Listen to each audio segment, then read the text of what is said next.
Also, we want to remind all spectators that if you haven't come to the front door and purchased your admission ticket for $5 going to the Make-A-Wish Foundation, we would greatly appreciate it. You'll be given a wristband for the day.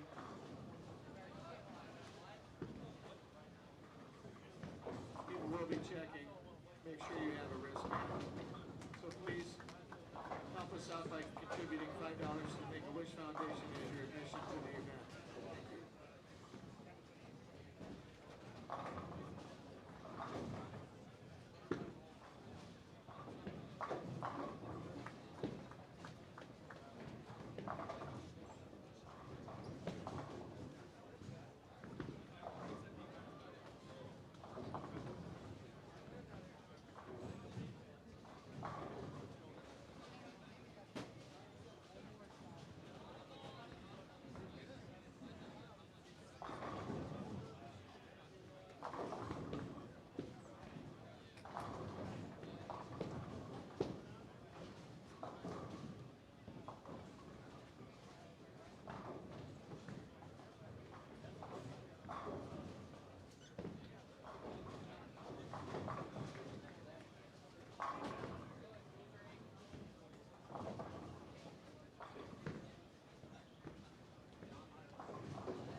All right, bowlers.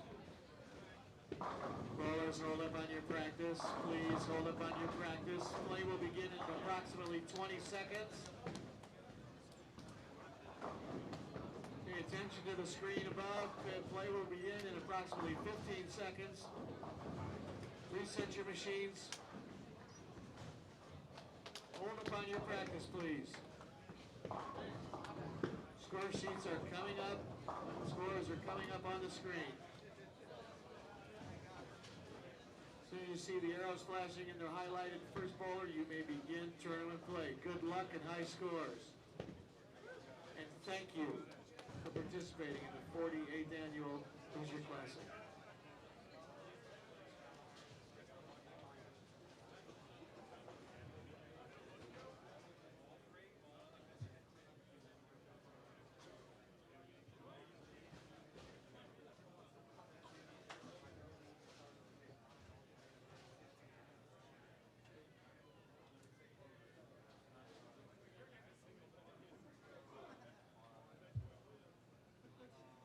Who are you? Who are we?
Good morning and welcome to Western Bowl in Indianapolis, Indiana for the 48th annual Hoosier Classic presented by Columbia 300.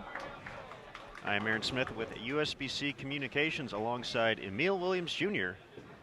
And we will provide you coverage throughout the weekend until we crown our champions in both the men's and women's divisions. This is the first of 6 traditional games for today for the men. We'll follow that up here on Bowl TV with 6 games for the women as well.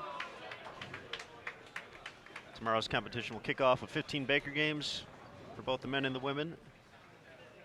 From that, the top 8 with total pinfall will determine who makes it to the match play bracket, which will determine our champions here this weekend.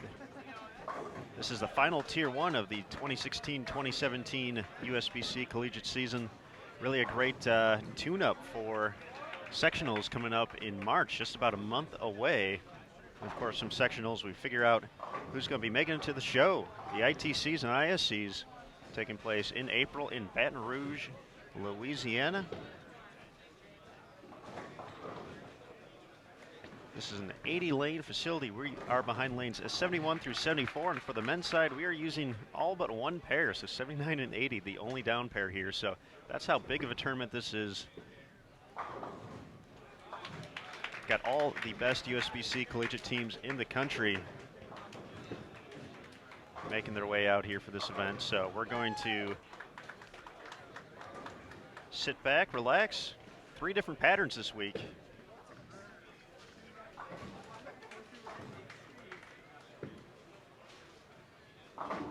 On both sides, so we'll talk a little bit about that. Nick Hoagland taking care of business as usual, the tournament director and the developer of the patterns here. So always tricky with Nick, but wants to see the best teams come out on top at the end. So today's pattern of 45 feet in length with 35 mils for the volume, almost 36. I believe it's 35.6, 35.7. We're also using a new conditioner from Kegel this week, so first time really out there at all. So this is kind of a learning experience for everyone for that. They don't actually have a formal name for it yet. I believe it's just called Kegel C this week. When you see it on the lane graph, as soon as we get one of those, we'll be sure to post it as well. But we're joined today to kick things off by our defending champion, the Lindenwood Lions. Actually, this is a on 71 and 72, one called a rematch since this isn't match play, but these were the final 2 men's teams standing, Lindenwood and Weber.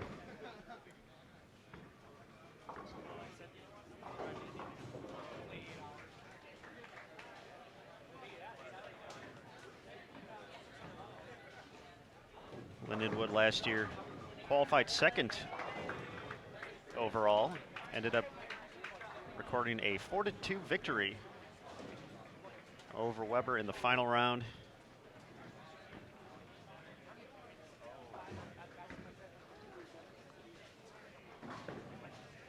And of course, the big prize of winning this event, not only the prestige of defeating pretty much every single team that can make it here. Add your name to the great history of this event. But as you can see down there on the masking unit, you get to autograph that thing when it's all said and done. So we have a brand new one for the 48th. Winning team will get to sign that when it's all said and done.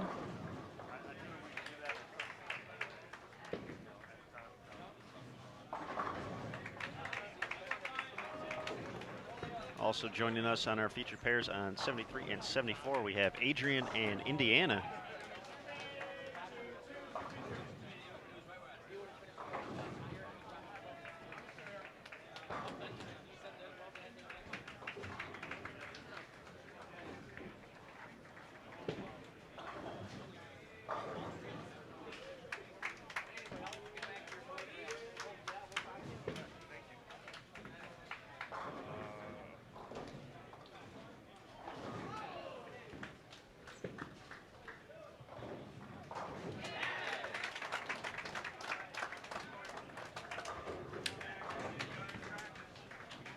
nice change of pace.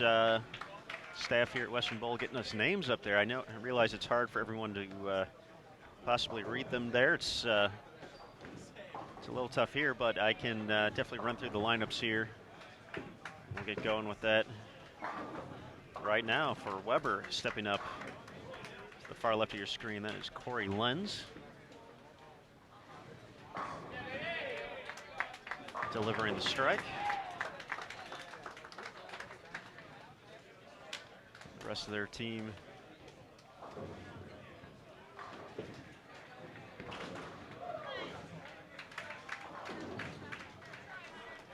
Giorgio Clinaz, Ramon Hilferink, David Lance, and Max Tamburino. That's 4-5-1-2 in that order.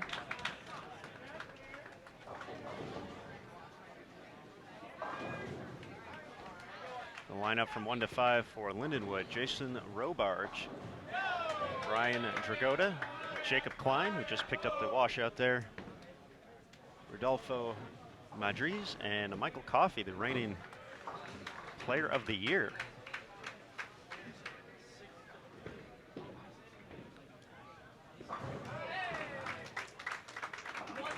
That was Charles Brooks for IU picking up the spare.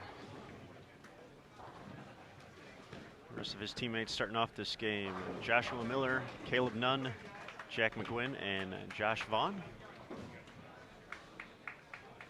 For Adrian, we have Jonah Boot starting with an early double. Jaden Majeski, Matt Nicholson, Justin Friedel, and Dylan Hunter. Of course, teams can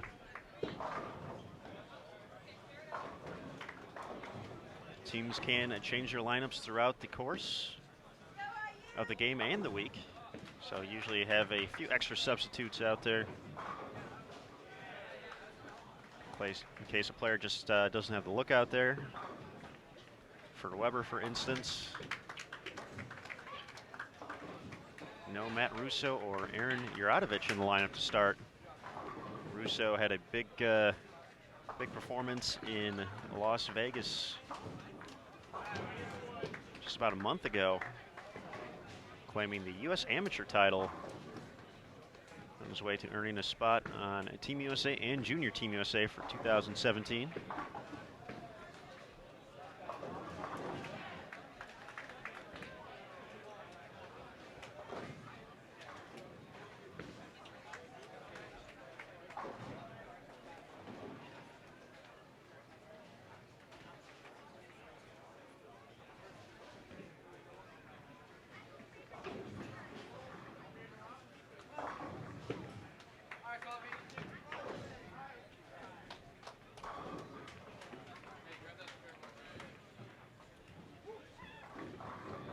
One pair to our right, we have the defending ITC champions, McKendree Bearcats.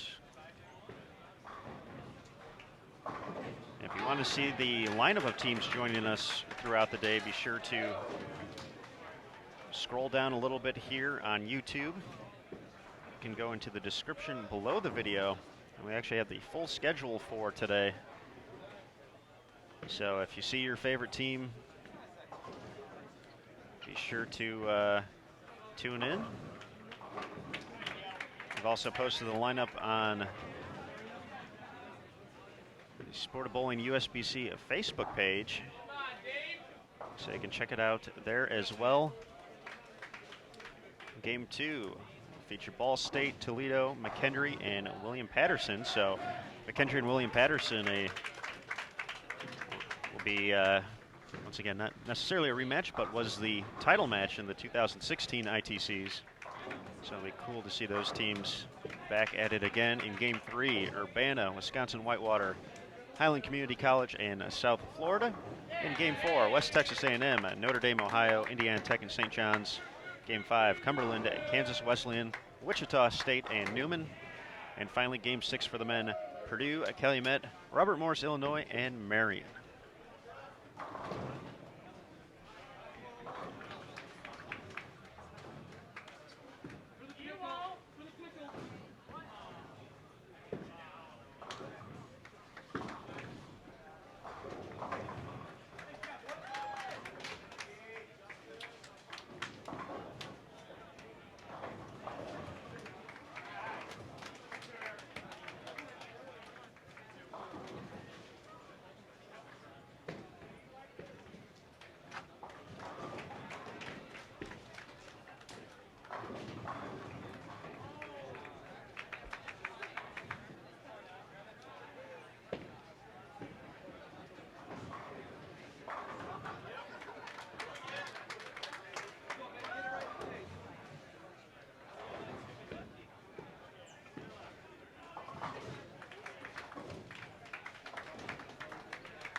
So we settle into game one here. We do have a few changes to the event.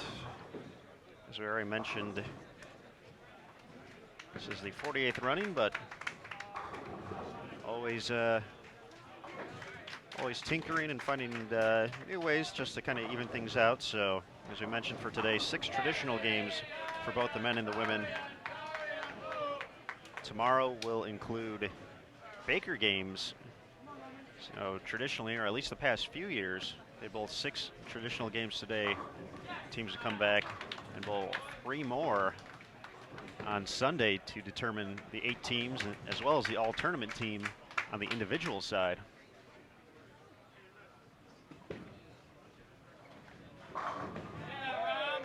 But this year going to be instituting in Baker, so that's going to be a little different. Going to be cool though. We'll have that here on Bowl TV for the men, starting at 7:15 Eastern in the morning tomorrow. The men's bracket matches and the women's final round of qualifying will be going on simultaneously, since we'll have some lanes open up with only 8 teams making it here. So we will feature the men's bracket. So unfortunately, we'll only get the 6 qualifying games for the women today, but we will have their title matches, including the full bracket, here on Bowl TV Sunday night. So the Baker games, that's a new twist to the event. So with it being 15, teams are going to bowl a total of 5 Baker games on each pair, and they'll just switch it back and forth. So if they start on 71 tomorrow, they will bowl game 1 on 71, 2 on 72, 3 on 71, 4 on 72, and then 5 back on 71, and then switch to their next pair of lanes.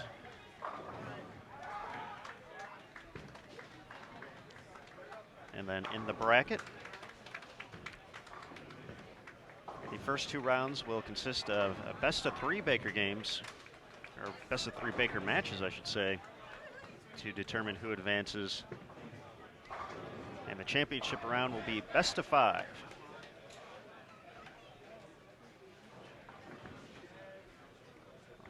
Also some new rules implemented this year. We're actually following the postseason guidelines for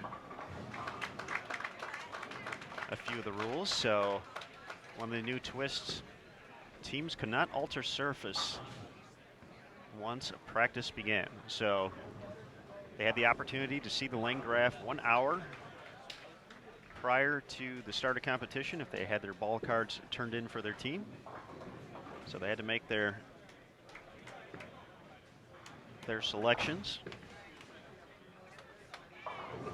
And they had an hour to alter surface in any way in which they liked up until practice. Got 15 minutes of practice. So Michael Coffey gets the slow roll and 10 pin there. Have to get the score corrected.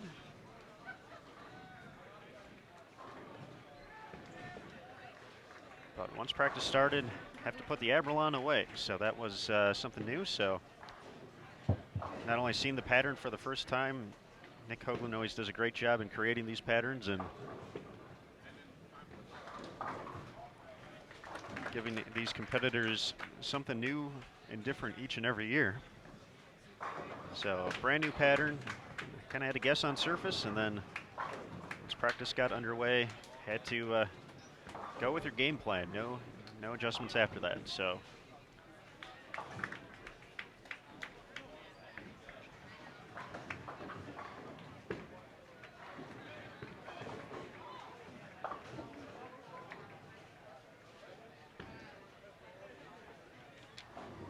as we mentioned, the women bowling a little bit later today. The scheduled start time for that,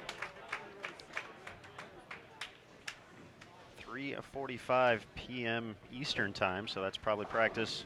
So approximately a 4 p.m. Eastern start. They will be on a separate pattern from this, so we will take a slight break in between, get the lanes re-oiled in preparation.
All right, hitting the halfway point here in game 1 of 6 at the 2017 Hoosier Classic presented by Columbia 300. And I know some discussion about the pattern, so as mentioned a little bit earlier, 45 feet in length, 35.685 milliliters is the volume, using a brand new Kegel oil, just called the Kegel C right now, so they don't even have an official name for it yet.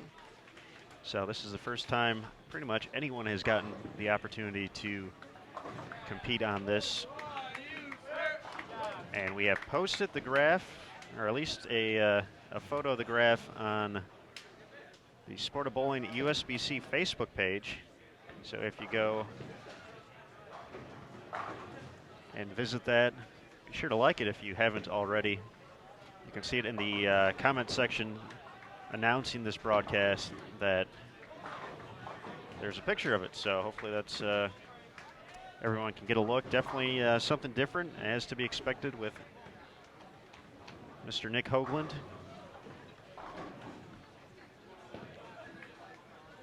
These players know they're going to get a challenge when they come out to the Hoosier. Going to make smart decisions out there on the lanes and make some good shots as well, too.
Looks like Weber has already made a substitution. Aaron Uratovich getting into the game for Max Tamburino.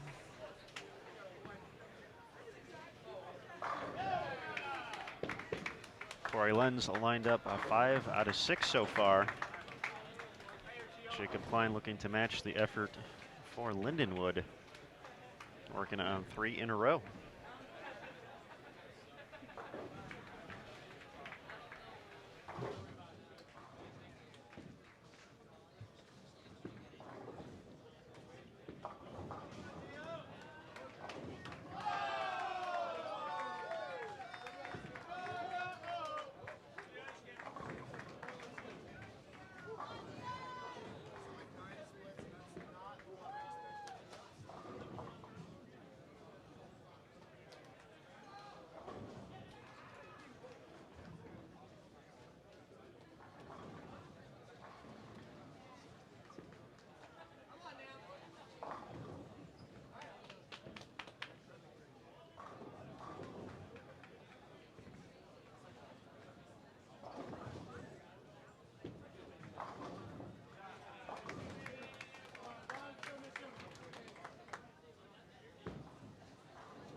In the home stretch here of game one of men's qualifying at the 48th annual Hoosier Classic presented by Columbia 300, and Weber International starting to settle in here. The latest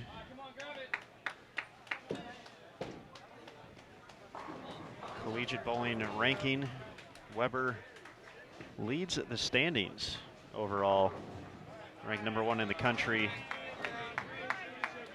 through the most recent poll as of February 5th. Robert Morris, Illinois, ranked 2nd, Midland 3rd, Wisconsin-Whitewater 4th. They actually share the same amount of points as Notre Dame, Ohio, so a tie for 4th. Wichita State in 6th, McKendree 7th, Morehead State 8th, Calumet College 9th, and Lindenwood, who we also have here, and our defending champion as well, rounds out the top 10. Latest ranking poll. That's based off a point system, if you will. So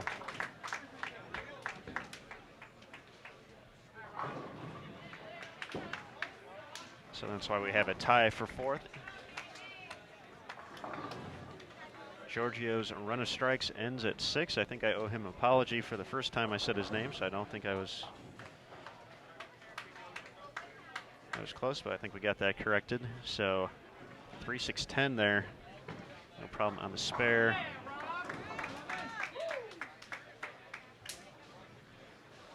Nice shot by Ramon. Another nice frame for Weber.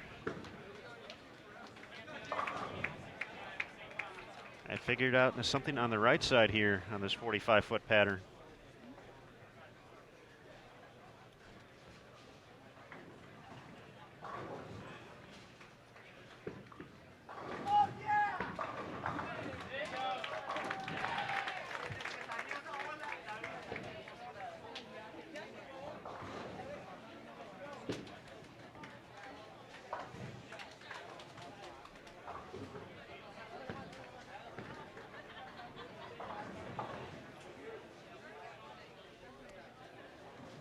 Question in the chat about Fresno State. They are about as far away from us as humanly possible at the moment. They're over on lanes 9 and 10 to start things off. We're behind lanes 71 through 74.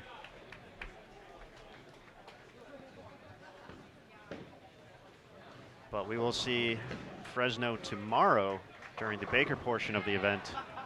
We'll actually have them here for the second block of 5 games.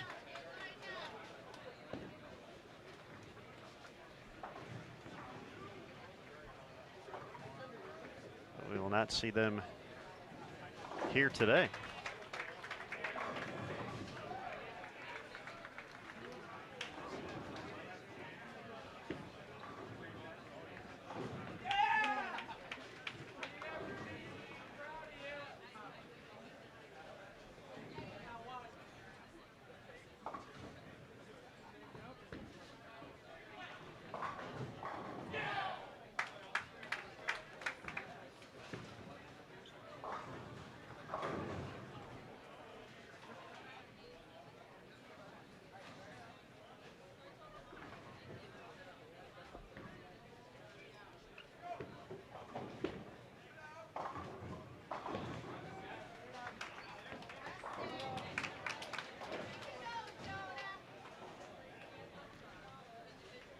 Another question in the chat. We do have St. Ambrose in the field this week.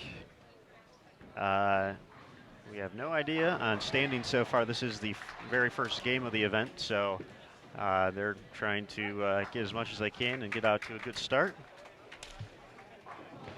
Over on lanes 61 and 62, so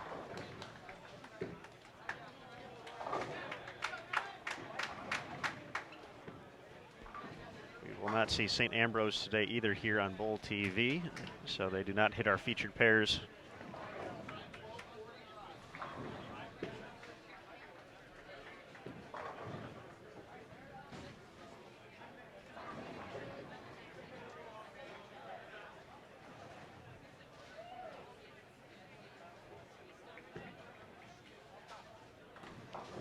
The format this year a little bit different than past Hoosier Classics.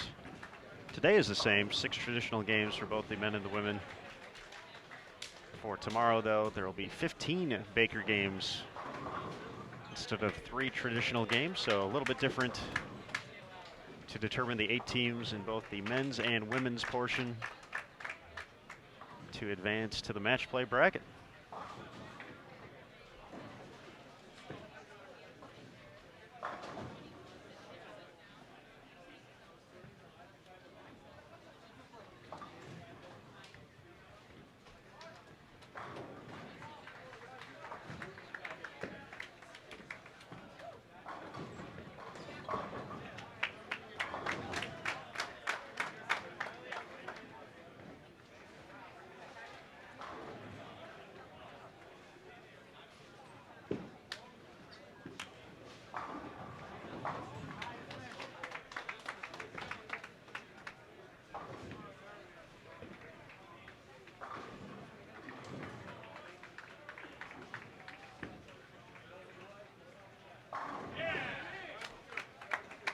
Juratovic prepared and ready to go. It's filled in nicely.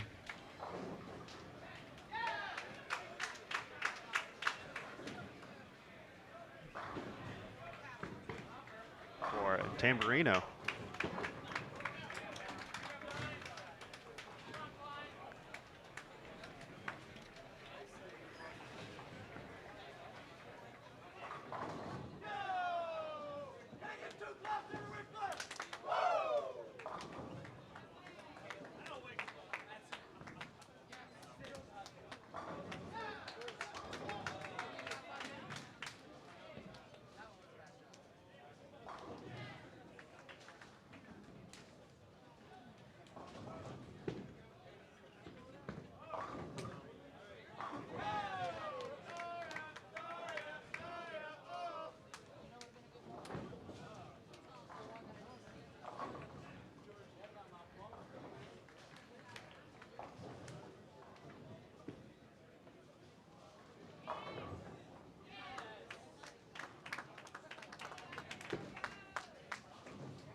Adrian College looking to gain some momentum here to set up the 10th frame.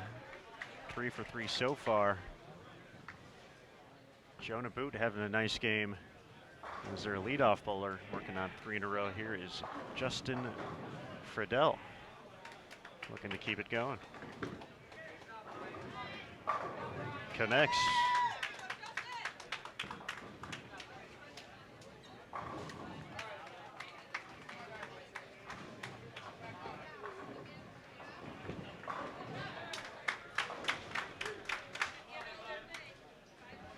Got a lot of folks to thank this week. That makes this tournament quite special. As we mentioned, Nick Hoagland a few times already as our tournament director. But he has a great crew of folks who have been here all week, who have helped us out. So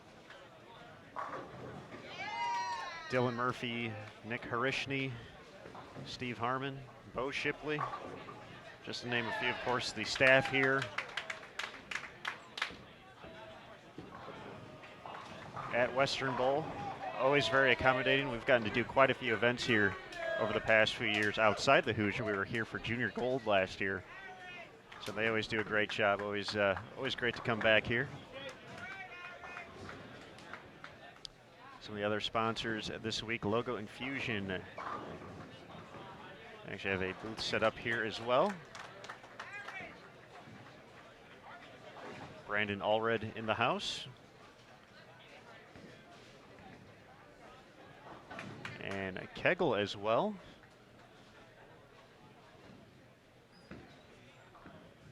So big thanks to them for their continued support. And you can see to the right of your screen, got a Make-A-Wish sign as well. So there's actually a fundraiser tied into this week as well.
Question in the chat about the folks kind of all huddling around the lanes, and this is college bowling at its finest. This is every single event.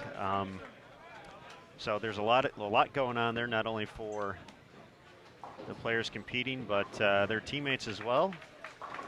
They're there for support, to congratulate you after a nice shot, or try to get you back in the right place after perhaps a miscue on the lanes. But there's a lot of information going on down there as well. So that's the big thing. Obviously, the coaches overlooking. You can see Del Warren right there, head coach of Weber, in the middle of your screen, talking and chatting with his players. But it's really just a great way to exchange information, kind of stay on top of the moves. Trying to find out from your teammate, hey, good shot, bad shot. If it was a good shot, what's the adjustment if we didn't strike?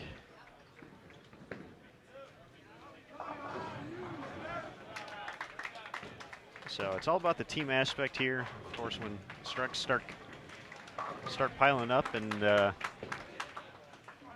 you really get going, that's an exciting time. Teams get motivated, pumped up. You'll see that a ton in the Baker portion tomorrow. So everyone kind of feeding off the momentum in that aspect. So this is, once again, this is kind of standard for collegiate events.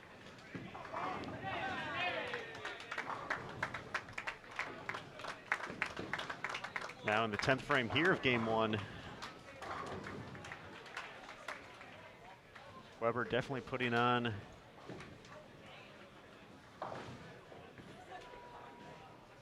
the nicest performance from all the teams kind of within our viewing area.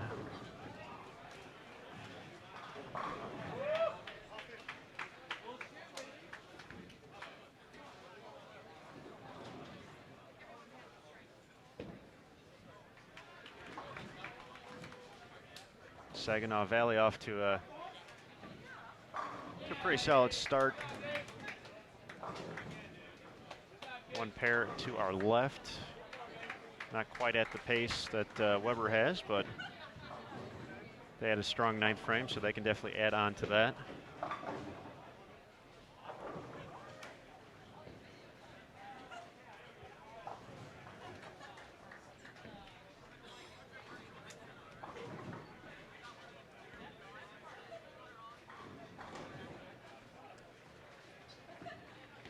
For Monica in the chat, and definitely need some comfortable shoes, especially if you're not bowling, watching all these games. But for the spectators, they actually have their own unique way of taking in the action. Right now, if I wasn't watching through the camera here, I really couldn't tell you what was going on the lanes. But parents and the fans here of collegiate bowling have a few ways of seeing the action if they're not tall enough to kind of see over everybody. So got quite a few parents with like step ladders, if you will, so 2 or 3 steps up. Those are lightweight, move those from pair to pair. Periscopes are pretty popular as well. So some of them going with the new designed ones. So those are a little more sleek and up to date, but plenty of parents with the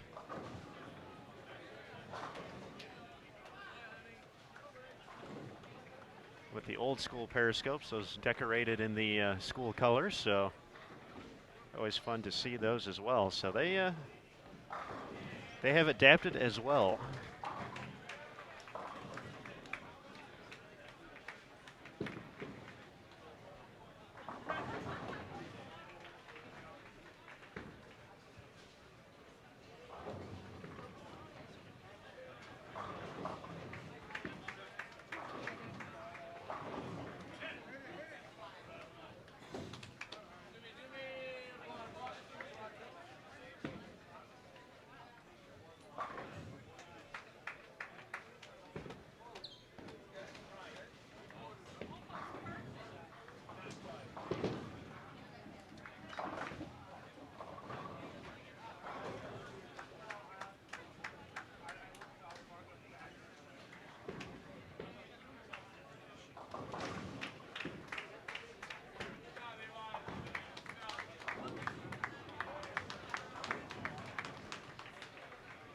Corey Lenz getting ready to step up over on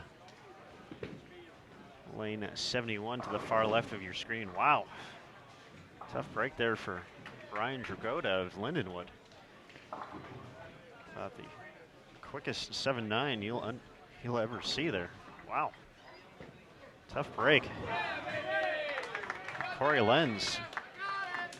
That is 9 out of 10 strikes so far. Looking to get to 279 with 2 more.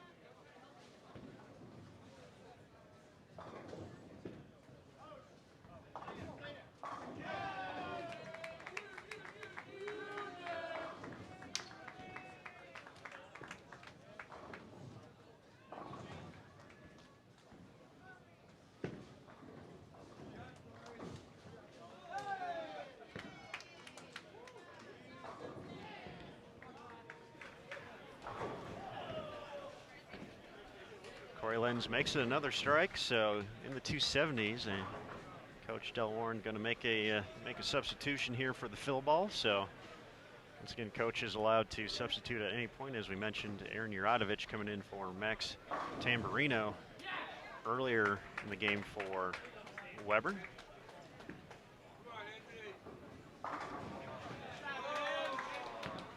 So teams can adjust their lineup after each game and during the game. So Corey Lenz will get credit for 278, even though he did not roll the last ball. But starting the game, that'll go to his running total here. So that's a fantastic start. Hopes of earning a spot on the all-tournament team when it's all said and done.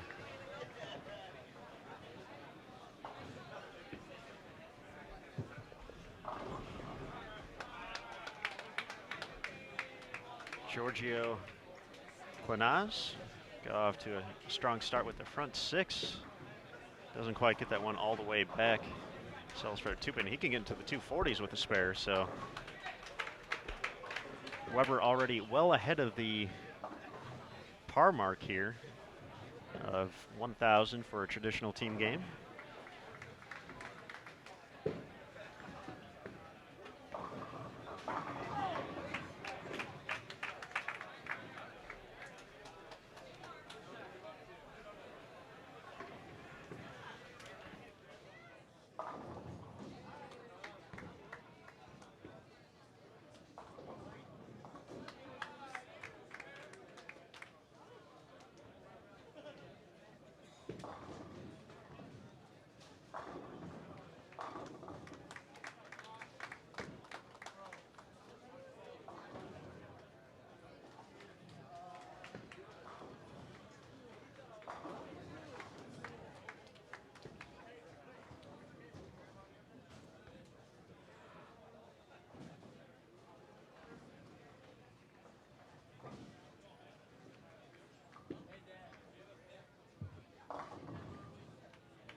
All right, scores in the books on 73 and 74. Adrian finishes with 898, 816 for IU. So they will be heading off to their next pair of lanes. Still finishing up here for Weber and Lindenwood. Once again, Lindenwood, the defending champions here at the Hoosier Classic. So they get to bowl on the, as you can see on the masking unit above 71 and 72. That is autographed by the team from last year. That is one of the perks of winning the Hoosier Classic. You get to decorate one half of the masking unit. The other side for Wichita State, the three-time defending champion on the ladies' side. So that is that's the goal. We'll be sure to get some pictures when it's all said and done after teams wrap up tomorrow. But for those returning players for the Lions, definitely fun to see that hanging up there.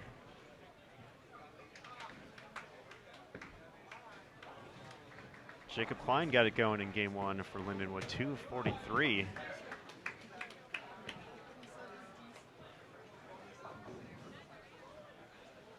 The rest of the line still trying to figure out this 45-foot pattern. Michael Coffey can get to 203 if he's able to strike out.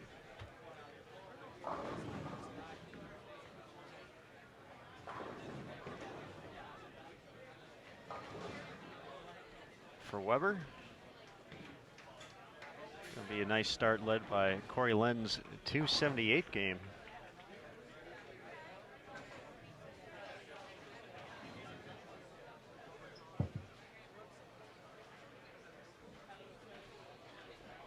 So once again, coming up next here on Bowl TV, we'll have Ball State, Toledo, McKendree, and William Paterson. McKendree and William Paterson, last time we saw them, they were facing off in the ITC finals. Exciting championship round that went to 5 games, went to the decider, as McKendree bounced back from a 2-0 deficit to win the final 3 to claim their first ITC win. Coffee trips the floor to kick off the 10th. 8:42 in the morning here in Indianapolis, so everybody enjoying some coffee.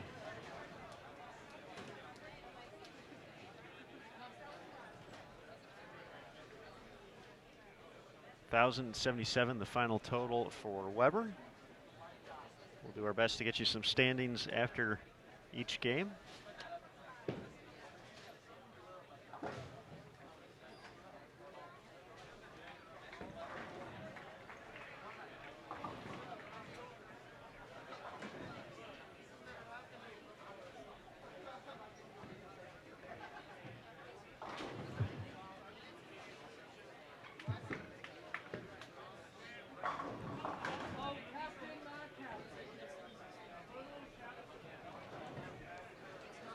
Coffee makes it 3 in a row. Good count, gets him into the 200s here.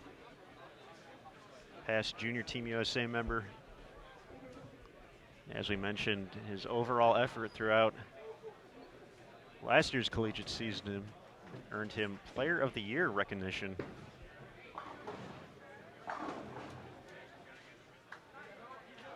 So looking to put this Lindenwood team on his back this year. A few of their key players have moved on and graduated. So they're looking to the next crop of young student athletes. Final score in the books, 9-11 for Lindenwood. 1,077 Weber leading the way here on our feature pairs. 898 for Adrian, and for Indiana, 816. So that's going to do it for game 1. Game 2 coming up next. Once again, Ball State, Toledo, McKendree, and William Paterson coming here to Bowl TV at the 2017 Hoosier Classic. Coming to you live from Western Bowl in Indianapolis. So we'll be right back. Game 2 coming up next. Thanks for joining us here on Bowl TV. Be sure to follow us on Facebook and Twitter for more updates throughout the course of the week. Emil Williams Jr. on site, getting some good stuff for throughout the week. So be sure to check that out. Sport of Bowling, USBC on Facebook, at USBC on Twitter.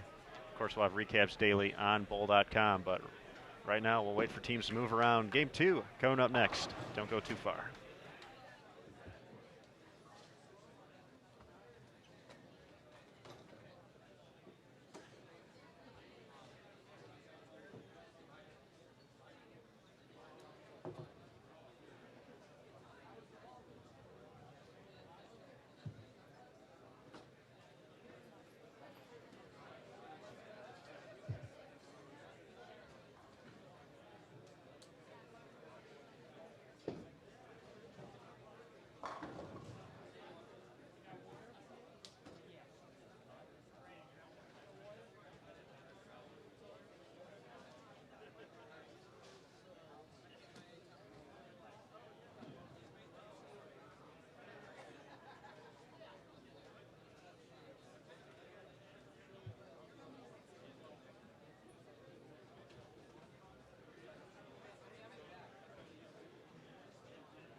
bowlers and teams a quick heads up. Go ahead and proceed to your next pair you were supposed to bowl at.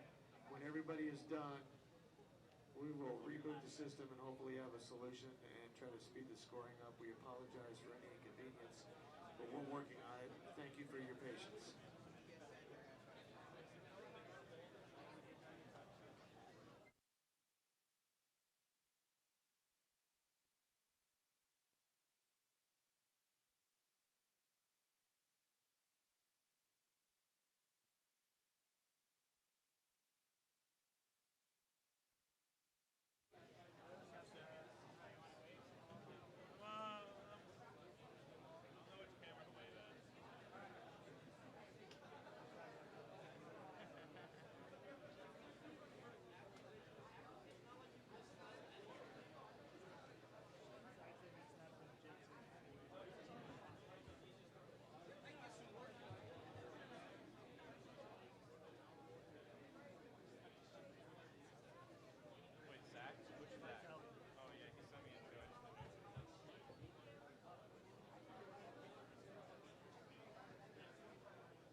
Okay, everybody, sorry for delay. We're going to turn the pin setters and the computers off and then turn them back on.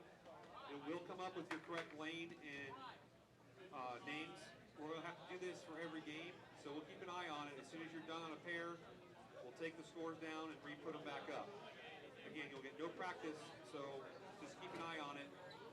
But again, we're going to turn them down and then turn them back up for game 2. Give us a second to get that done.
have a green screen for game 2.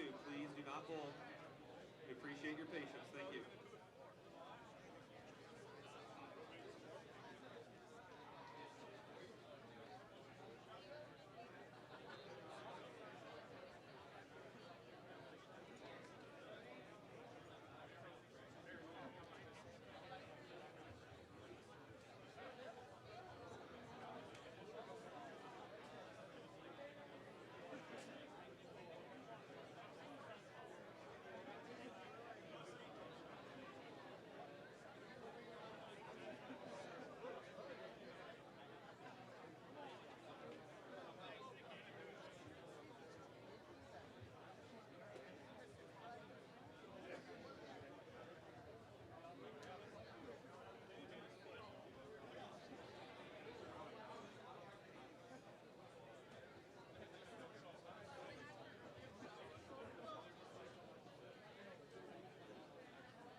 Okay, folks, just a couple more minutes and we'll get started.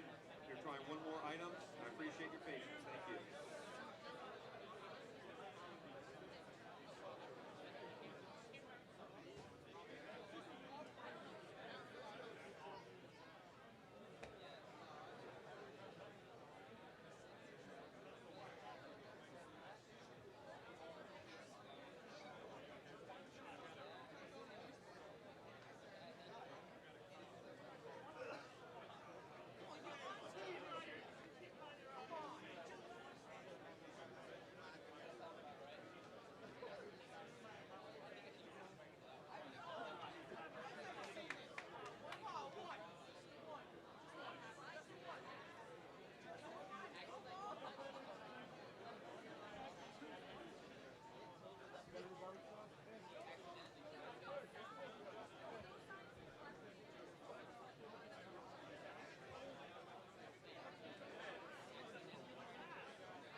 try one more computer fix. And if not, we're going to be doing scoring at this point in time old school.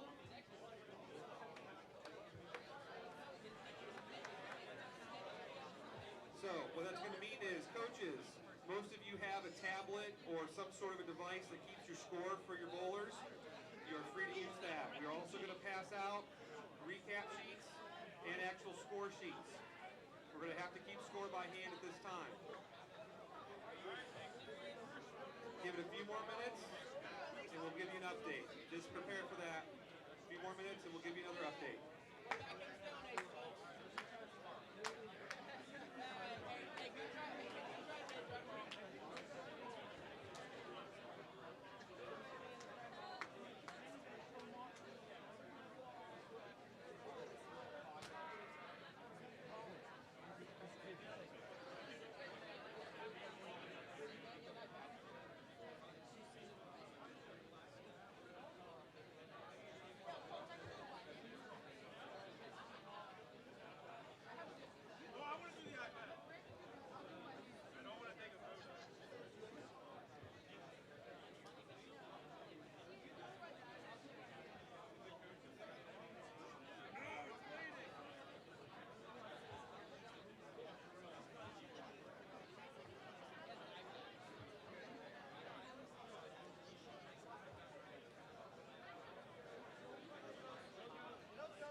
All we have to do is scare it.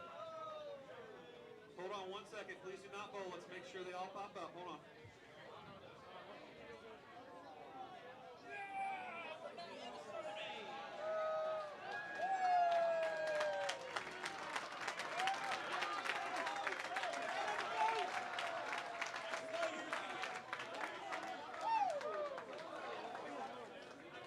Hold on 1 second.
guys being kind. There'd be a lot worse things that could happen to us than waiting a half an hour to bowl, so thank God for that. In the interest of time, no practice, okay guys? We got to get going, so your arrows are up. You may begin your second game. Thank you very much for your patience.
FYI, women's start time is going to be 5:30 p.m.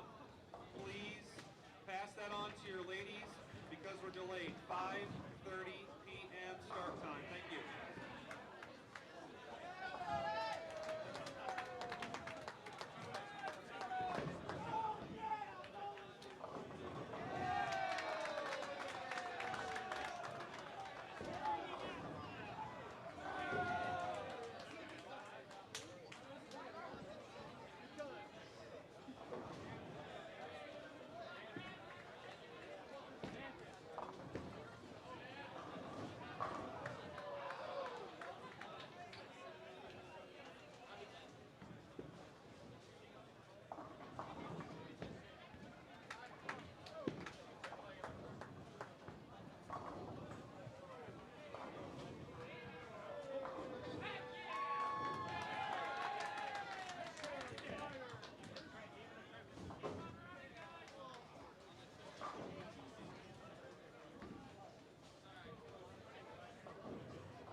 Alrighty, those of you still with us, we appreciate your patience.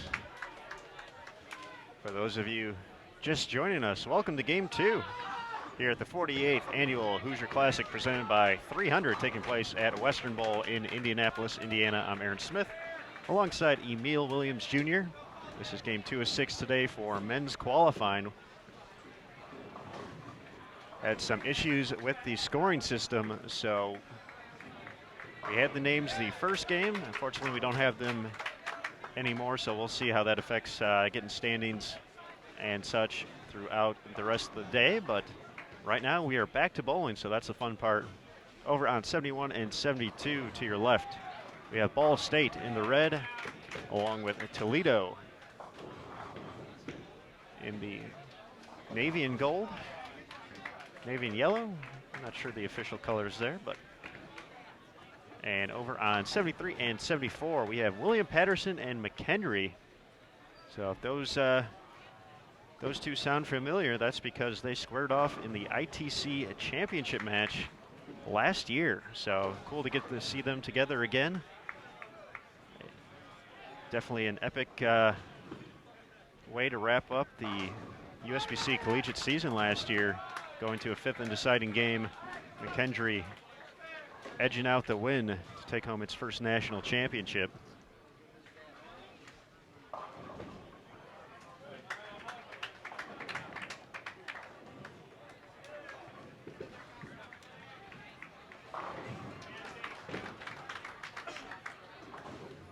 So as you may have heard over the announcements, the women's block will be pushed back to a 5:30 p.m. Eastern start time, so that was originally scheduled around 4 p.m. So just keep that in mind if you're planning on tuning in for that. So all that means is we get to spend a little bit more time here on Bull TV today. We know that's always a good time.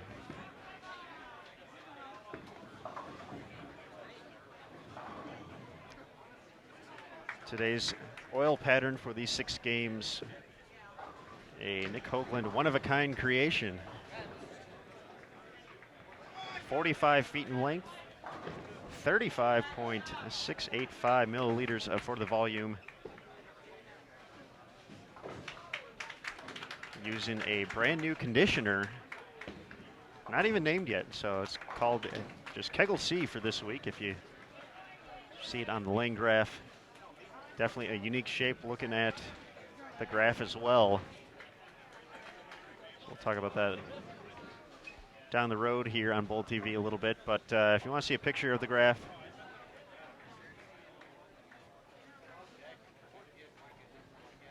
it is posted on the Sport of Bowling USBC Facebook page. If you go to the event preview, should be the first thing still up there on Facebook. Let me double check. I'm not sure if I've had anything else posted yet today, but if you go to that post, it says live now on Bull TV. Has a link here on YouTube. In the comments, that's where you can find the oil pattern. Take a look.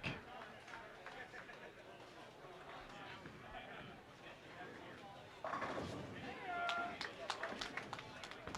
hope everyone has been having a great Saturday morning here. Going to be a long day on Bull TV, but we appreciate the support. Hopefully we'll get to see you throughout. And of course, the big finale tomorrow, the men's and women's bracket finals here at the Hoosier. So always exciting event. Great way to prepare for the postseason starting in March with sectionals. That's about a month away, almost to the day. And the teams that advance from sectionals go to the intercollegiate team championships, along with the intercollegiate singles championships in Baton Rouge, Louisiana, from April 18th through the 22nd. Those will be highlighted by televised finals. So we'll have everything leading up to that on Bull TV, and then the finals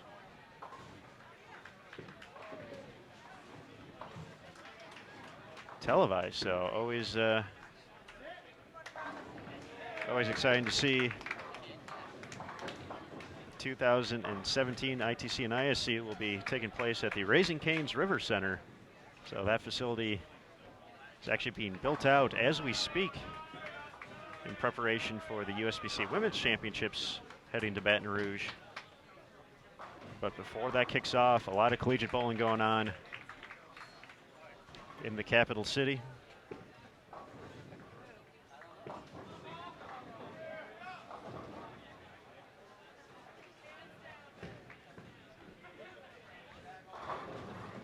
Kick things off with the NCAA championships, followed by the ITCs before the women's championships kicks off April 23rd.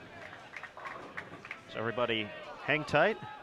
Game 2 just settling in here. So we have Ball State Toledo along with McKendree and William Paterson. Thanks for tuning in to Bull TV.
All right, folks, some information catching you up since I am caught up now. So with some of the issues with the scoring system, as you may have heard over the announcements prior to the start of Game 2, they're going back to the old school way of just jotting down scores after each game and then manually entering them into the system. So as soon as we have standings, I've been told I will be the first to know. So we'll get those to you, but those probably will not be coming up too soon. And for Sean in the chat, the pattern, this is a Nick Hoagland one-of-a-kind specialty.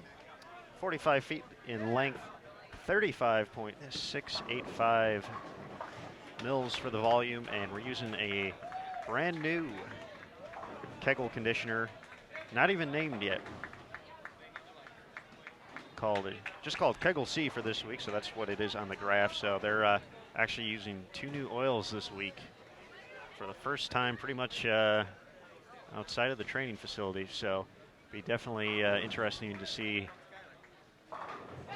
how that plays and breaks down, especially over the course of 6 traditional games here with a lot of rev rates, a lot of ball surfaces start off as well today.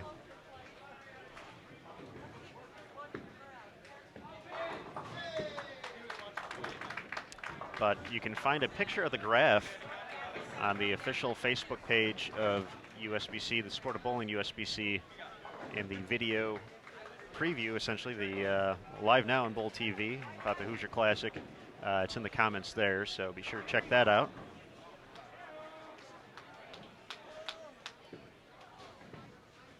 But despite some of the delays, a few of our players definitely settling in nicely so far. 4 in a row for the Cardinals of Ball State, their second bowler.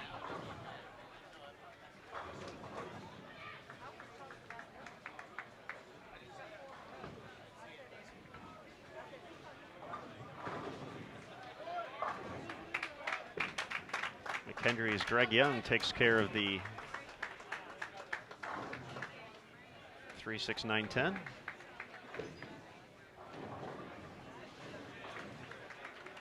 Once again, McKendree and William Paterson faced off in the 2016 ITC title match. McKendree claiming the victory in the deciding 5th game to claim their first national title.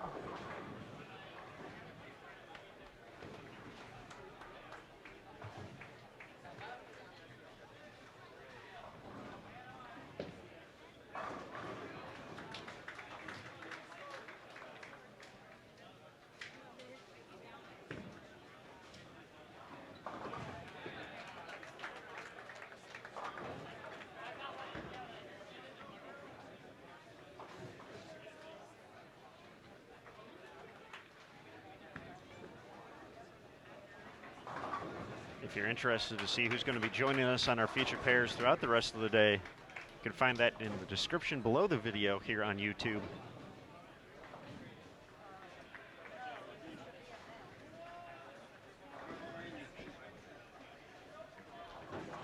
If you refresh your screen, I've also added the official Facebook link for the Hoosier Classic. They have their own page.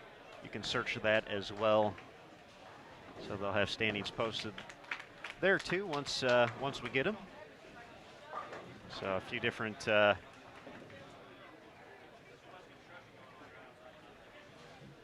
resources throughout the week for information on this great event, the 48th running of the Hoosier Classic.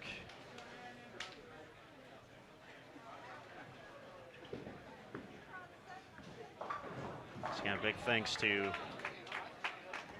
Columbia 300, H2M Management, and Logo Infusion for their continued support of this event. Kegel, the official lane maintenance provider. Great staff here at Western Bowl, always accommodating. Got to spend a few days here in July for Junior Gold, which is heading to Cleveland in 2017.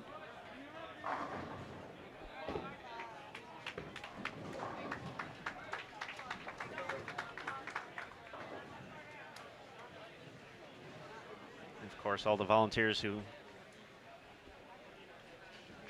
care tremendously about this event and put in a lot of time, a lot of hours. If you want to talk about hours, today is going to be a day for those dedicated folks who look forward to this event every year, providing a great experience for these collegiate bowlers. For some of the seniors this week, this might be it. So if their team does not qualify for sectionals, this could be the end of their collegiate career. So that's another reason why they want to make this so special. Just a great send-off and way to prepare for the postseason, but definitely an extraordinary event to wrap up the collegiate season, collegiate regular season, I should say.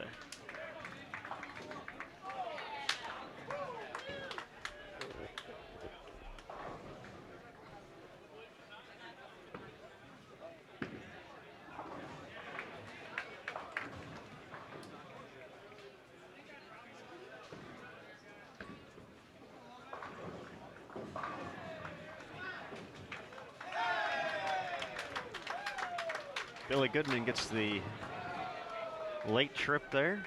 We'll have to get that score corrected for the double.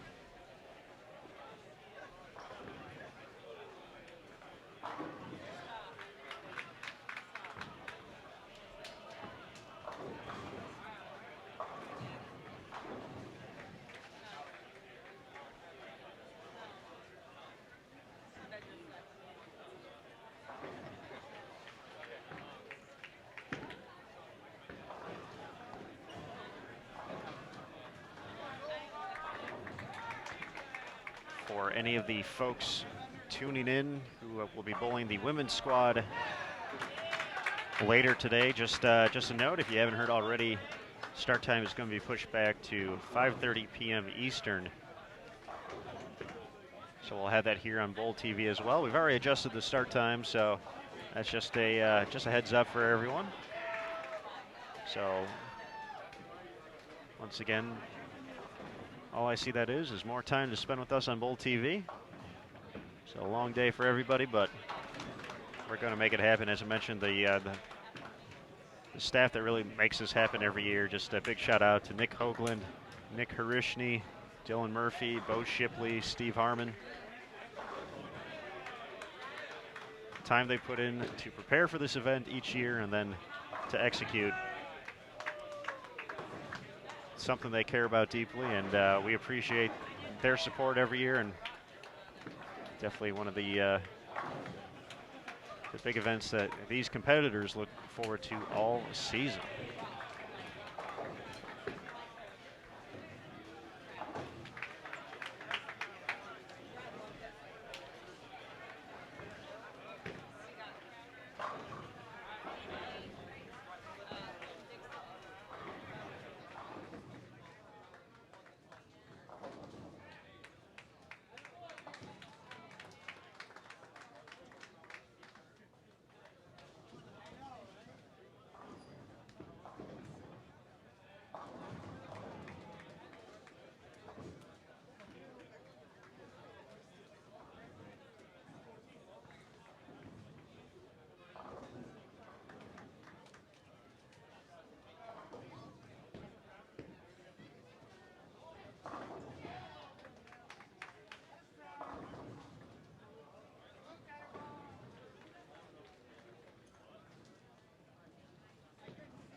past the halfway point here. Game 2 of 6 of men's qualifying at the 2017 Hoosier Classic presented by Columbia 300. We are at Western Bowl in Indianapolis, Indiana. I'm Aaron Smith with USBC. Thanks for tuning in.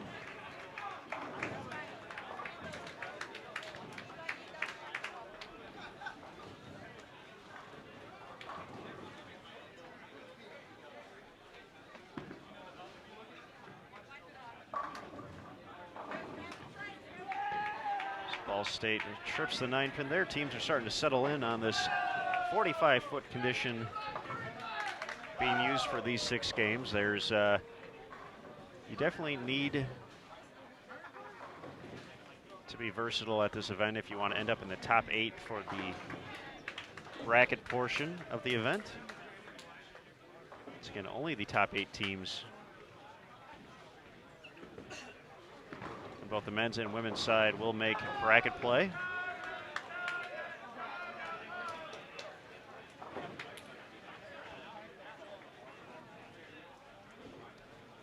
Tomorrow's 15 Baker games will feature a completely different pattern, and then if you make it to the bracket, well, they're going to throw one more condition at you. So versatility, the name of the game here at the Hoosier,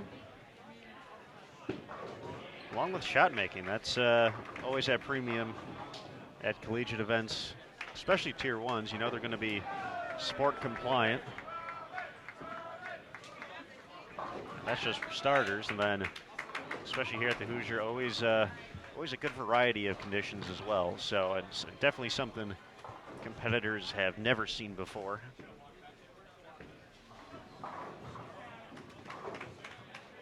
Now, last year, a lot of talk about the 55-foot pattern that was getting rolled out. Didn't play how you would expect 55 feet to play, just because you hear that, you think the ball is never going to hook. It definitely did. That was it's one of the great things about the ability to kind of create these patterns. So there's definitely a process that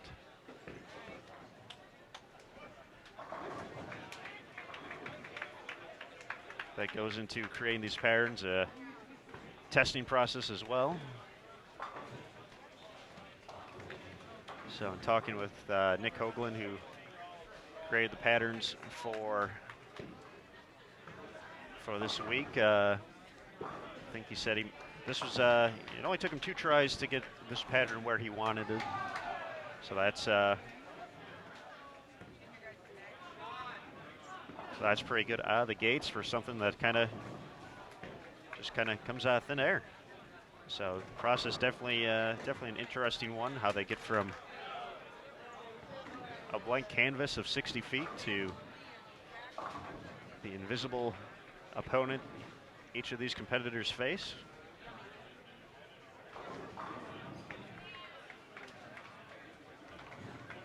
But for this week, teams had to turn in their ball cards, and they were following postseason rules as well. So for the most part, I should say, at the ITCs and ISCs, teams are not given the lane graph whatsoever. They will find it out after the tournament is at the end.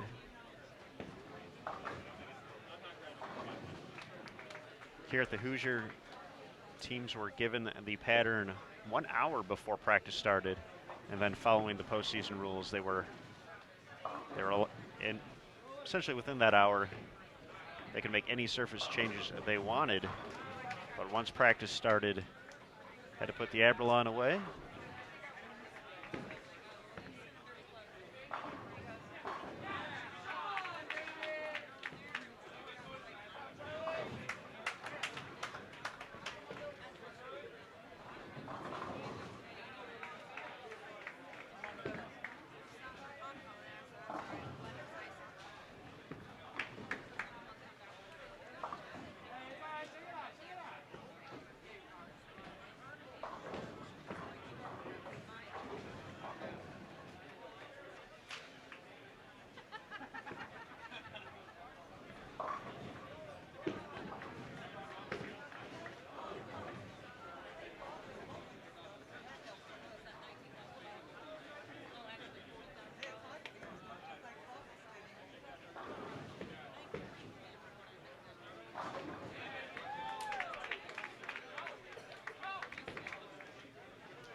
strike for McKendree's Brian Highland.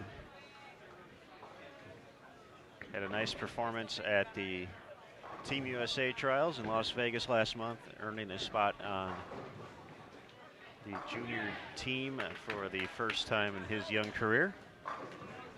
He was just a freshman at McKendree, so two-hander just starting off his collegiate career.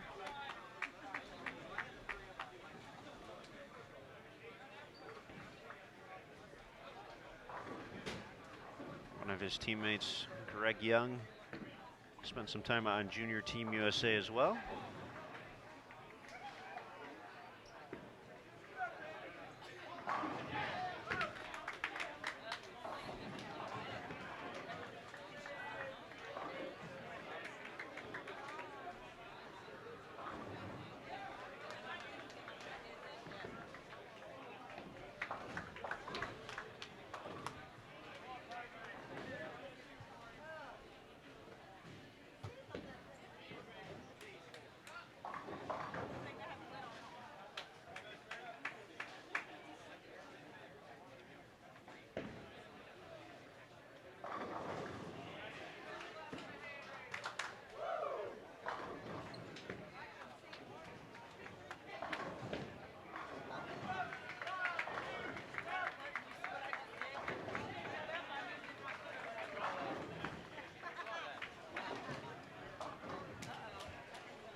Question in the chat, Fresno State will not be on the featured pairs today. However, I believe they're scheduled to be on tomorrow during the Baker portion of qualifying. I believe they'll be on during the second set of 5 games.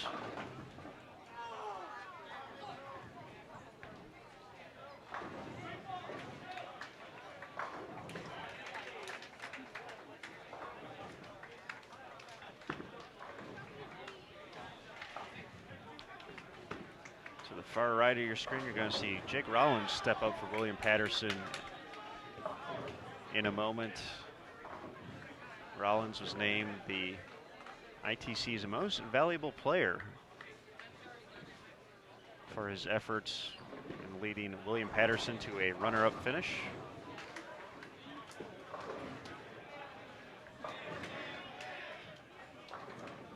That shot got a little bit too far right of target. Doesn't lose any count though, working on the strike in frame 7. Toledo putting together a nice 8th frame. Going to make it 5 for 5.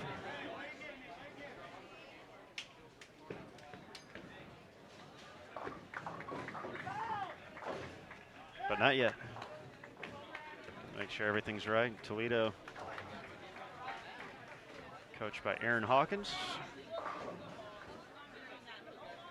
Chat with his players right there.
10th frame underway here in game number 2 of 6 of men's qualifying at the 2017 Hoosier Classic presented by Columbia 300.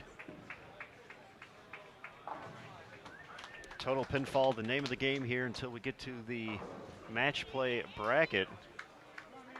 So you're just out there accumulating as much as you can. Obviously that's the goal, but not necessarily facing off against the team you're bowling against. No bonus pins this week. Just total pinfall to determine the 8 teams in both the men's and women's division that will advance to the Baker match play bracket.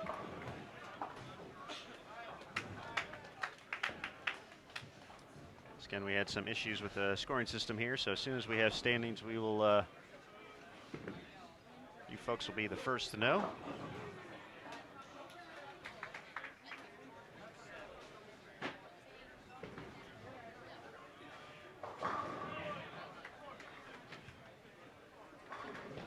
Trying to find some momentum heading into Game 3. Speaking of Game 3 here on Bowl TV, you can find this in the description below the video. We will have Urbana, Wisconsin-Whitewater, Highland Community College, and South Florida.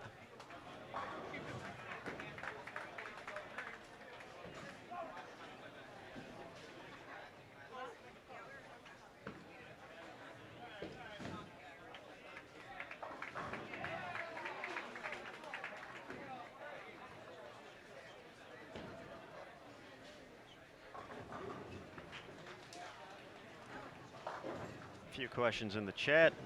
Fresno State is bowling at the moment, so they won't be hitting the feature pairs today, but tomorrow they will. So unfortunately no standings yet, so we can't tell you how they did for their first game. For Ben's question, great question there. There's actually a lot of opportunities for bowlers to meet up with coaches throughout the year. Bowling Junior Gold often brings out a lot of the top coaches throughout the country just to see the up-and-comers on the high school ranks. There's also the Bowling Combine. It takes place at the International Training and Research Center in Arlington, Texas. It's usually in August, I want to say. I'm going to see if I can look up see if we have the dates for that posted. Looks like August 8th through 12th for 2017. A real cool opportunity where bowlers are evaluated using the most objective standards, and where collegiate coaches can be on site to analyze the potential of these student athletes. So not only do you get to train in the ITRC, the home of Team USA, but the chance to actually meet up, talk face-to-face with collegiate coaches as well. So you can find that, more information about that on bowlingitrc.com. That's the official page of the International Training and Research Center. But definitely a cool thing, something I wish was around earlier. Would have been cool to experience way back when I was in high school. They actually also get the chance to, it's almost like going to a job fair, if you will. Coaches kind of set up tables and have information about their university, their college, and kind of talk to you about what you're looking forward to as far as what you want to do on the academic side, but also what they can offer as a bowling program. When you're finished with the game, bring your score sheets, recap sheets up to the counter, and we'll give you another one for the next game, okay? You can bring them up to the counter and we'll swap you out. Thank you. And Ben, to continue on that point, didn't want to talk over the announcement here over the main system, but another great resource to check out is bowl.com/collegiate. So that is the official collegiate homepage. And if you go to that page and click on schools and scholarships. There's a link to that. It actually has a kind of a portal you can go to, and depending on where you'd like to go to school at, if you know, you want to stay close to home or possibly travel a little bit, there's actually a chance to go through, select the state you're interested in.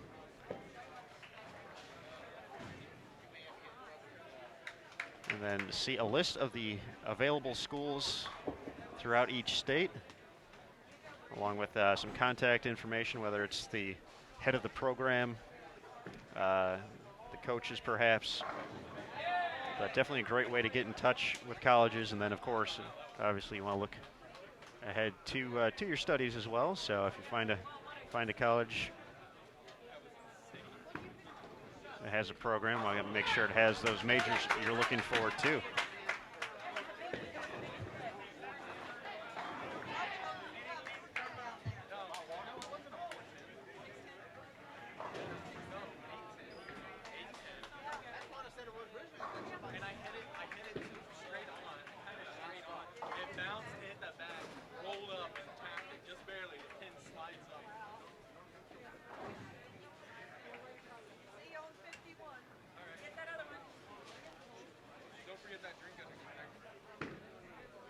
Motoring through the 10th frame here.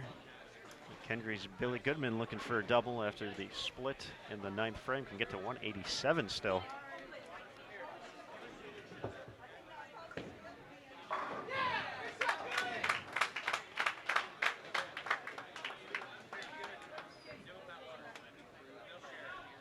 For McKendree, some struggles here. 203 leading the way, but looking to salvage game 2 here with a strong finish from Goodman and Young.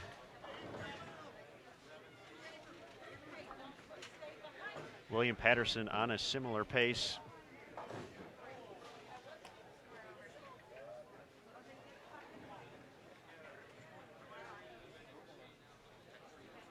Or about on the same pace as McKendree at the moment. Toledo's put together a pretty solid game here. Looking to finish it off the right way. A few players working on strikes. Bottom half of the lineup.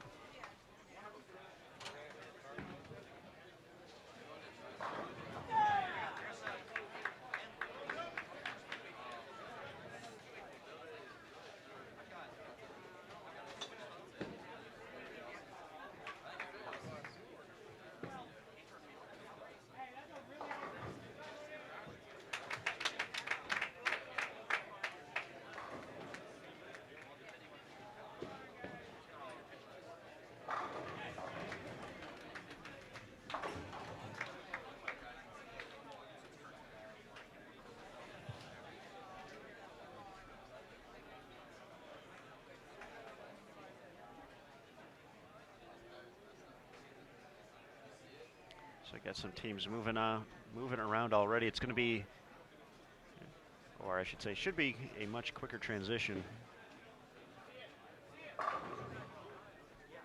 into game 3. Brutal 9-pin there. Great shot from Greg Young.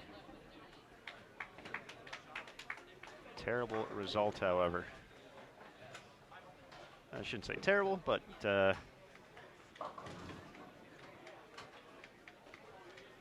definitely want to see all 10 go back on a shot like that.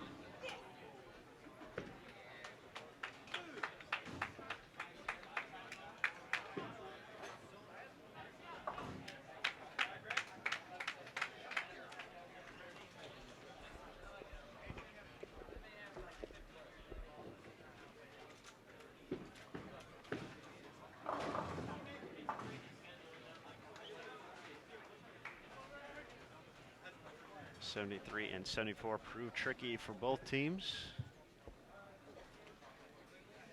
884, the final tally for William Paterson.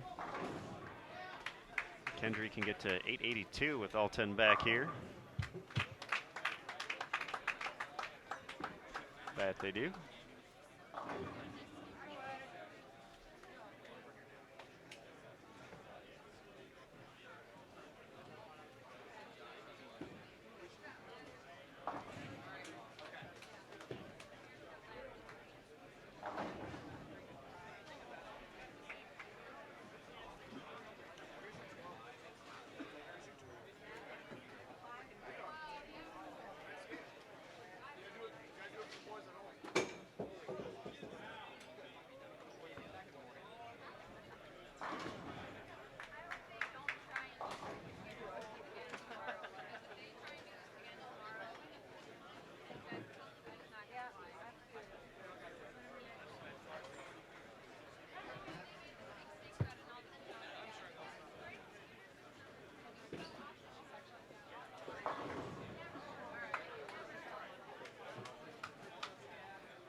Question in the chat. At Lindenwood, one pair to our left, so teams usually don't travel too far for game one here.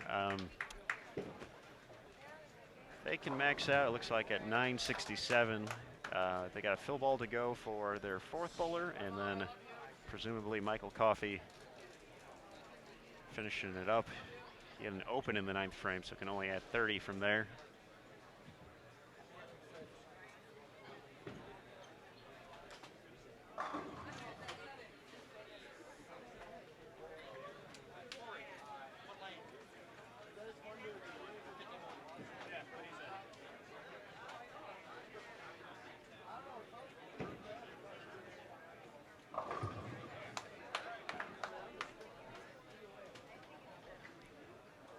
Toledo mixes it up for a double.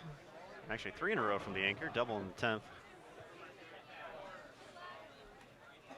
One more will get them to 970. Ball State 963 with the conversion out there.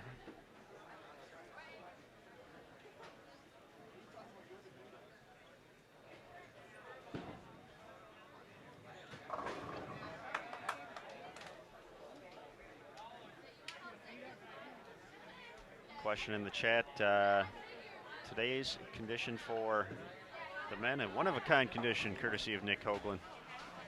45 feet in length, 35.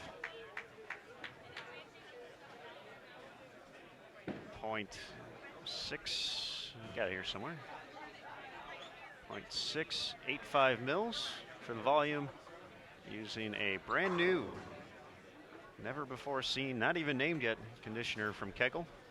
Calling it Kegel C for today. And you can find a picture of the graph on the Sport of Bowling USBC Facebook page.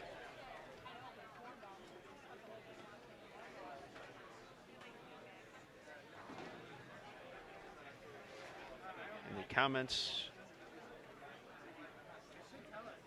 in the Live Now on Bowl TV post. So be sure to check that out.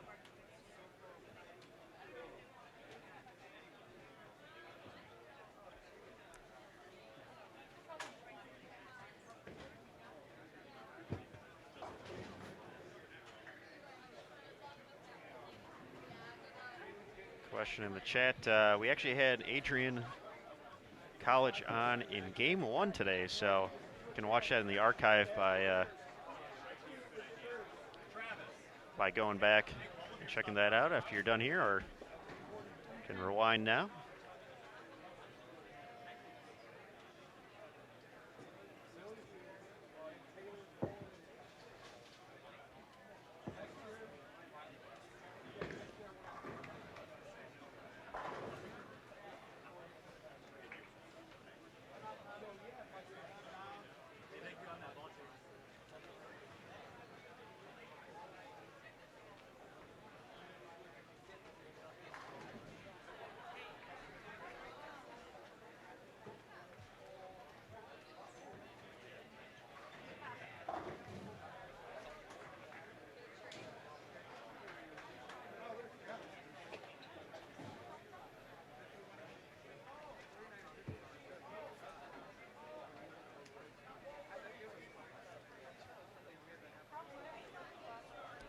So game two in the books. Looks like most of our competitors are here for game three, so it should be starting up shortly here on Bowl TV.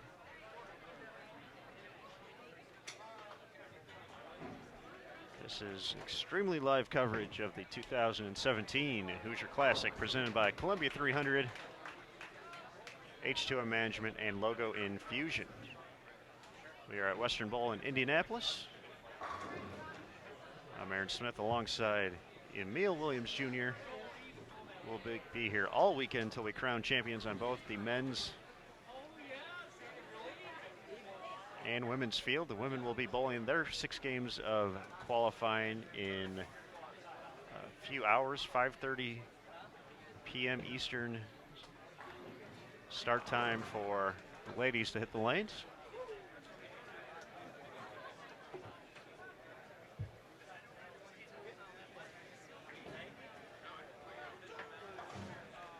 Right now, as we wait for our competitors, everyone hang tight. Game three coming up next here on Bowl TV. Thanks for joining us.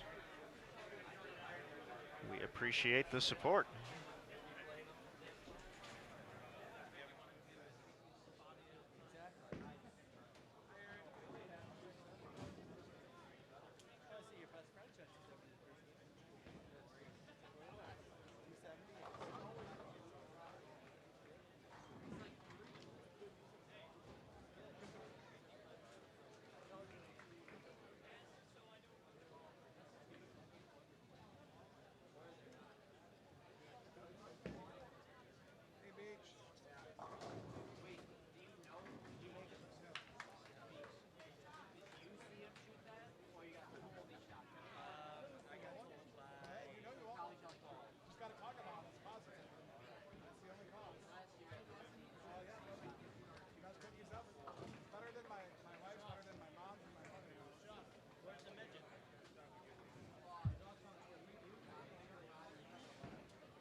All right, folks, we're settling in to the start of Game 3 of men's qualifying at the 2017 Hoosier Classic, the 48th annual running of this great event, the final Tier 1 of the 2016-17 USBC collegiate season. And really the final opportunity for these teams to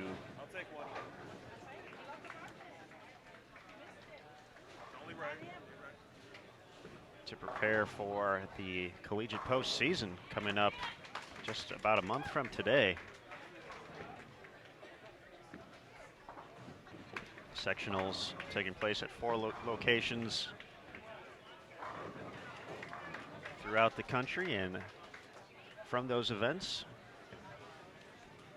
look at the top 16 men's and top 16 women's teams that will advance onto the Intercollegiate Team Championships this year, taking place in April in Baton Rouge, Louisiana. Also taking place in Baton Rouge will be the Intercollegiate Singles Championships. So players individually have the chance to advance to the national final in hopes of taking home that prestigious win. Joining us on 71 and 72 here in Game 3, we have Urbana and Wisconsin-Whitewater. For Urbana, a past runner-up at the ITC back in 2014. Wisconsin-Whitewater has had a pretty impressive season so far, ranked 4th overall from the latest coaches poll, or I shouldn't say it's a coaches poll, but the latest rankings from collegebowling.com have the Warhawks 4th in the nation.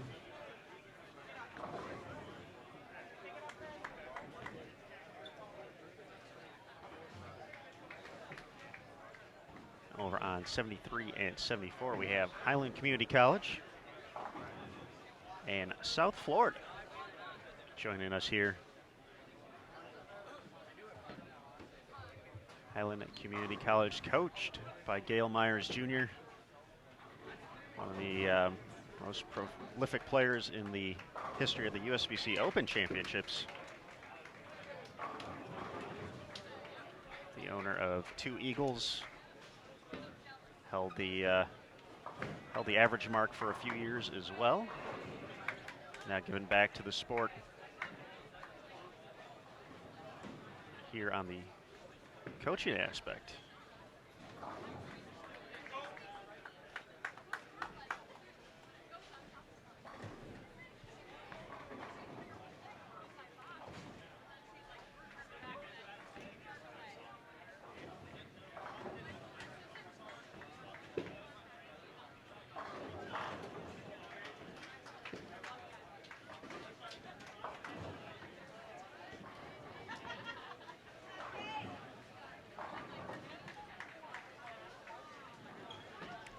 Now we had a question in the chat about standings.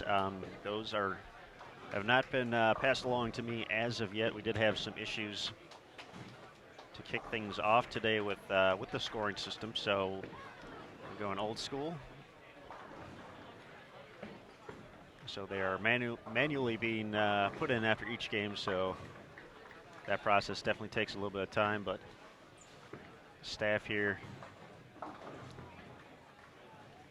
typing away.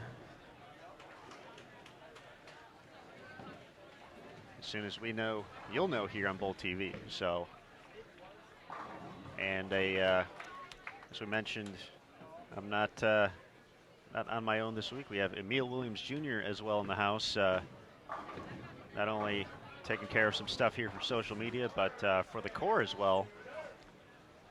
So Emil, I've been doing some cool stuff on the, if you follow Snapchat, or please check out the Youth Bowling page. I'm not sure exactly what you call it, but it's youth_bowling. And Emil's already done some updates throughout the house, just kind of getting the behind-the-scenes looks of the event. But he said if anyone wanted to get some footage of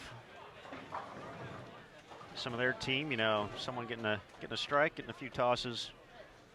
He would kind of run around the center and get those on Instagram as well for the Youth Bowling account.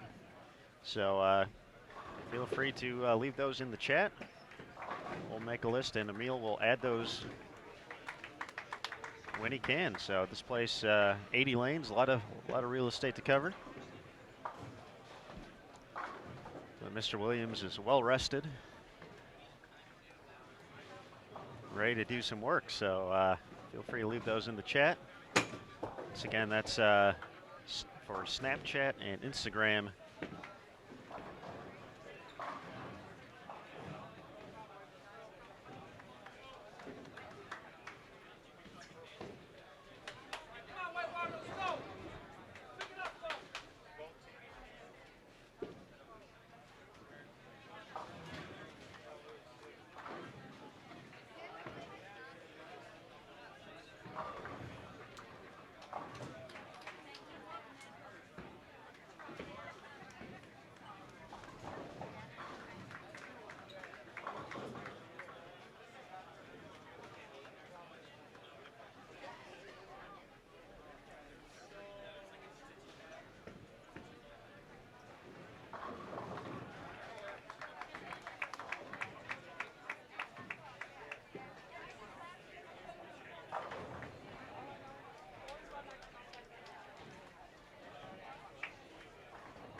Good morning to the one and only Mr. Michael Donahue joining us in the chat room. Hello, Michael. Hope everything is well in Texas.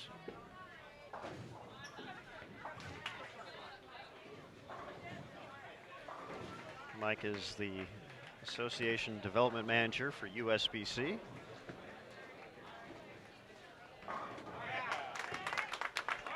And a proud new father as well. So hopefully, hopefully Mike, he got Aiden watching his first stirring edition of Bowl TV as well. Thanks for tuning in. Thanks to everybody for tuning in here Saturday morning, pretty much everywhere in the United States still. We're on Eastern time here in Indianapolis. So for those of you tuning in on the West Coast, we certainly appreciate it. No, it's very early over there. No, we've had a few folks from overseas as well, so we definitely appreciate the global reach of the sport, especially here on Bowl TV. We'll be here all day. A few more games here on the men's side. And then 6 to go for the women, starting at 5:30 p.m. Eastern.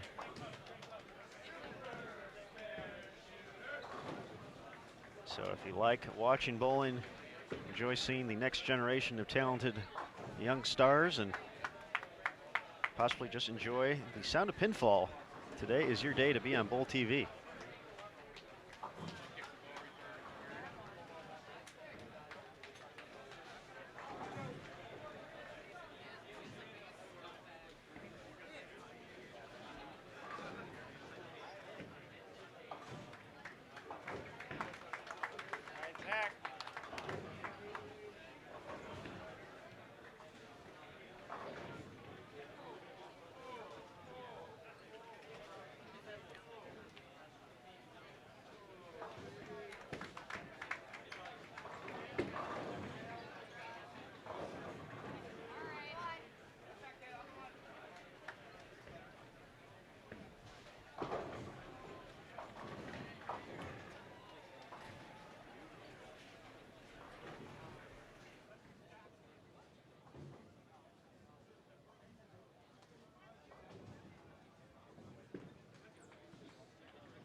question in the chat.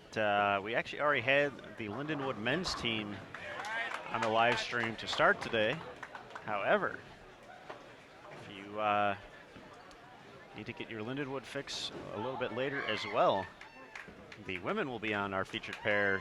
I believe they're actually on the first 2 games. So that's going to be a little bit later today, 5:30 p.m. Eastern start. But the men's team we had on in game number 1, so you can actually backtrack if you'd like. See how the Lions, the defending champions on the men's side here at the Hoosier Classic, fared in their opening game.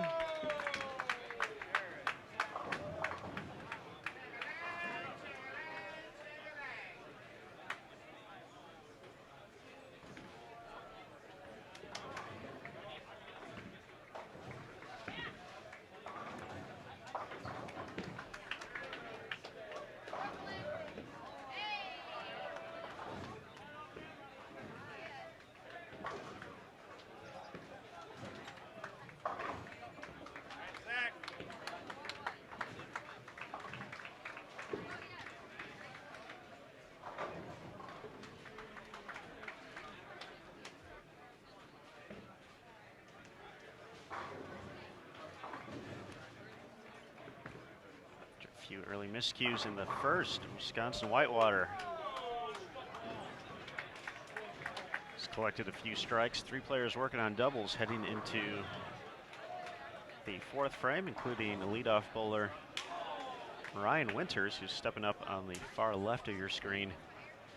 Winters already found some success in this building this past summer, recording a 3rd place finish at the Junior Gold Championships. Just missing the televised TV show.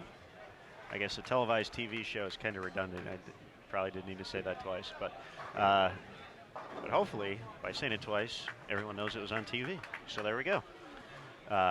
Winters ends up going high on that shot, leaves the 3-6. But Ryan also collected a USBC National High Average Award based off of his performance 2015-2016 season for high youth average. I believe that mark got up to 240 or 241. So Ryan definitely when he gets locked, throw a lot of strikes in a row.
Make it 3 in a row for Wisconsin-Whitewater's Josh Pate.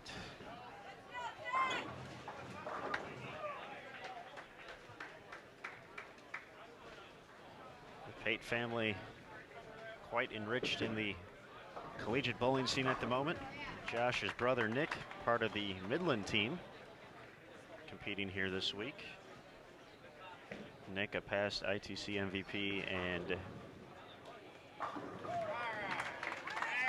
earned a spot on Team USA for the first time just a month ago. Josh's sister Lauren bowls for McKendree. So the McKendree girls actually split up this week, as teams do have, on the women's side, have the ability to compete in both the NCAA as well as USBC collegiate seasons. So Lauren competing with the Bearcats in Texas for an NCAA event.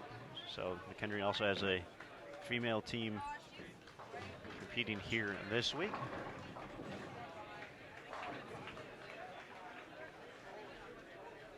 But another nice frame for the Warhawks.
For Wisconsin-Whitewater, the team definitely, after last year's ITC, definitely had some questions.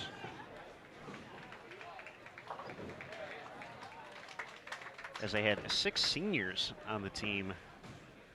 So, of course, always a Always tough to lose some talented and experienced players.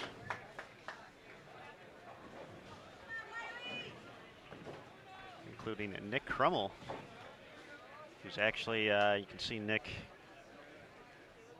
kind of standing in the middle of lane 72 at the moment, who's now helping coach along with head coach Sean Wachner. Sean did a great job, kind of built this team up over the past few years. As we mentioned earlier, Wisconsin-Whitewater having a great regular season so far. First team to capture 2 Tier 1 titles on the men's side this year.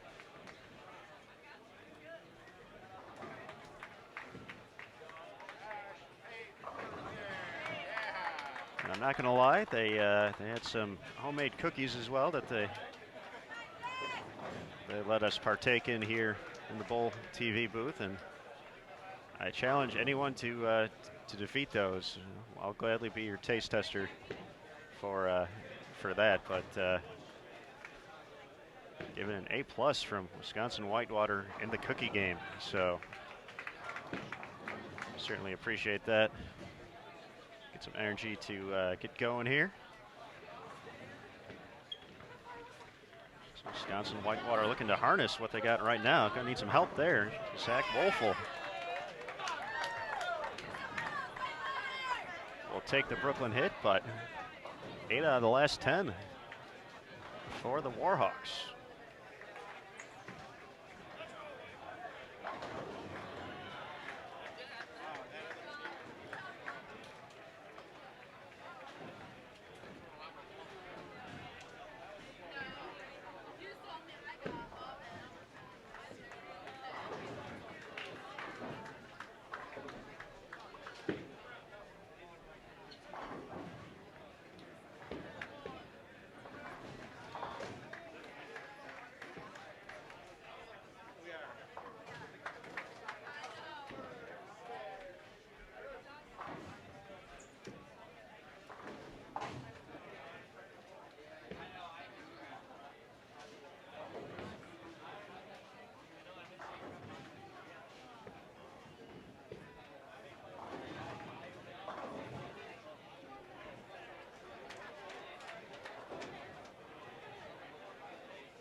Wisconsin-Whitewater really setting the pace.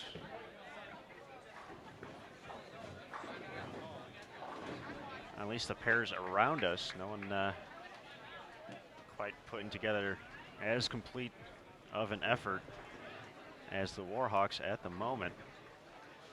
A quick work of this 45-foot condition here in game 3. Definitely be interesting to see the moves. Right-handers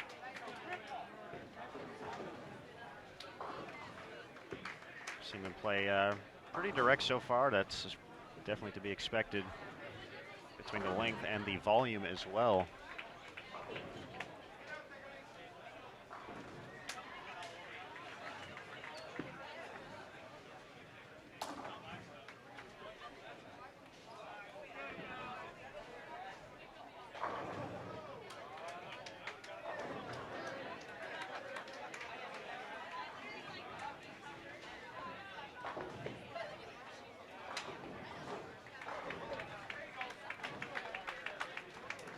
As Urbana finishes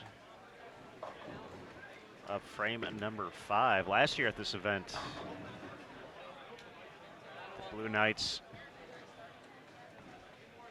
I wouldn't say we're preoccupied, but we're definitely keeping an eye on the TVs behind us here at Western Bowl, as their past teammate Graham Fa captured his first PBA Tour title, winning the Players Championship, which is also once again taking place this week. So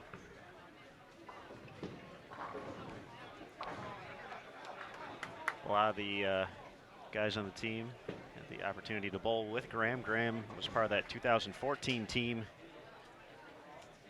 and finished runner-up in Reno, Nevada.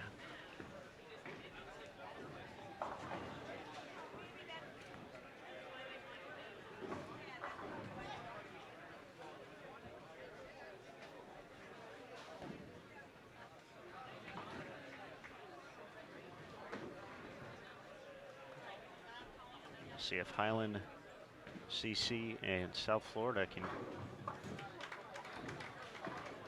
start to rally some strikes here in the back half of game 3. South Florida with a nice 6th frame, bouncing back after an open with 4 consecutive strikes.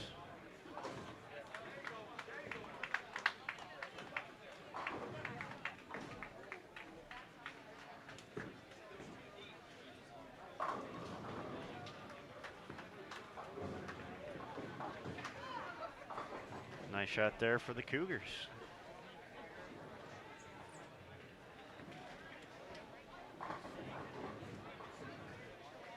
For those of you just tuning in, this is the 2017 Hoosier Classic, the 48th annual running of the event, presented by Columbia 300, H2M Management, and Logo Infusion.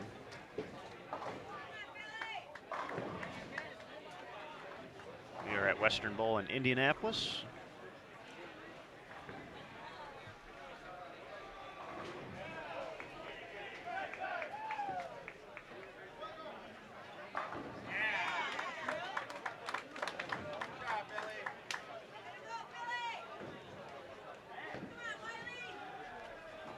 For those of you curious about standings, as soon as we have them, we'll let you know. We did have a little bit of an issue after game 1, so staff here working diligently to get those updated, and as soon as I know, you guys will know too. One way or the other, we will inform you. Even go check the Hoosier Classic Facebook page right now to see where they snuck them in.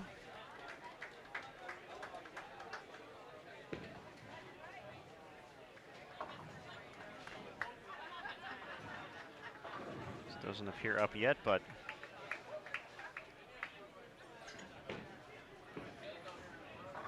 as soon as we know, you'll know.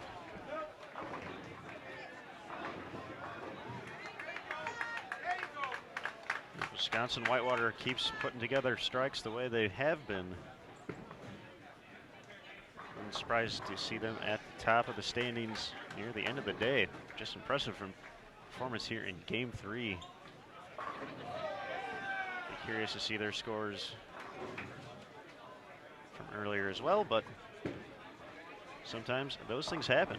It's that's why you got to have folks here that really work well on their feet and do their best to adapt to the situation when things don't go 100% according to plan.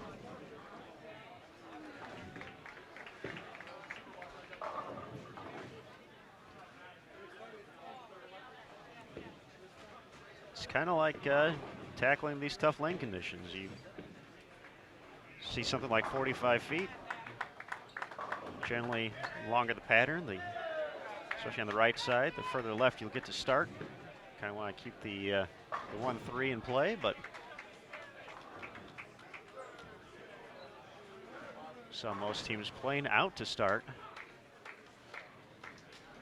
Even up until this point, still keeping angles fairly closed, more up the track than around it, moving into third, fourth arrow. Certainly see that by games 5 and 6, possibly even further left than that, but this pattern has held up pretty well as we get near the halfway point.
make that face, and you still strike. That's a good sign for upcoming ball reaction.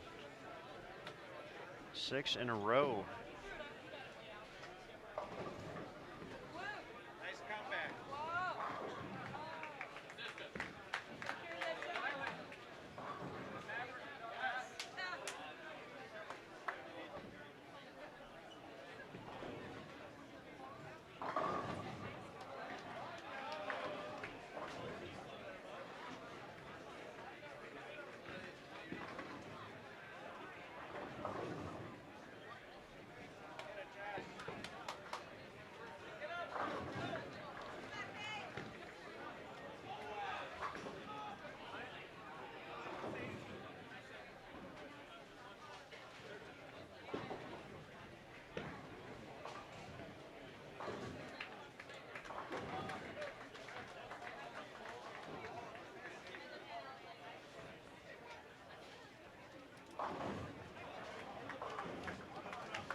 Zach Wolfel delivers a strike to finish up the 7th frame for Wisconsin-Whitewater. Looking tough as they hit the home stretch here in Game 3. This is the 48th annual Hoosier Classic presented by Columbia 300, H2M Management, and Logo Infusion. We're at Western Bowl in Indianapolis. I'm Aaron Smith with USBC Communications, and Emil Williams Jr. is around here somewhere, I promise. He's doing work as well. We're excited to be here, and of course, excited to have you all of you, there we go, joining us here on Bowl TV. We appreciate you taking some time out of your weekend to check out the next generation, if you will. So we got this 80-lane center filled with the top collegiate players from across the land.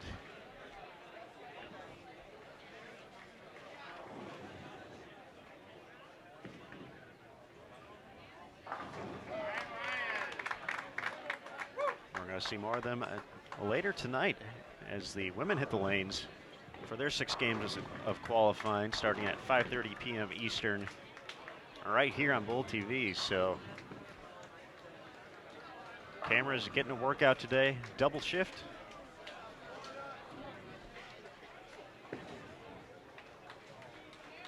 They'll get a nice vacation after this, though.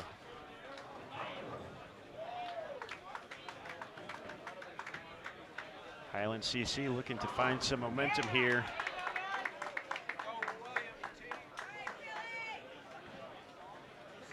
To get ready for the 10th frame.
Looking ahead to game number 4 here on Bowl TV.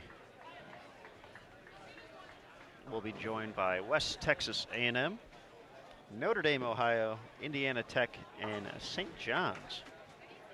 So those will be our 4 featured teams here on lanes 71 through 74.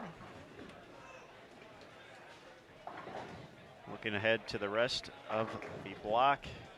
Game 5, Cumberland, Kansas Wesleyan, Wichita State, and Newman. In Game 6, Purdue, Calumet College, Robert Morris, Illinois, and Marian, not too far away here in Indy. Urbana's Kyle Cook has been inserted into the lineup. Kyle's been having a phenomenal season. Got a few tournament wins on his own.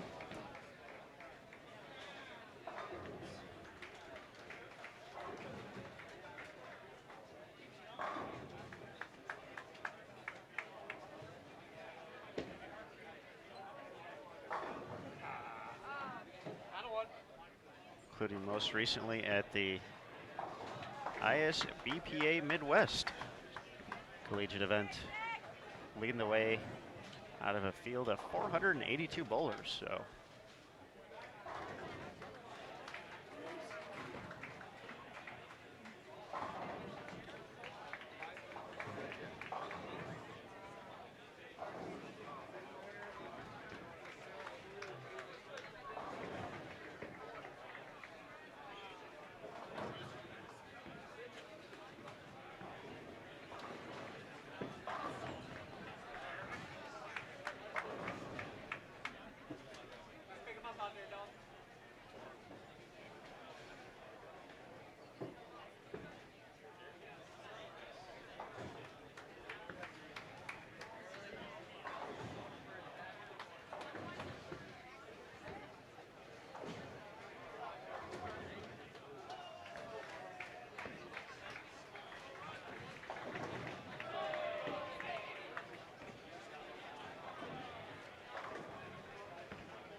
as we mentioned earlier, Emil Williams Jr.,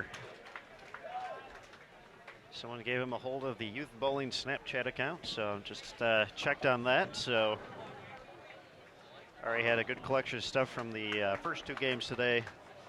He's been making his rounds, including some shots there from Weber International, Central Florida, Alabama. That looks to be it so far, but always trying out some new platforms here. Social media always expanding.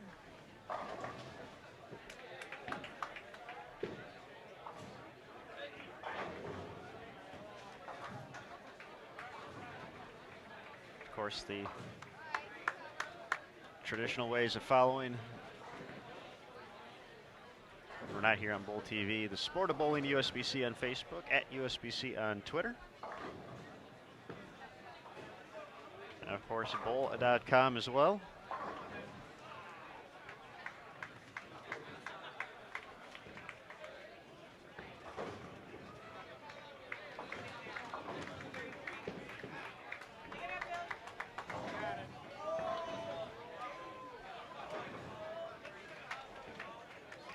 So be sure to keep an eye on all those platforms throughout the weekend.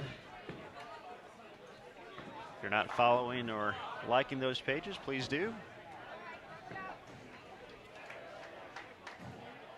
you're enjoying what you're seeing here on Bowl TV, feel free to also give us a thumbs up right below the video there. Always appreciate it.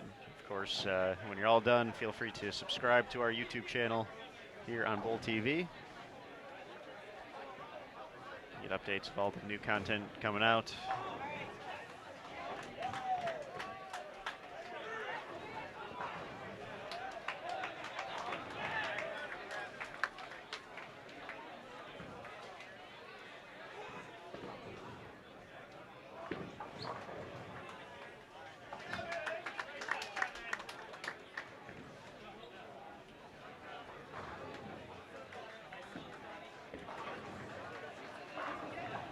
Speaking of people liking what they see on Bowl TV right now, if you're a fan of Wisconsin-Whitewater, gotta be feeling pretty good about what the Warhawks are doing out there.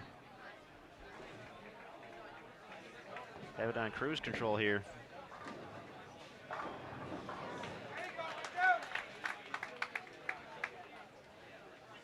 Big ninth frame for Highland Community College. Dale Myers getting his team lined up. Can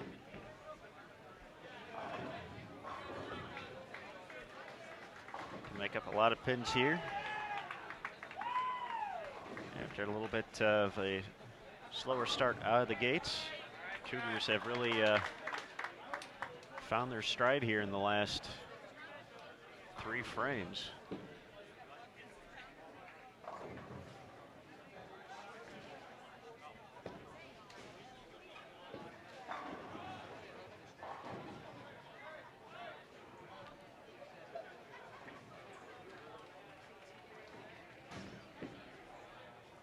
Now there's a question in the chat about how many teams competing this week. And on the men's side, we were in a sold-out field. At least when we started the day, as far as I know, we had all 78 teams here. There's certainly a possibility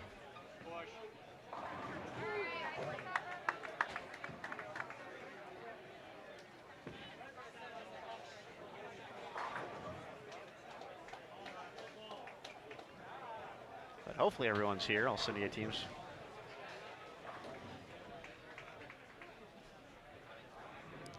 But that's about as big as a collegiate field as you're going to find on the women's side.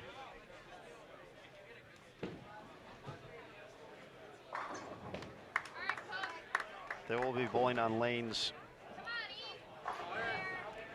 15 through 80 tonight, so that's approximately 66 teams.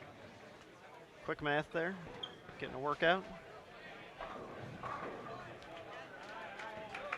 But Western, one of 3 centers here in Indianapolis with 80 lanes. So definitely can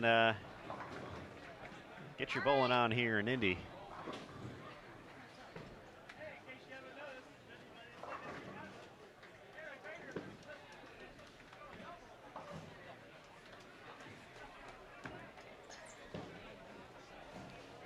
Thanks for the update in the chat there, Jeff. I tried to say both words at the same time.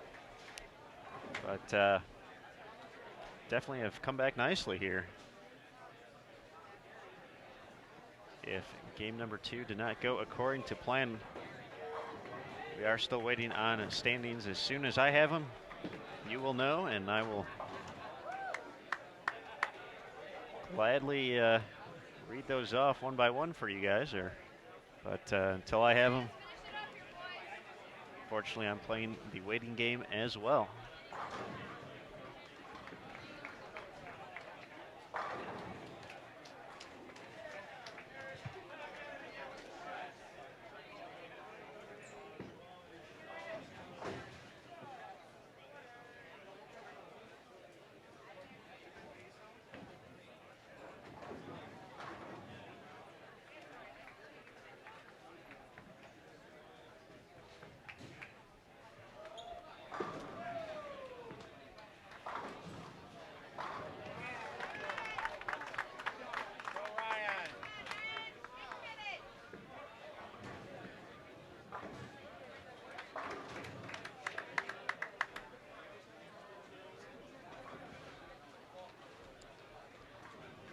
Like St. John's already in the books for game 3, so they're be here quickly for game 4.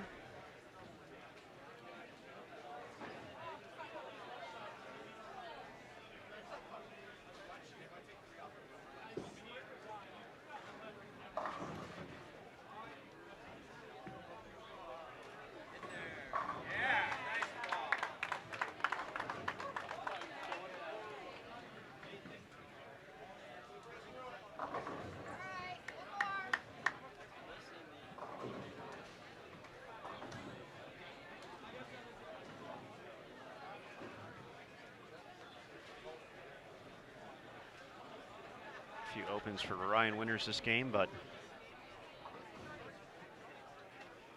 putting together some strikes here at the end when they're the most important. Can get to 188 with strike on his fill ball.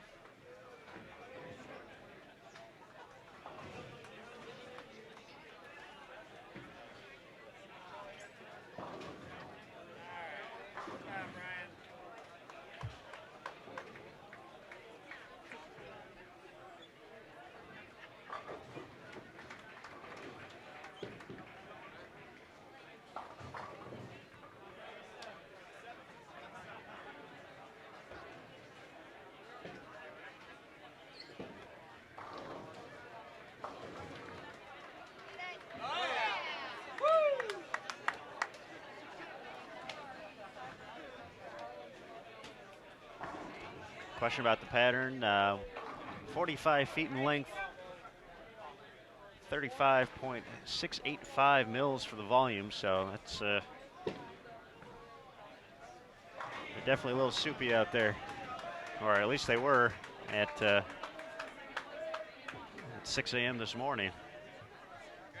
Using a brand new conditioner from Kegel, never before seen, never before used here in a competition of this size, so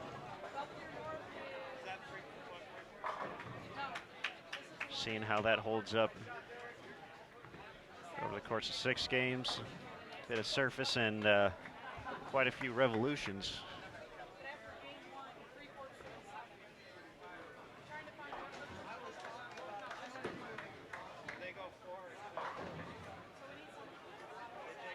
If you want to get a look at what the graph looks like, we have posted a photo on the Sport of Bowling USBC Facebook page.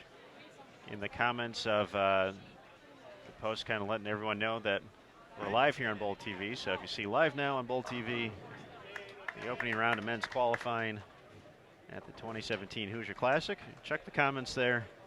That's where you'll find the photo of the graph.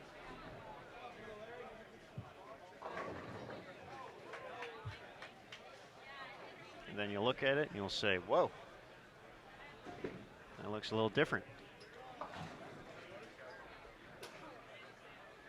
But Nick Hoagland is all about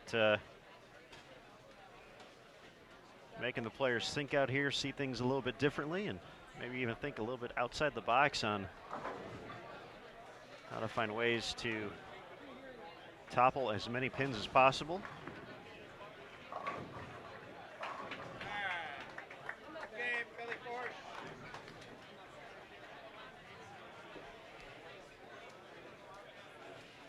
All right, all in the books on 73 and 74. Solid 10th for South Florida to get to 964. 926 the total for Highland Community College as they move on to their next challenge in game 4. Still a few more shots on 71 and 72, courtesy of Urbana and Wisconsin-Whitewater.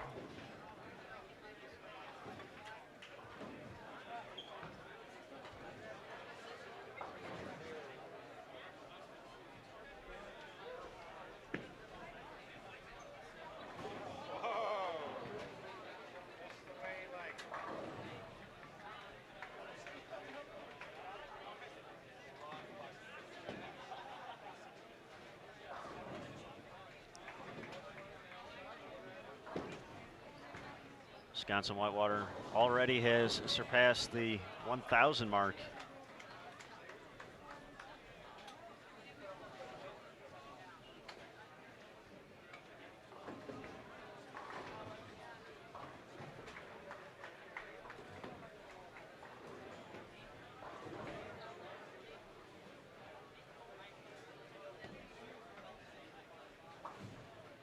They can still get to 11-14 this game if they're able to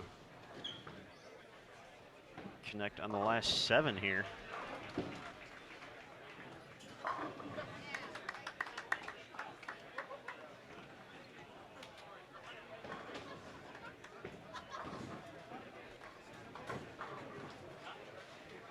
Dabbs and more from St. John's. Having some fun before they start game 4.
Once again, coming up next here on Bowl TV, West Texas A&M, Notre Dame, Ohio, Indiana Tech, and St. John's.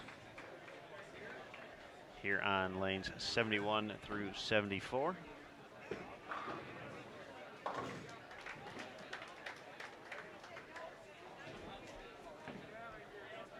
We still have not gotten standings yet, so as soon as we have them, we'll let you know.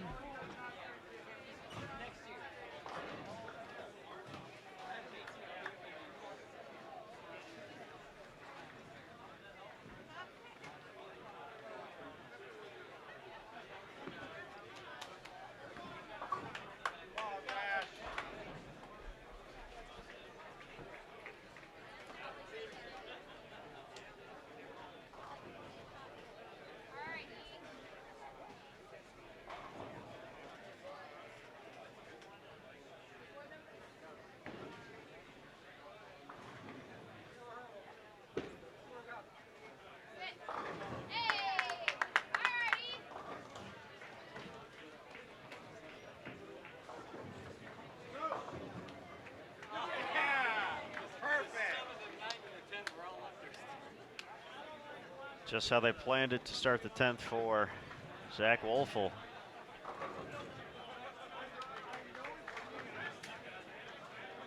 But take them when you can get them. That's all you can do sometimes.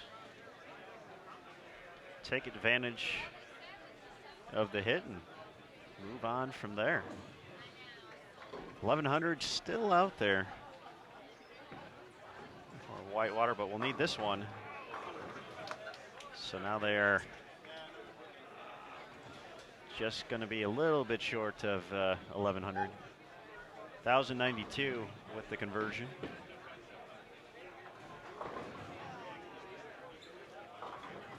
Urbana will be at 960. The cover of the 2-pin.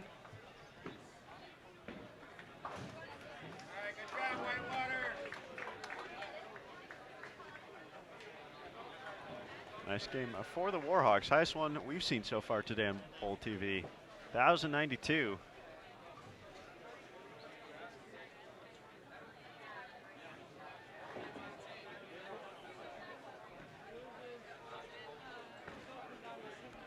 Question in the chat. Definitely not the last round. A ton of bowling left to be done here today and for the tournament overall. This is game 3 of 6 for men's qualifying. Then we'll have the 6 games of women's qualifying right after that. 5:30 p.m. Eastern scheduled start time. And then tomorrow all teams will be back for 15 Baker games. And the total pinfall from all of that will determine the top 8 men's and top 8 women's teams who will advance to the Baker match play bracket.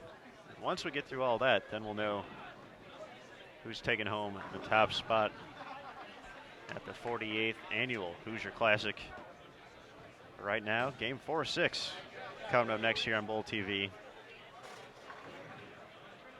So don't go too far. We'll be starting up in just a moment. Thanks again for stopping by.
All right, game 4 now underway. West Texas A&M, Notre Dame, Ohio, St. John's, and Indiana Tech on our featured pairs. And hey, everybody, we got some standings. So,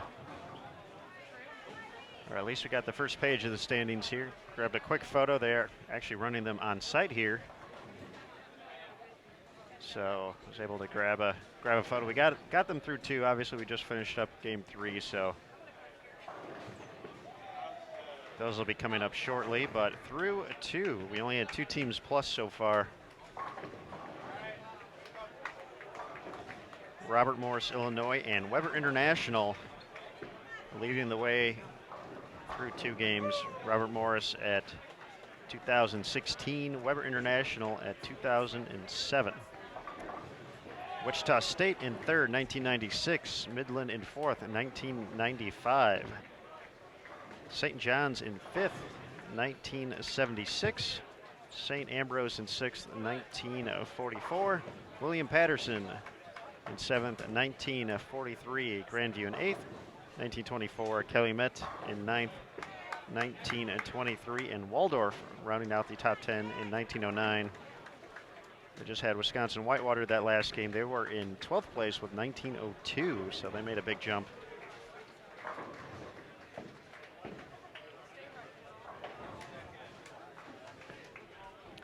So scoring pace definitely a little bit low in the early going on this 45-foot pattern. Individually, Nick Pate of Midland was leading the way through 2 games with 228 and 248 for 476.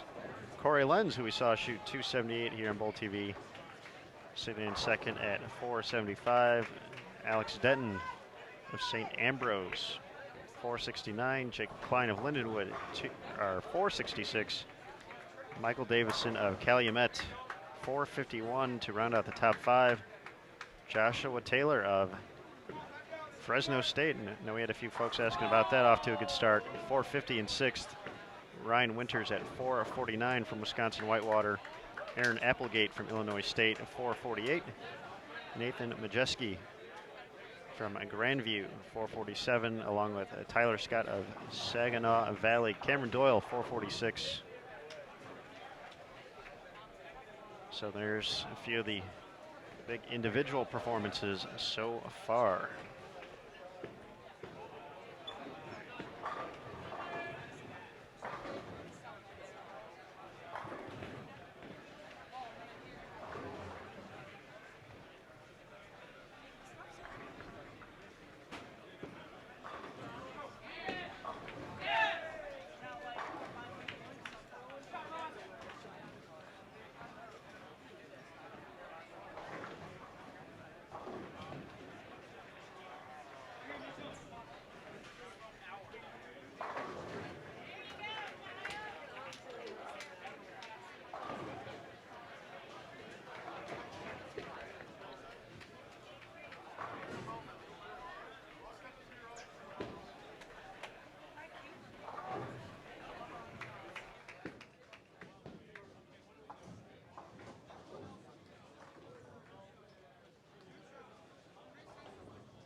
right, for Monica in the chat, Alabama currently finds himself in 66th with a 16-20 for their 2-game total.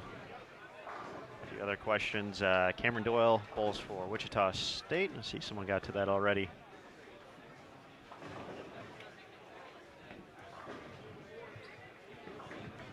As soon as we know a little bit more and get an update for 3, we'll let you know.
All right, starting to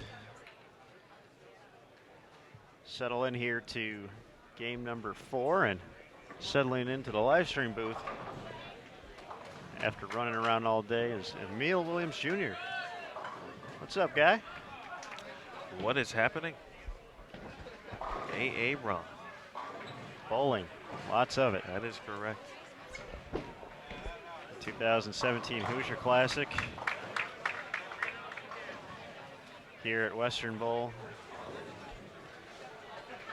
Emil, you competed at this event at Woodland Bowl across town here. Apparently it was not as kind to you during your reign as a Lindenwood Lion as it was to the Lions of last year, who are the defending men's champions. But that's okay. That's all right. You guys did it when it was important. 2005, winning the ITC. Sure.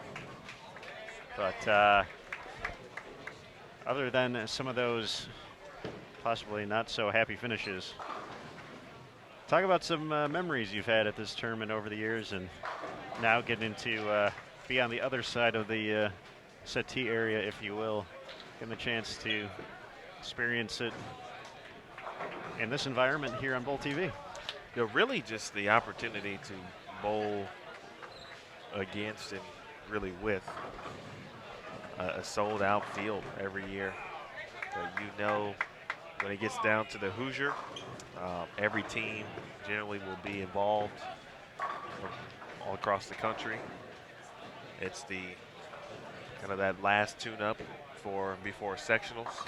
So it's really a great chance to, you know, kind of get on the same page, if you will. Make sure that the chemistry is good. Obviously, it'd be nice to make the bracket.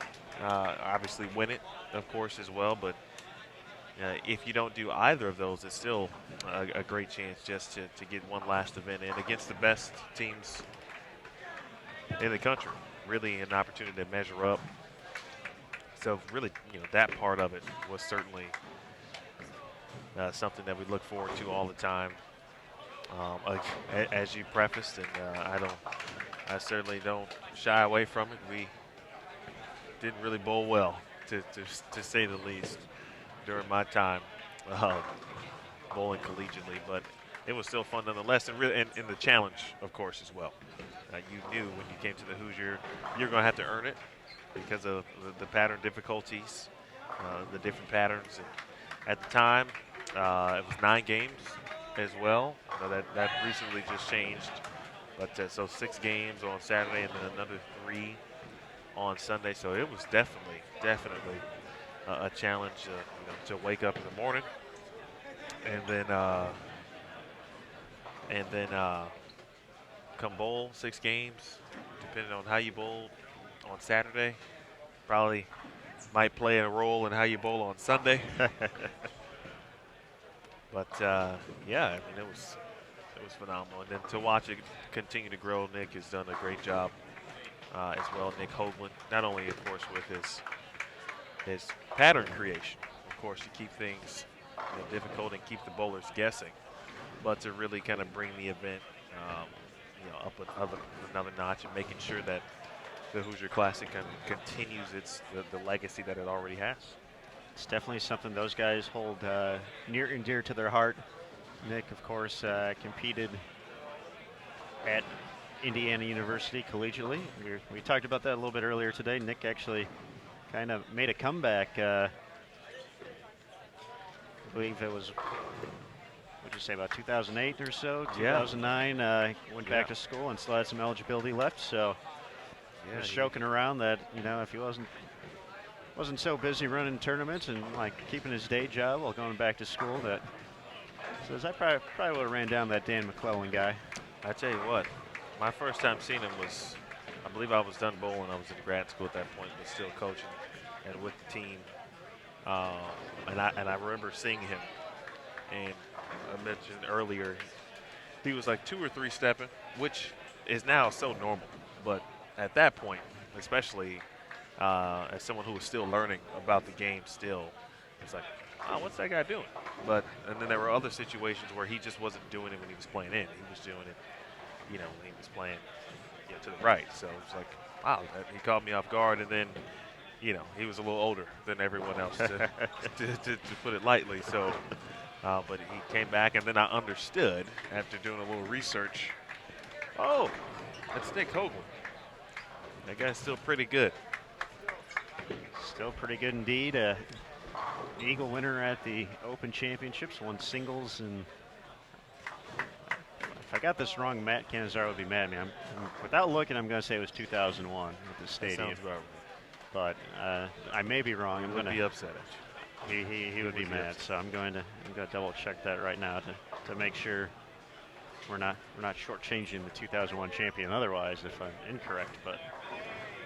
And also, Nick he loves the game, loves the sport. He loves giving back as well. And so he gets as much joy being able to put this event on, give the bowlers a challenge, and, to come away. If you come away with a win at this event, you certainly earned it, as I mentioned earlier, as Aaron basks in his glory. That he is correct. Nick did win regular singles back in 2001, 798, the winning series. Back-to-back 270 games, too. 279, 276 to finish that off to get that. So not too shabby for Mr. Hoagland. And as you mentioned, a lot of pride, a lot of joy, and making you youngsters work. I shouldn't call you a youngster. You're technically older than I am. So not by much, but just saying. That's okay. Every time I get to talk about any of my friends who are older than me, I don't waste a chance. So I'm not mad at you. Shout out to John Savoy, the guy from Chicago, John, Lindenwood Lion, and himself. In fact, he's got his name on the masking unit on 71 and 72. That's something that looks real good, I got to be honest. Didn't have that opportunity. In fact, when I was bowling, that didn't even exist. And so, think about that element, getting to sign your name on a masking unit, and then it's displayed at the event every year. So that's a pretty cool element in addition to the tournament over the years as well. as Aaron pulls up John's signature, so I can see it. That's okay. I'm willing to always share the accomplishments. Hey man, my man did it. So did the team. Wichita State last year, the winner on the women's side, three-peat. So they are certainly a program that is accustomed to winning things. They've fared well over the years, to say the least. And certainly, I mean, they deserve the wins and the things that they do earn, certainly. But to win it 3 times in a row here, I mean, that's kind of special. That's quite special. And we got a chance to talk with Sydney Brummett yesterday for a little bit when the team got in. We were doing some preparation for the live stream here and getting a chat, and just talking a little bit about the transition from kind of just the team identity. They had Dasha Kovalova, an outstanding player from the Ukraine, the past 4 years, kind of taking the reins from several other great players over the course of the Wichita State history. It just seems like have one of those players just kind of come along every few years. And so Dasha graduated last year, so this is kind of a transition time. Sydney herself, though, she's pretty good at the bowling. I'm going to say that. She is, undoubtedly. And couldn't have worked out better in that situation where you lose such a talented and experienced player like Dasha, but still have the experience where they, Sid, Holly Ann, for example, very experienced because they started so young, and have accomplished some great things so far, and be able to kind of lead the team, take over that leadership role as well. And that's a big part of college bowling as well. You need good leaders. You definitely need leadership in the huddle, leadership on the lanes, leadership at practice, leadership off the lanes. So that's a very important and something that really shouldn't be overlooked as well. Obviously the coaches are that's their role, or part of their jobs, of course, is to be leaders and father figures in many instances, and everything in between. But when you get down to the players on the team, those in the program, there have to be leaders to be a successful program, and to again keep things in check. A lot of young people in a group, in a room. Sometimes, is everyone always going to get along? No, that's just not going to happen. I'm here to tell you that doesn't always happen. I've experienced it, but if you have good leadership, then those are the things that you talk about, iron out, and you move on. All right, sir. Some great insight there. It got real, didn't it? It got real. It did. That escalated quickly. But we got Dylan Murphy, part of the H2M management crew here, Backhaul Direct gang, that helps make this tournament run so well. Just sent me a message saying, we got some Game 3 standings for you. So he actually said that they will be posting those on the Hoosier Classic Facebook page in a moment. So we actually have the link for that if you're not following the Hoosier Classic on Facebook already. If you scroll down a little bit into the description below the video, we added that earlier in the block. If it's not there, just go ahead and refresh your page. It'll be there. But those will be up there shortly. But now leading the way right here on Bowl TV, St. John's, 29-95, the leading total. Wisconsin-Whitewater sits in second, 1 pin behind, 29-94. We saw them have a big game here on Bowl TV in Game 3. Weber International in third at 29-70.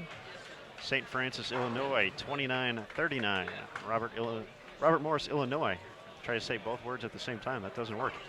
29-21. Midland in sixth, 28-93. Calumet, 28-85. Wichita State, 28-81. St. Ambrose at 28-67, and Purdue rounds out your top 10 with 28-65. the individual standings, Corey Lenz moves into the top spot. 720 for his first 3 games, so averaging a cool 240 so far at the halfway point. From St. Francis, Illinois, Sam Marcotte, 693. Nick Pate from Midland, 689. From St. John's to Brandon, if I mispronounce your name, I'm sorry. Brandon Sodamasto, 680. And Tim Heyman from Lindenwood, Belleville, 679, rounds out your top 5 individual scores so far.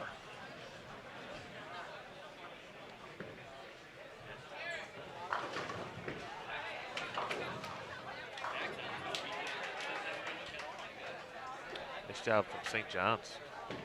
That's true. It's, you know, over the course of years, you know, programs certainly kind of moved back and forth, and St. John's was a powerhouse. I want to say, what would you say, maybe 12, 14 years ago? Yeah, I think 'cause I heard a lot of stories about the late 90s to the early 2000s. The Mike Fagan days. And there was one other individual that people used to talk about all the time. I believe his first name is Ian.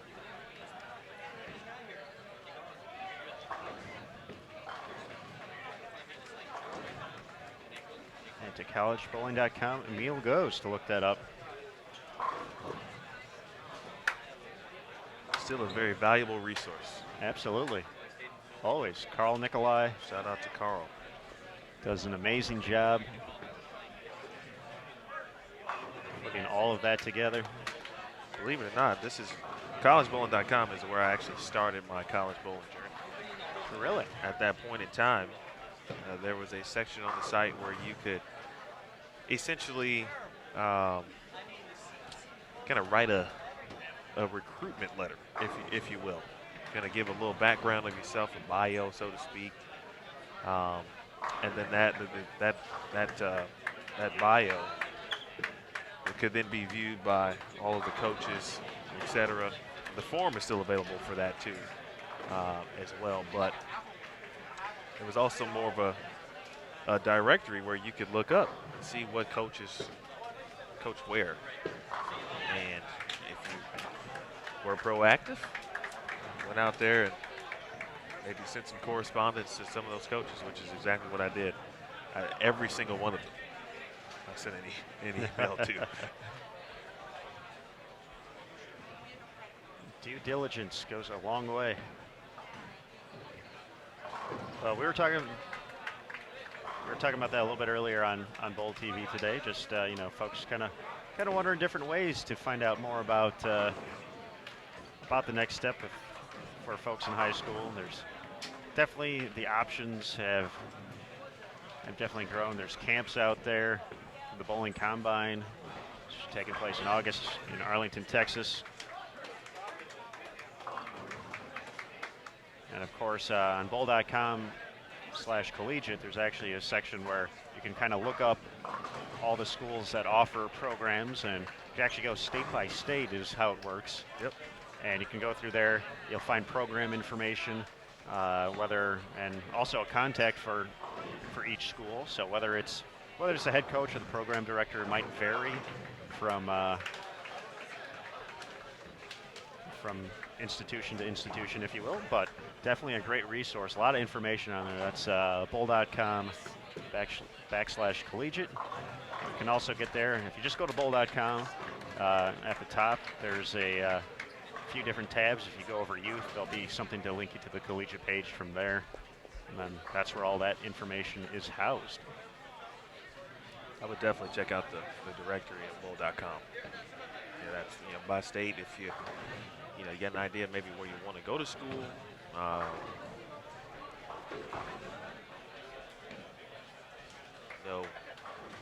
what vicinity, maybe what region you're looking to go to. That's a good starting point for sure.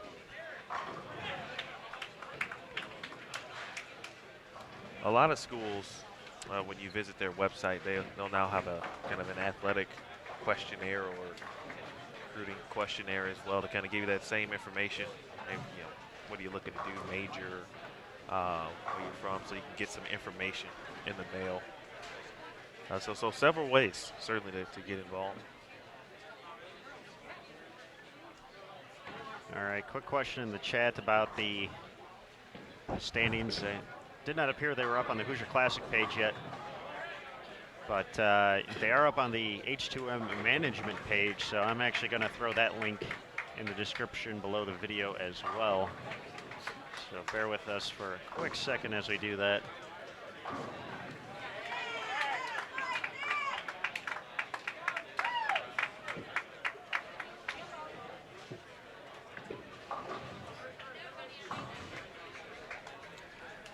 So Monica earlier in the chat had posted Roll Tide. The tide was rolling down on the low end. Got a good highlights of a player at the time who was bowling fourth. Had a nice string going. I believe he ended up shooting 256. But you can check that brief video clip out on the Youth Bowling Snapchat. That's youth_bowling. Trying to go around and give some glimpses into the event. And certainly kind of to compliment my man Aaron Smith and our Bowl TV coverage here. We know obviously every team can hit the featured pair. So if you're a team or you're a fan of a team that's here, hey, let me know. I'll try to run down and get a couple highlights for you. Add it to the Snapchat story. It's as the kids say, Aaron, it's the Youth Bowling Snapchat is getting a little lit now. It's lit. It's getting lit. It's lit.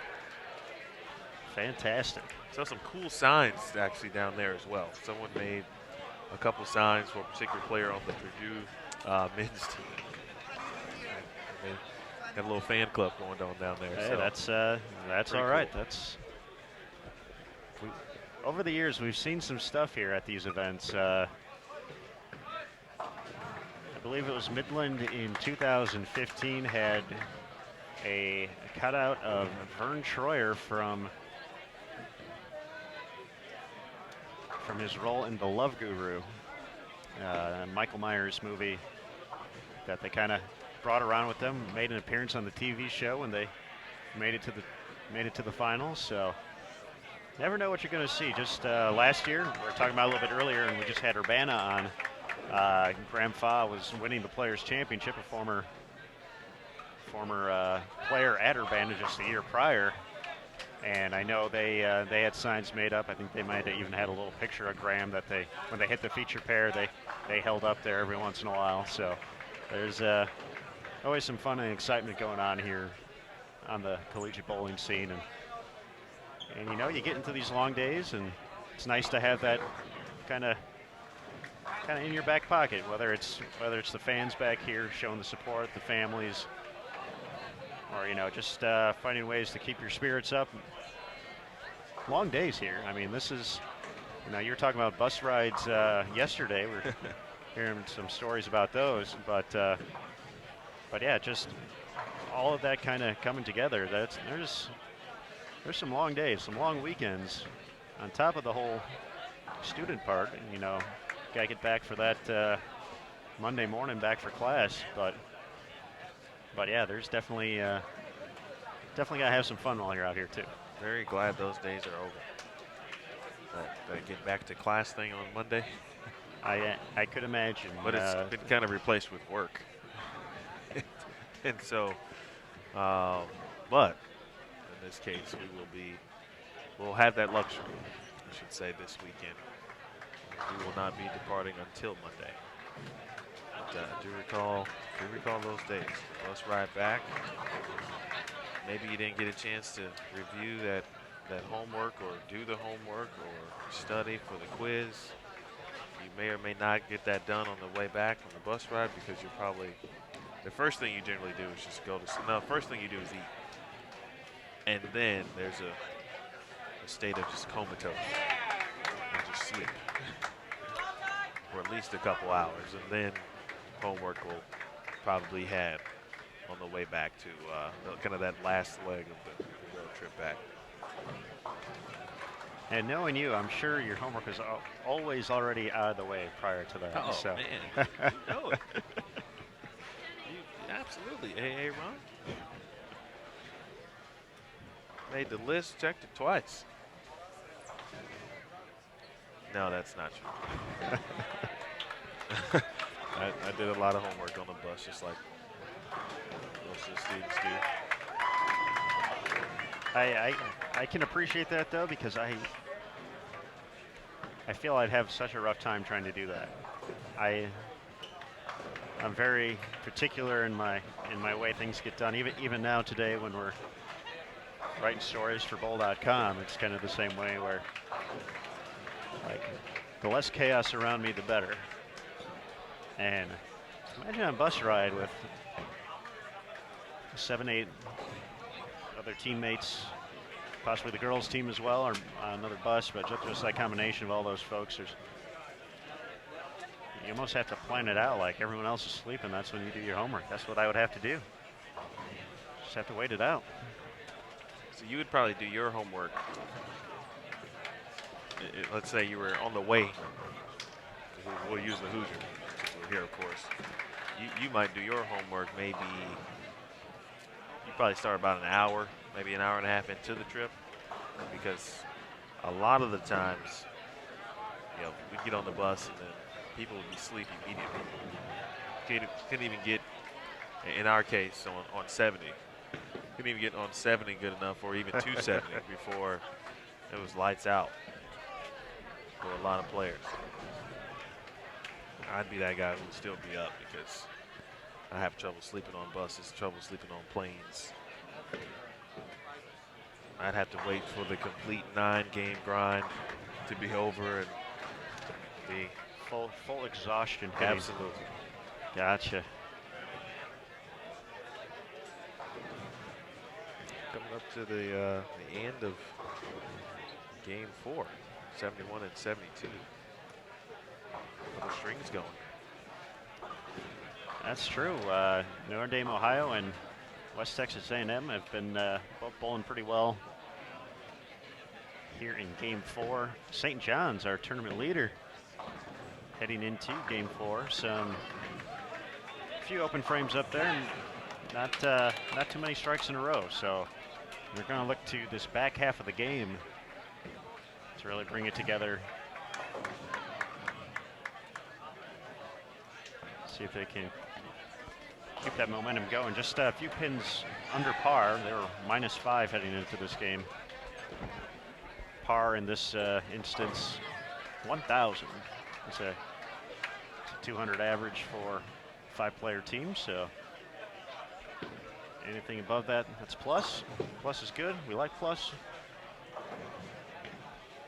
Don't like minuses. Don't like minus, but you gotta take it. If you're minus and you're leading, then that's okay. That says a lot. It's probably not too easy out there on the lanes. That it's, you're leading and you're not plus. And 2, there's probably a good deal of spare shooting that's being made as well. Spare shooting, definitely a big factor out here, and of course always tricky in general. A lot of multi-pin combinations like that 2-8 right there, but no problem for St. John's anchor bowler there on the conversion. I certainly admire players who could just knock down the 2-8 or 3-9 or something like that on a very difficult, obviously not easy pattern, very different, of course, as well. So shooting straight at 2-8s and 3-9s, I've seen people do it, and it always amazes me. Although that young man didn't do it there, but certainly not the easiest of spares when you add in the equation of what the lane is doing. Speaking of St. John's, that gentleman I was referencing, Ian Lang. Ian Lang, that name does ring a bell. Ian Lang. Andy Monto. One of the Yeah, looking at those. very, very solid St. John's days in the early 2000s, 2001.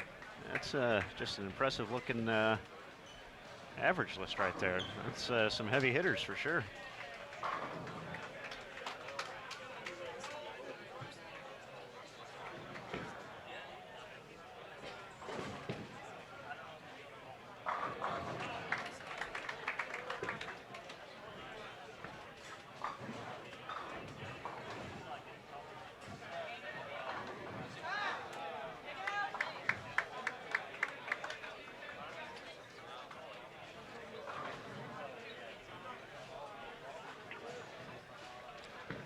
Solid alum on 71 and 72 in both of those teams.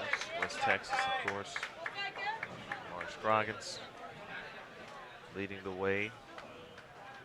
Notre Dame College, Ohio, with two of their best alums as well. And in the background watching, Chris 5, Miko Walker.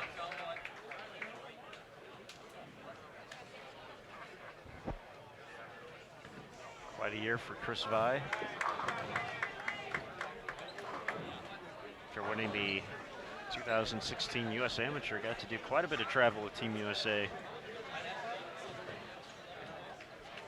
Getting to go to Mexico and Qatar to represent the red, white, and blue. So.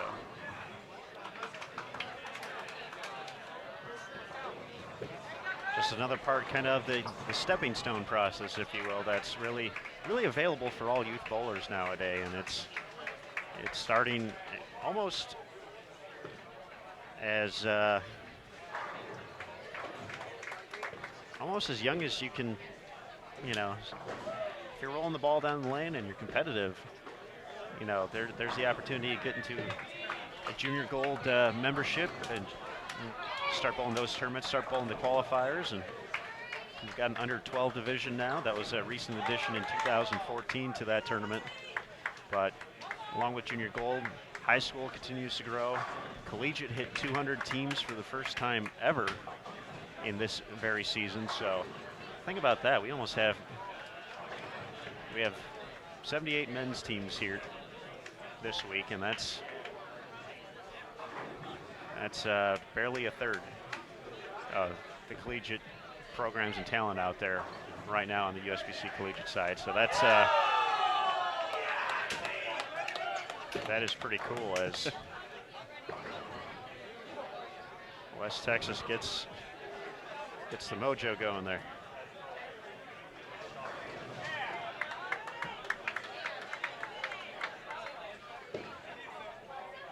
Late roller. I'll need a score change in that ninth frame. That's a 5-bagger. Into the 10th. West Texas looking solid. And a chance to put up a nice number.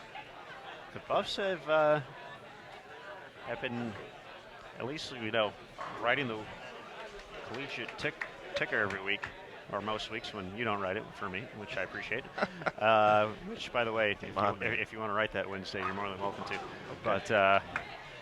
But yeah, no, West Texas has had a solid year. They've been they compete in the Southwest Intercollegiate Bowling Conference, and they've been doing fairly well throughout the season. Tyler Albrecht has put up some real big numbers over the course of the season.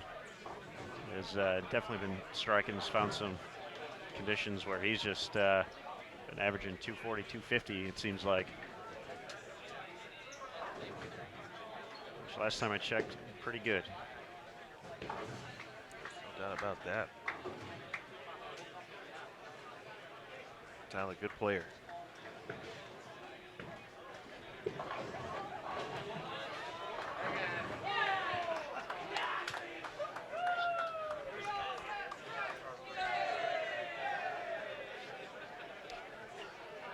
Foundation frames do not get much better than that.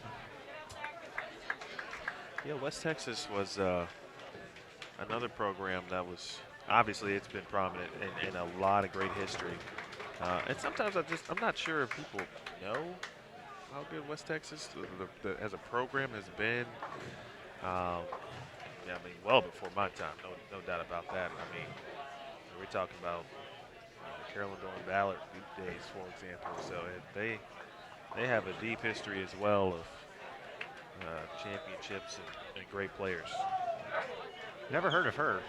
Me neither. I'm familiar with Robin Marshall, though, so that's Robin Marshall. Shout out to Robin. Of course, a little joke in there with CDB, but yeah, certainly a lot of programs have quite a history. Yeah, on the men's side as well, I think they had some pretty impressive teams over the years, and that also speaks a lot to just the longevity of the program. One of the great things is obviously, as we talked about, the growth of collegiate bowling, but there have definitely been some institutions that have been there from the forefront that are kind of the pioneers, if you will, and been around there. And think back to Wichita State, obviously, has been winning ITC titles for 5 decades now. But West Texas certainly has to be in that conversation as well. It's just a program that's kind of been around there, been up there, knows what it's all about. Yeah, we had a lot of good times bowling. I guess their men's team during my time, 2003 to 2007. The women's team finished runner-up to Wichita State, as you say that, 2005.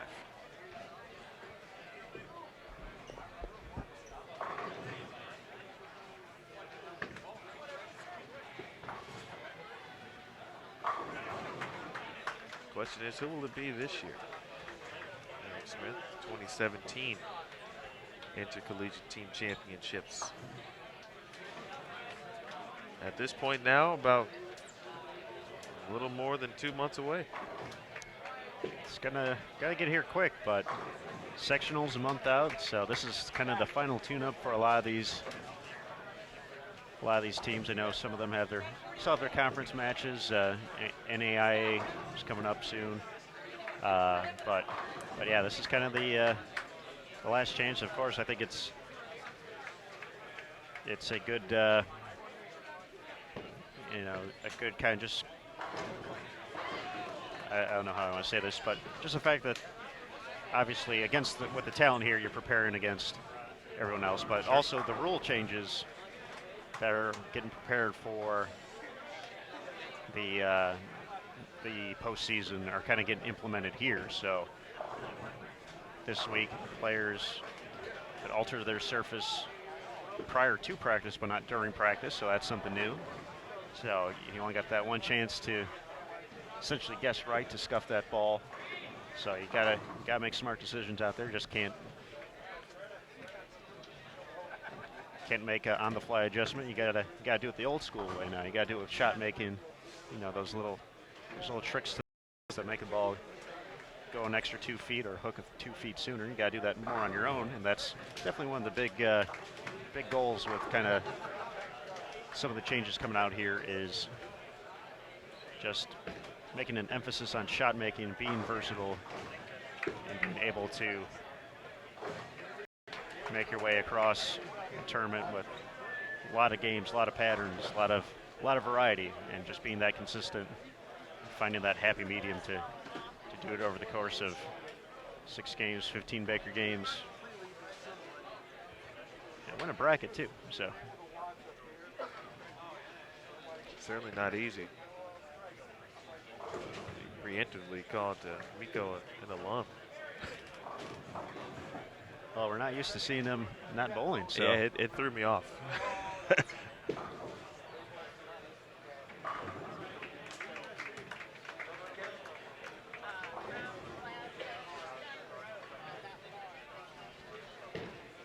It's up there, a fill ball.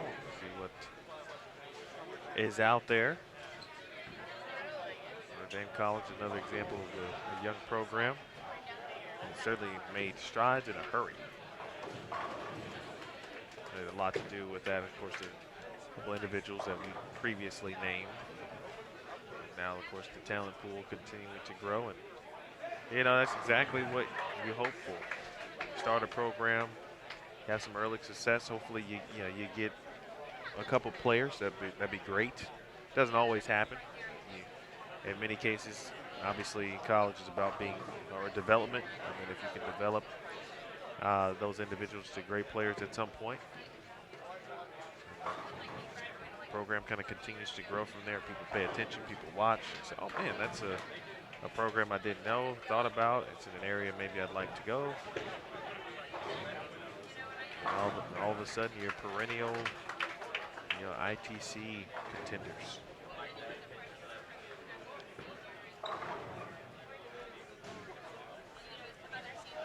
Yeah, certainly can rattle off plenty of colleges who have kind of have built that reputation. Obviously, we talked about some of the long-standing ones, but the Weber Internationals of the world, Calumet College, Notre Dame, Ohio, Lindenwood, just places. Sure. Maybe 15 years ago, some of those places didn't have programs, or if they did, just starting up, and have built that Wisconsin-Whitewater last game, and what Sean's been able to do over there over the past few years is talked about a little bit. He lost 6 seniors from the team last year, including Nick Crummell, first-team All-American, just outstanding young competitor, and he's rebounded nicely. Whitewater, the first team to win 2 Tier 1s this year, and going to be in probably going to be a pretty good favorite going into sectionals as well to make some noise there. So well, they're in the hunt right now here. And they are, yes, that's right. Second by a pin. I'm getting ahead of myself. Forgetting about the now. Yeah, they have performed very well. They have a 3rd Tier 1 in their mindset. Maybe not yet, but it's back there. They're thinking about it. Well, they want to sign their name. Masking unit that will again display. For those who may not be familiar with what we're referring to, directly above 71 and 72, you can see 47th annual Hoosier Classic. That's of course last year's masking unit, and the men's and women's champions. Men's on the left, women on the right. Get to sign their name and get to be creative for a little bit after their win.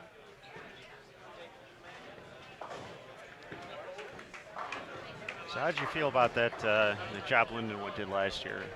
Do you like it being split up like that? Would you have preferred them get it all in one kind of line somehow, maybe diagonally, or I mean, that's Lindenwood's pretty relatively long. Like since we were just talking about, I'm thinking about Wisconsin-Whitewater. That's the whole thing right there. Yeah, it's one of those. I tell you what, if that was me, I probably would have done the same thing, but it would have been accidental. It would have been, I'd have started to write, realized it wasn't going to fit, and then, oh man, that's exactly what I would have done.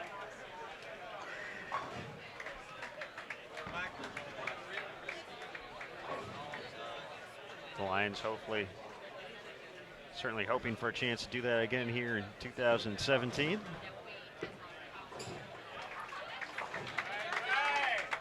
We got to see him in Game 1 today here on Bull TV. So when you're all done, if you want to see that, be sure to check out the replay here. Of course, all these archive here on Bull TV as well. So in case you miss any of it, you can always go and check it out later. If they really wanted to, they could check it out now. They would miss out on the sterling commentary between you and I. They would miss out on us for sure. But they could go back and watch that later if they too. wanted to. Get some help there. Runaway Brooklyn. That's a nice break for West Texas. They'll take it. You need those kind of to win an event like this.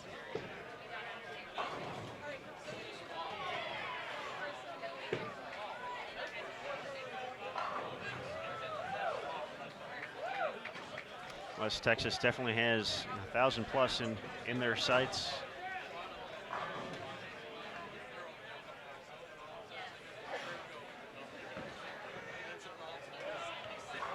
Looks like Notre Dame, Ohio can get just under 1,000 with a big finish here from their anchor bowler.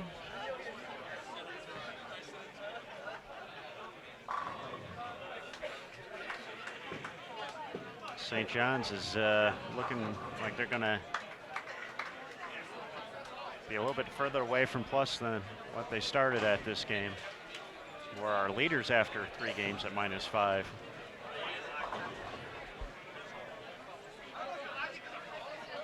But I think we're getting too close to that time where it just looks like seeing more strings of strikes out there, just at least down on this end of the house. Like,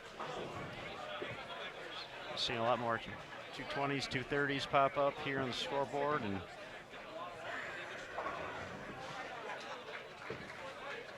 might be time to see a team really kind of come out here and put up a big number. So we got our next 4 folks trying to do that.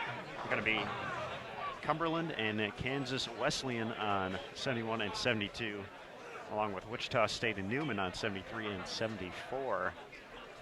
Then for game 6, Purdue, Calumet College, Robert Morris, Illinois, and Marian. So we have left for the day, for the guys at least. Speaking of people going shooting a big game, Calumet just went 12-14. So they were hanging around in the top 10. A few. I think they were about 100 under or so.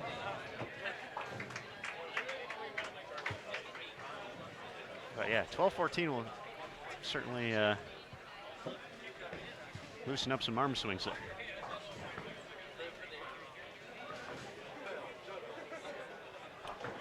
That's good bowling. 12-14.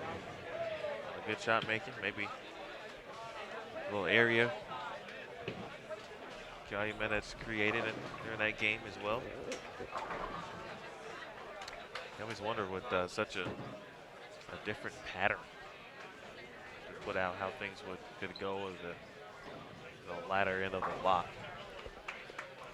And now that we're a few games in, I feel it's all right to talk a little bit more about the pattern today, because we chatted with Nick Hoagland about it and just kind of what he was expecting to see or hoping to see, and seeing if the players took advantage of it. But obviously 45 feet in length and a lot of volume at 35 mils, nearly 36 mils. So, and kind of the way it was built, he kind of wanted to see everyone move left, including the lefties, which is not the way they typically attack a pattern. But the righties, with the length and the volume, wanted to push them out further to the right, wanted to see them playing kind of that first arrow to the right. Saw some folks do that. We saw them probably play a little bit further left of that here on our feature pair to start. But we kind of saw teams stay in that zone.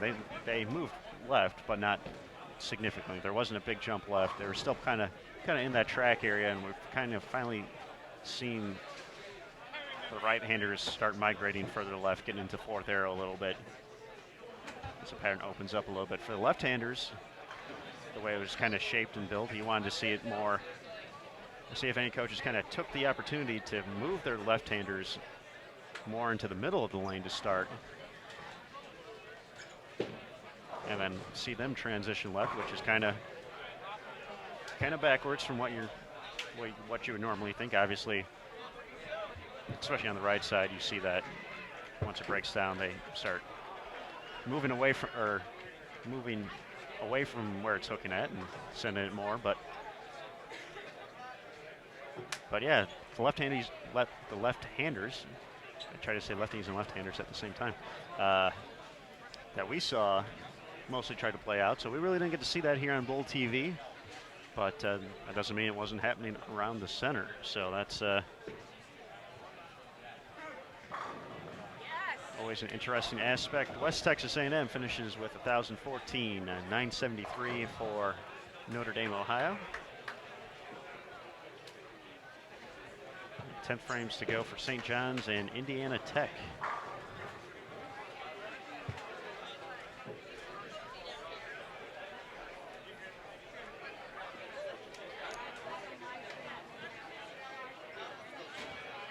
.956 max score for St. John's.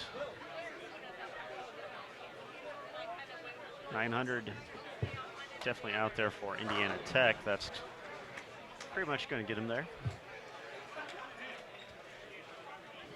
I can get to 936 still.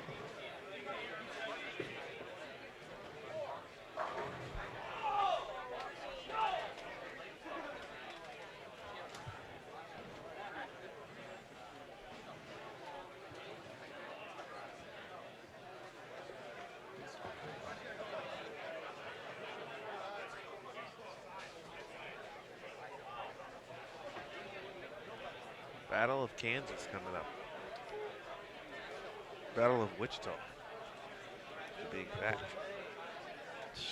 It's true. Wichita State, Newman.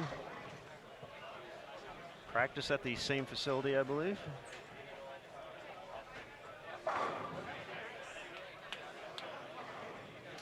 May not at the same facility, but spent a lot of time at North Rock Lanes. Let's call it that. But yeah, definitely always fun to get these two teams together. Both well coached. Hall of Famer Gordon Vatican for Wichita State. Billy Murphy for Newman.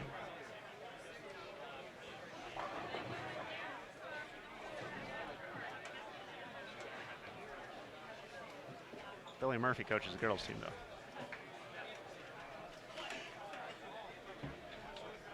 Coaches both? All right.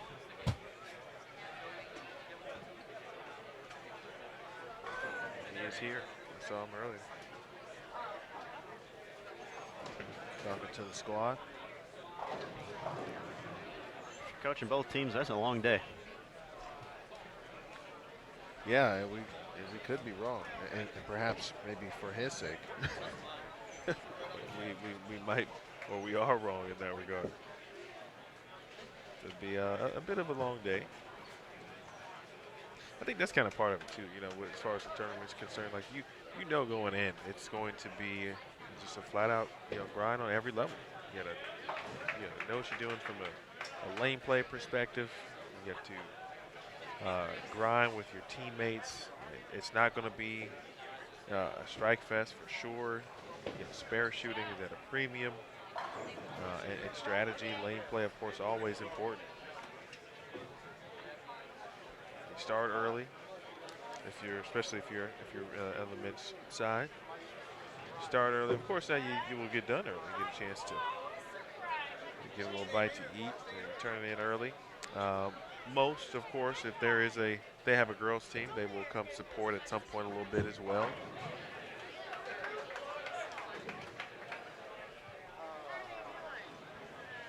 Saw several girls teams here as well. Of course, they bowl this afternoon, later into the evening, but they get that chance. Come out, support, and then also get a look at just some things, of course, with what's going on the lanes. Now, a little different in the fact that the women will have a different pattern of their own to try to combat here this evening as well.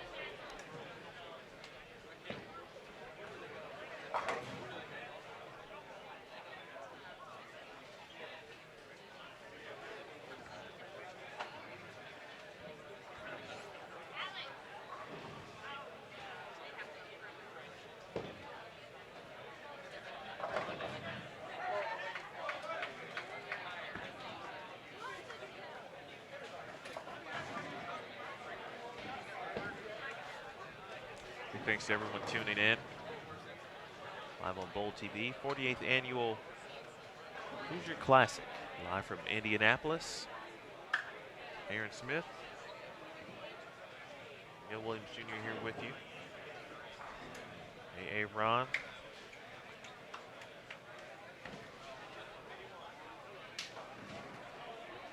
I misspoke on our team's bowling here. Uh-oh. I didn't mean to, but I did see something that we had a team not being able to make it. So I believe that team might have been Cumberland. So we said they were going to be bowling. I do not see them anywhere in the standings, but I see Madonna in the standings. So Madonna University will be on our feature pair here, along with Kansas Wesleyan. So we'll make that adjustment to our notes.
All right, just like that, we're underway. Game 5 here on Bowl TV.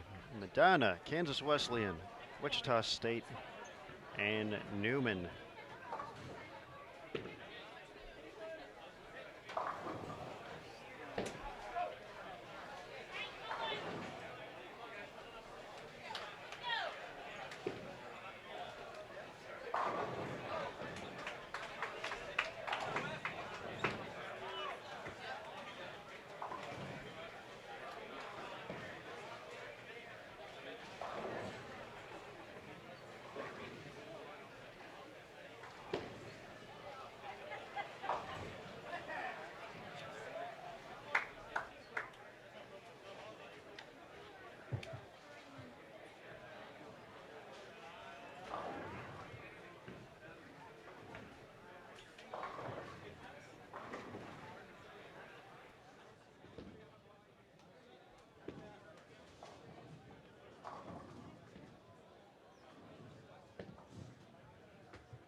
far right of your screen is Wesley Lowe.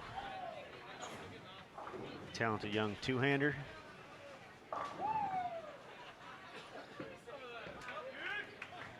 Runs a bit high there, leaves the 2.47 though.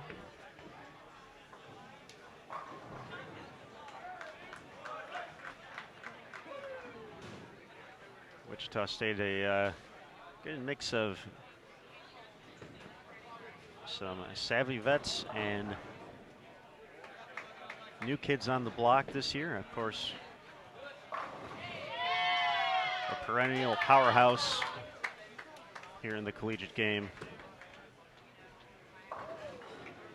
11 men's titles.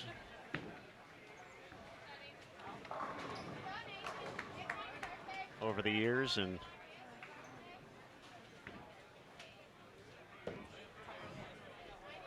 just always have a great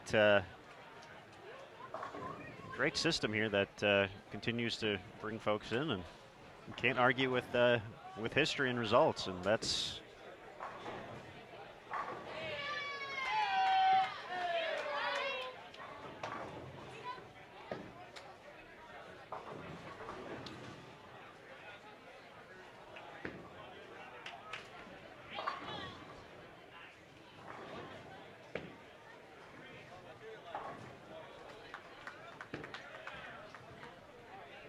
Mitch Houpe left the big four there, but he's part of that savvy vet crew, if you will, and representing Team Canada. And with two of his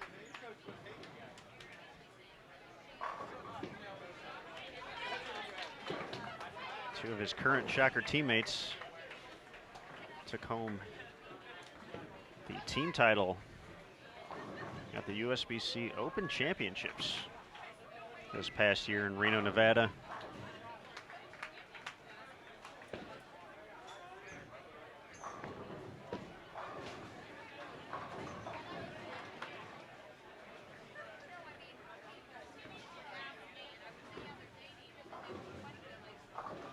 Mitch, along with Zach Rhodes and Justin Shawaka of the current team, joined the group that also included Brent Bowers and Chris Prather to take home that title at the National Bowling Stadium.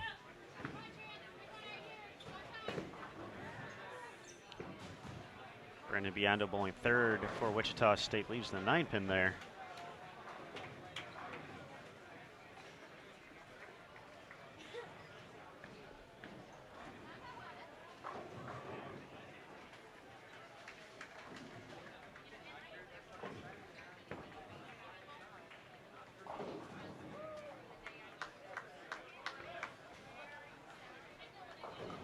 Biondo has a cool story to tell. Both of his parents, Vince and Joey, members of Team USA. Brandon has also gotten that experience as well on Junior Team USA.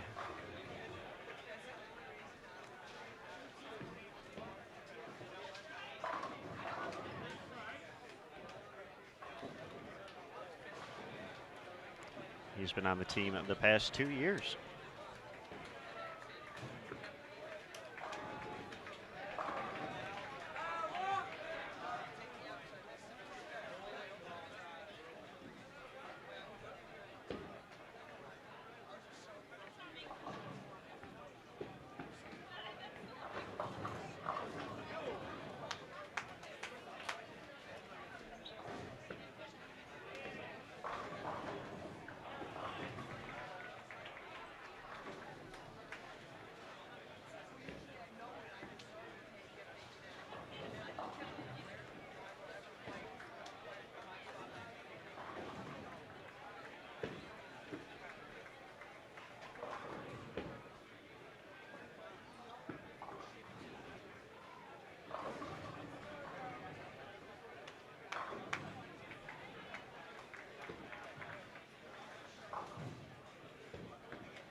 Pace moving a little bit quicker on 71 and 72. Madonna actually down one bowler, so only 4 for them. So that's going to be a little bit tough to climb the hill here. But definitely a good experience nonetheless for a young program. So I mentioned earlier, this is kind of the end of the regular season for the USBC collegiate side of things. So for some folks, just a chance to get to really go out there and get to cross by, see, bowl against, compete with all the top teams out there. Sometimes the things you can take away from that just as helpful as some of the on-lane instruction as well.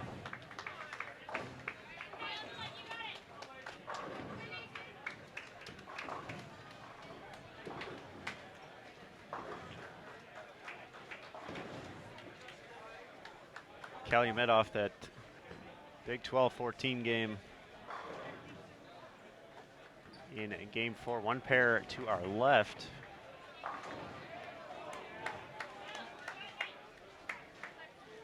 Off to a pretty solid start so far. Not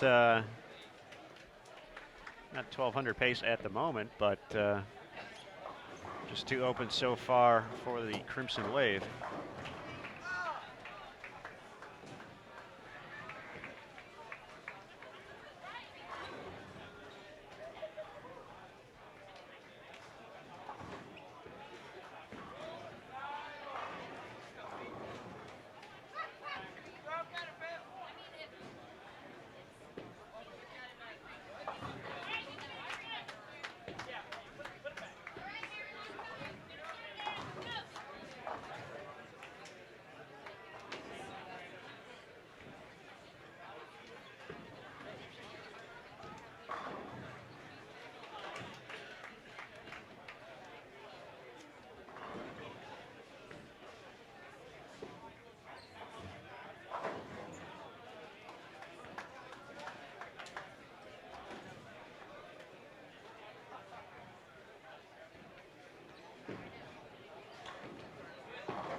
For Monica in the chat, no, she's been cheering on Alabama all day. Since they're 1 pair to our left, we're pretty steady so far this game. Just 3 opens so far.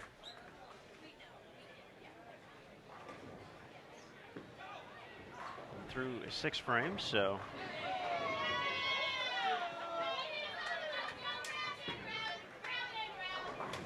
Looking to put up a big finish here to wrap up the day.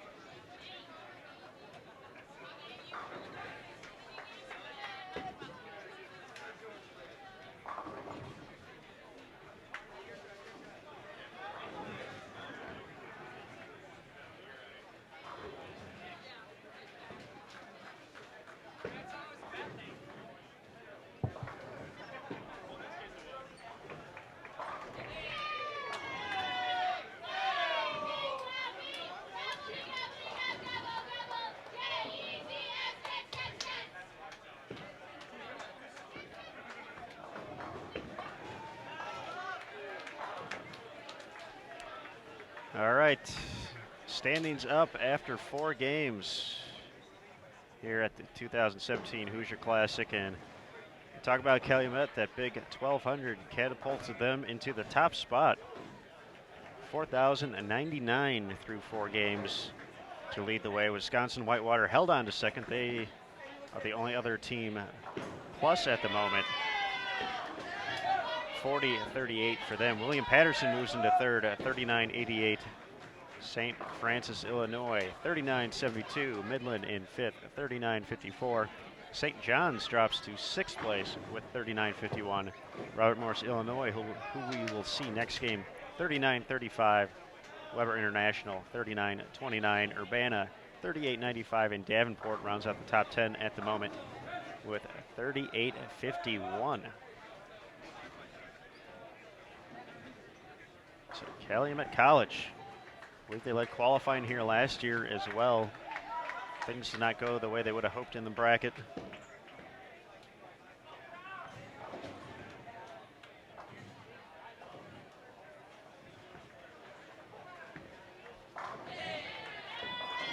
But looking to repeat that performance once again here in 2017. Individually, Corey Lenz of Weber continues to lead the way, 9:49 for his 4 games. Nick Pate has moved back into second, 9:23. Aaron Applegate from Illinois State is at 9:07.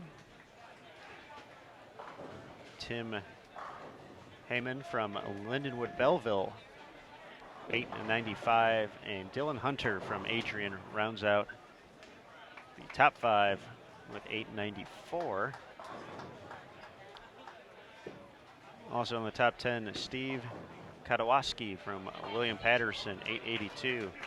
Nathan Majeski from Grandview, 8:71. Sam Marcotte from St. Francis, Illinois, 8:70. Tied with Michael Davidson from Calumet, 8:70. And another player from Calumet, Nico Vicari at 8:69. So there's your top 10 individually through 4 games. You can find this standings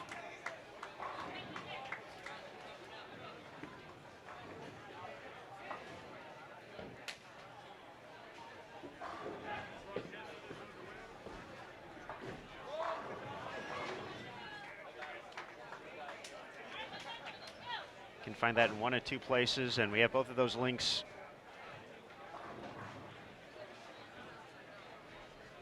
available in the description below the video, both on Facebook, the H2M management page, as well as the Hoosier Classic page on Facebook.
All right, folks, hitting the halfway point and beyond here in Game 5 of 6 at the 2017 Hoosier Classic, presented by Columbia 300, H2M Management, and Logo Infusion. I'm Aaron Smith, alongside Emil Williams Jr. And we are getting down to the nitty-gritty here for the first day of men's qualifying. Just as a reminder, we had to push the start of the women's squad back a little bit, so they'll be starting at 5:30 p.m. Eastern. But we're still going to have all 6 games here on Bull TV, so after we finish up 6, we'll take a quick break, let the cameras rest up for a little bit to re-oil, get ready for the next block. Then we'll be good to go for their 16 games.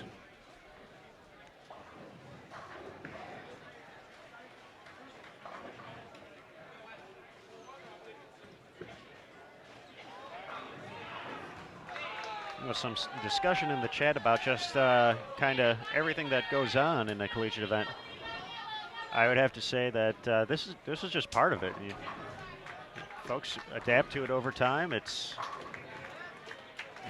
the environment here. So this is the same thing we talked about earlier today with how the teams kind of huddle up by the approach. That's what college bowling is. So that's the team environment. It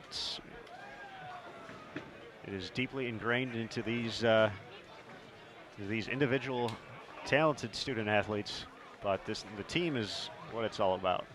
And so whether it's the cheers, we'll definitely hear that on the women's side later today, but I don't think it's distracting at all. It's a part of it. I assume after a while you just tune it out because it's something you get familiar with, something you get to see weekend after weekend after weekend.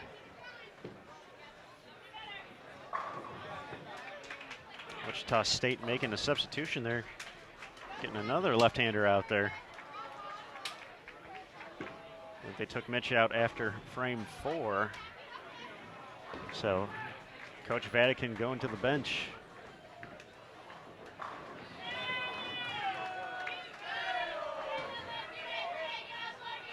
Once again, that's an option out here too. Coaches usually have 7-8 players on the roster for an event. And they will, if need be, if someone doesn't have a look for a game or just doesn't, maybe not throwing it well, they have the option to sub out in the middle of the game anytime to make a lineup change the next game. So that's not permanent either. They have the ability to switch things up as would a coach in any sport. So that's part of the game.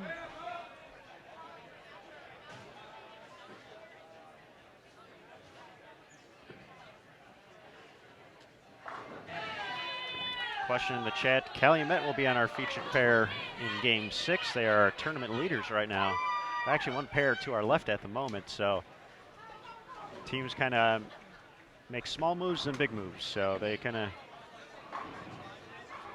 go all over the house that way, but it's not humongous moves across the entire center. So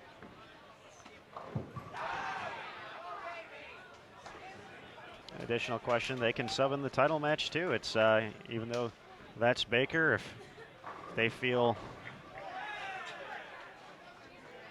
they need to make a change, they can do that. Obviously if someone's bowling in the 3rd spot in a Baker match, you can't move them to anchor.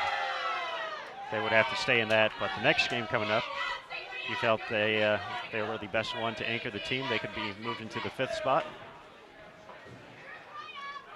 So variety, the spice of life here in college bowling.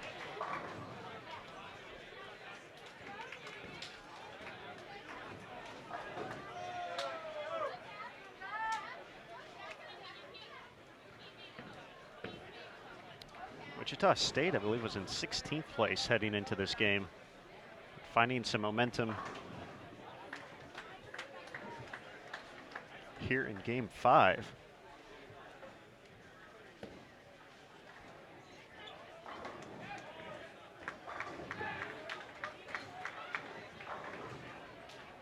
excuse me, they were in 20th place heading into game number 5, 37-68. So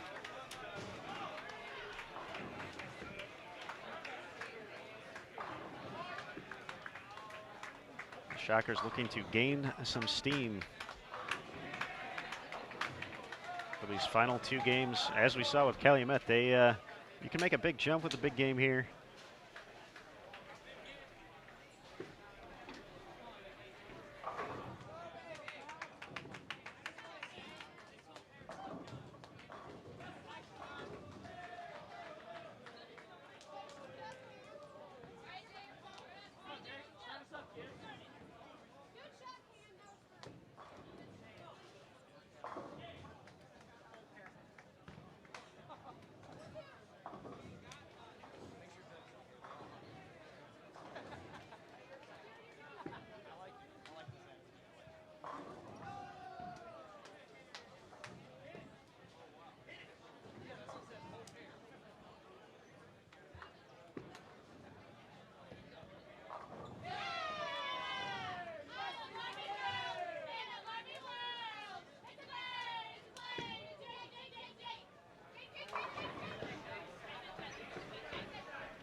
Newman also putting together a nice game 5 here.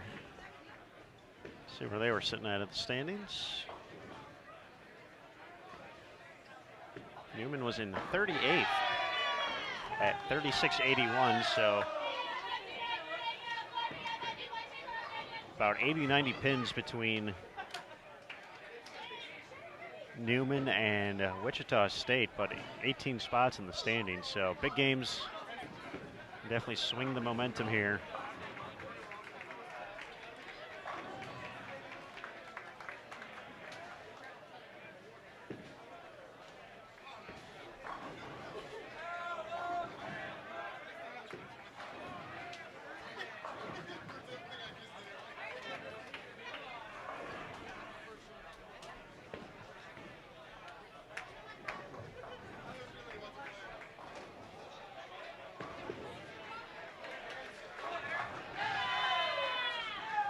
Our tournament leader, Calumet, is going to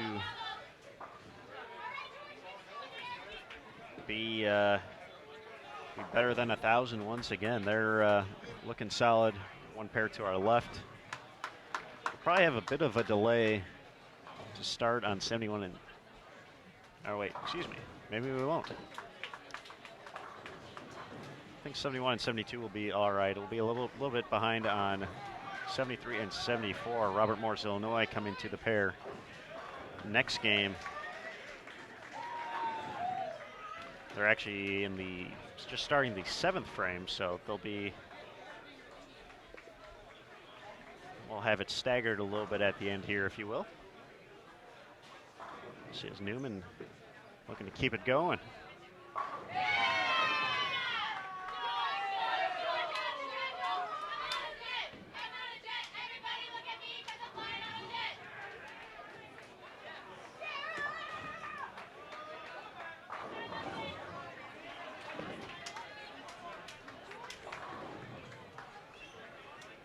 That young man who delivered the strike, Alex George, senior this year for the Jets of Newman.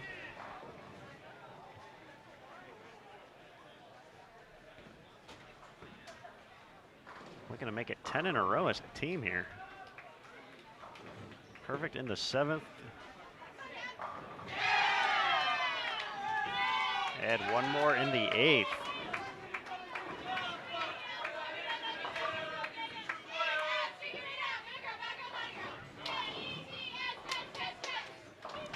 Chance Rivera, junior, delivering the strike.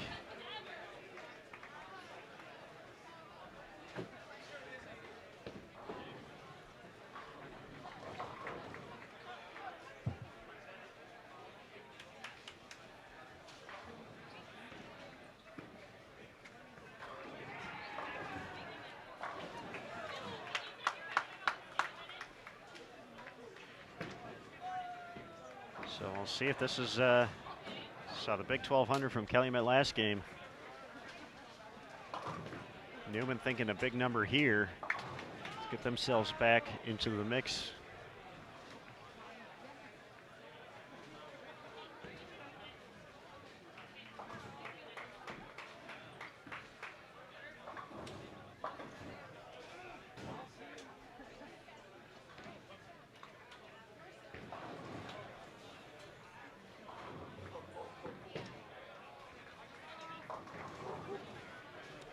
Trouble for Cameron Doyle, working on a double.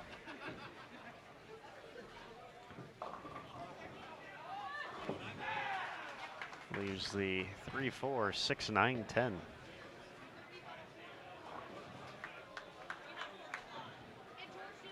And the 7-pin too. I don't think I mentioned the 7-pin there.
Tenth frame underway for Madonna and Kansas Wesleyan. For Madonna, their fourth bowler, working on 5 consecutive strikes. Will be up on 72 in a moment. Newman's string of strikes as a team ends at 10. Their leadoff bowler covered the washout. Once again, in position to make a big jump here in the standings.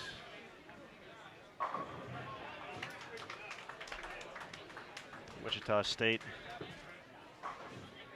looking to do the same. A few miscues this game, but set up the 9th frame with 3 strikes so far.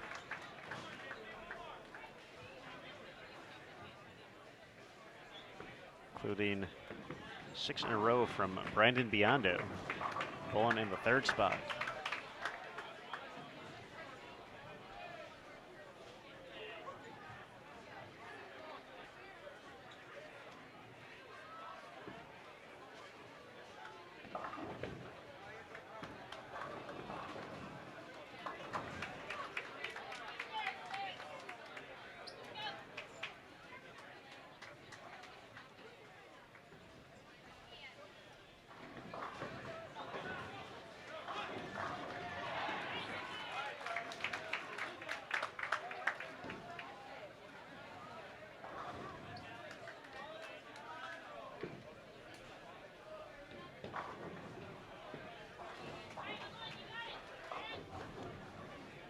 Calumet College is going to have the opportunity to go 1,100 plus, looking to extend their lead here after shooting 1,200 in game 4. Andrew in the chat dropping some knowledge as well. Vincennes 12-18. So it's getting that time of day. Pins are waking up. Scores are going up.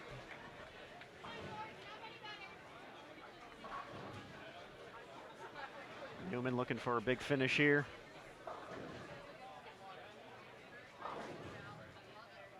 Alex George looking for his 7th consecutive strike in a moment here.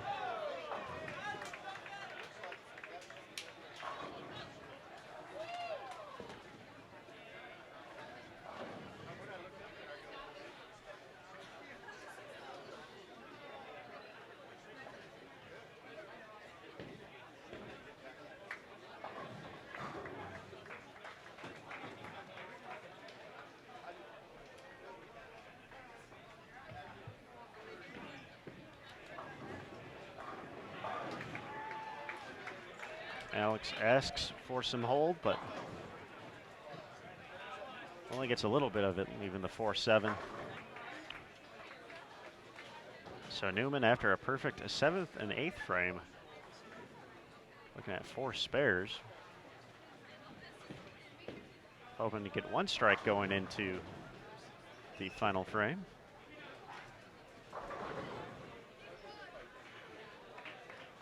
Once again, going to be a big swing in momentum and in the standings.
Clean 9th frame for Newman.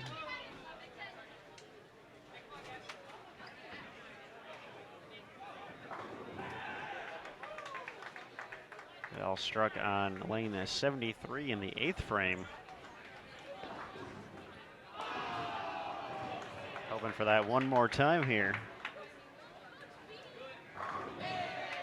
Off to a great start. 1,083 for Calumet College.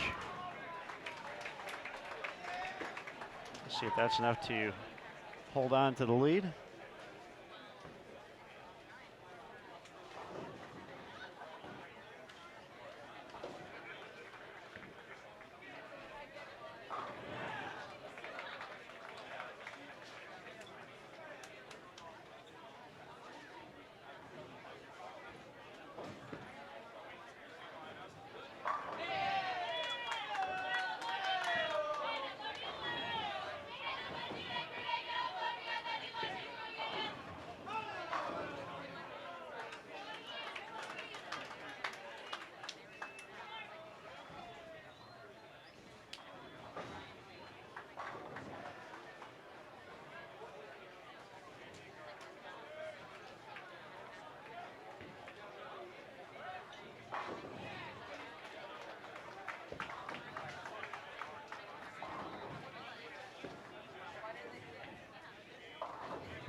Wichita State hoping to take advantage of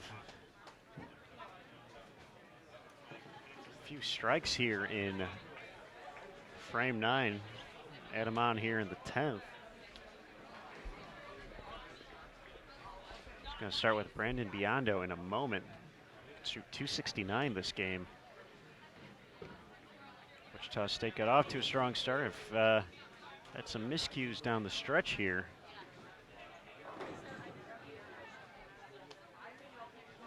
Newman has slowed down a little bit on the striking, but still filling frames here.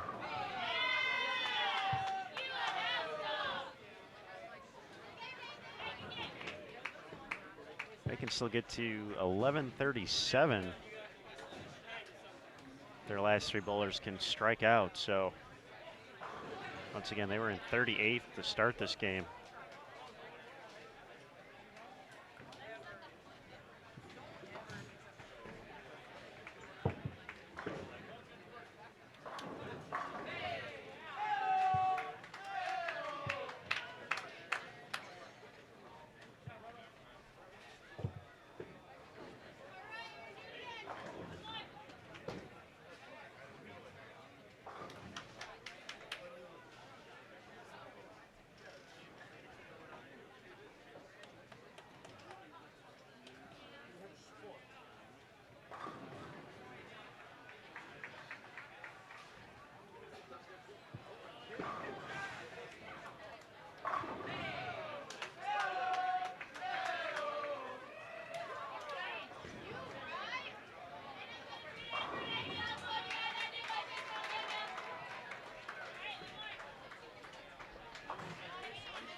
Great start towards that 11:37.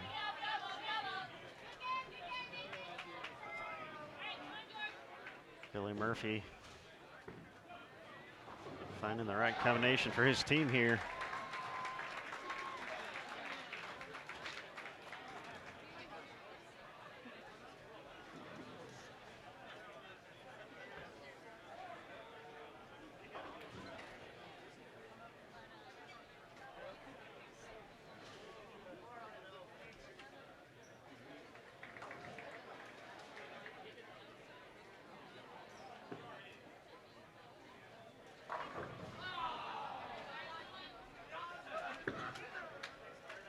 Alex George leaves the 10-pin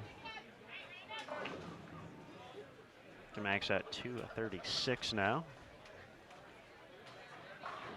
1100 well in sight though.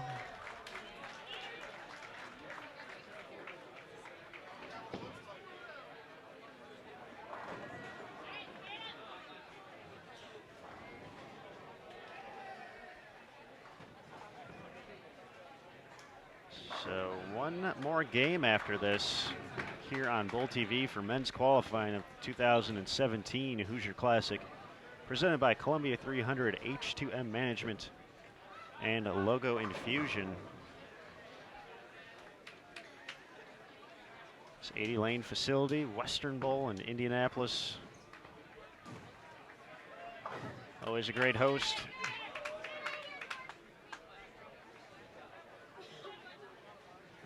As soon as we're done with 6 here, gonna get the lane machines out.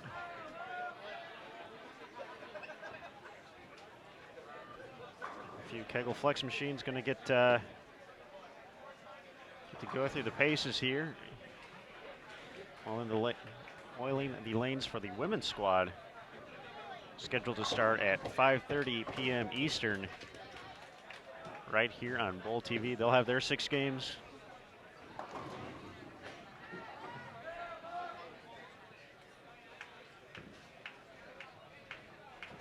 And starting tomorrow morning, bright and early, 7:30 a.m. Eastern, we'll have 15 Baker games to finish up the men's qualifying before we know our 8 teams that will advance to the match play bracket.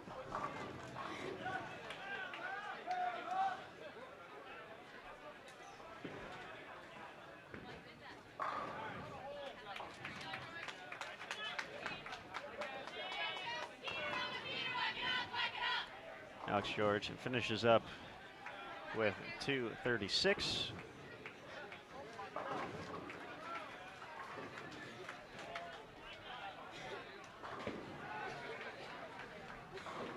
Wichita can get to 980 if Cameron Doyle's able to deliver 3 strikes in the 10th.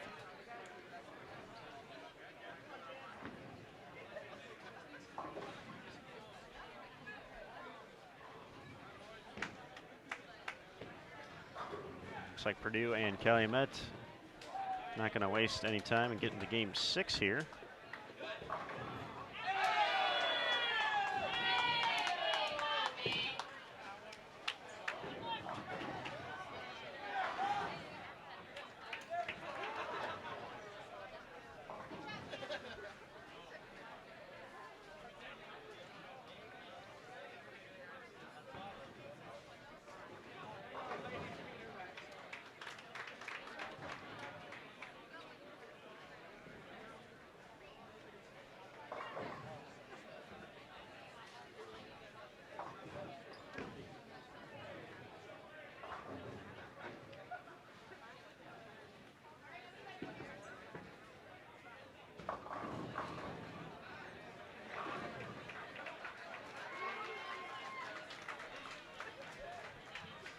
Double for Cameron Doyle, so looks like possibly going to go to the bag for a ball change here.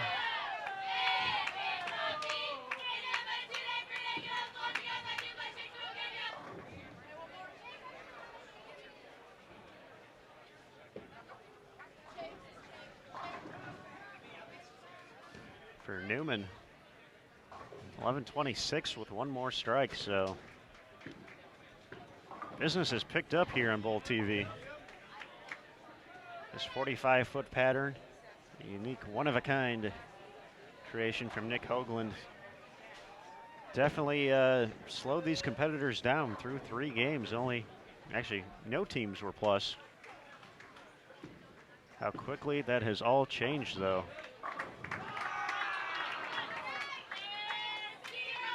Calumet was the first to figure it out with a big game, 12-14 in game 4 to move into the lead. We're seeing some big scores all around here now, so it's it'll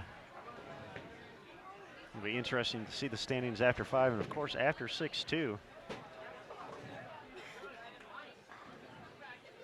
Using a brand new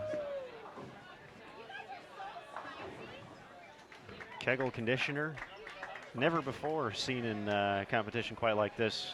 Just calling it Kegel C for this week. There's a second pattern being used as well. Or a second conditioner, excuse me, being used. Once again, that's brand new. So a lot of excitement here, a lot of new things, and always, of course, most importantly, the challenge of it all. It's 11:25 for Newman, 9:77 for Wichita State. They're all done. 73 and 74 is waiting for Robert Morris, Illinois. They're just started the 10th frame. 1 pair to our right.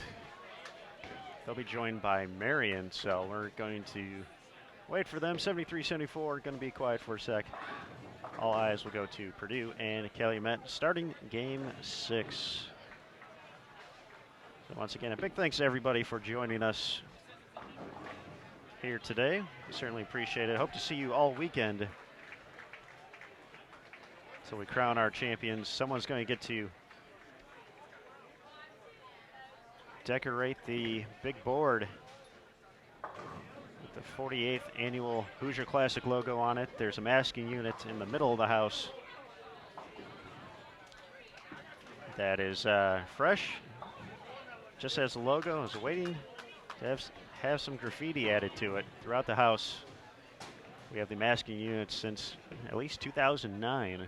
That's kind of been one of the bonuses of capturing the W here, is getting to autograph that masking unit to be hung up next year when the team returns. So we have our defending champions up there on 71 and 72. Lindenwood on the men's side. Wichita State for the women, looking to get their Sharpies ready one more time. But as we get ready for game 6, everybody sit back, enjoy.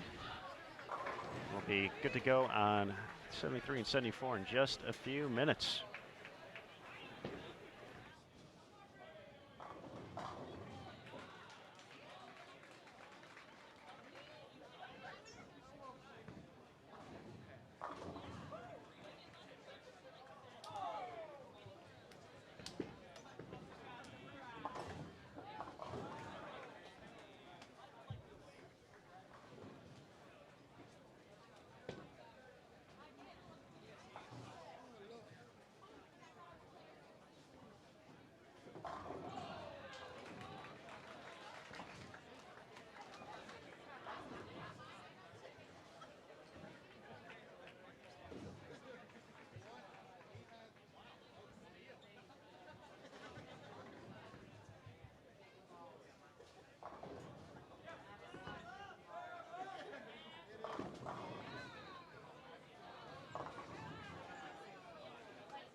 Solid start for Calumet here in the 6th and final game. Our leader after 4. As soon as we have standings through 5, we'll let you know.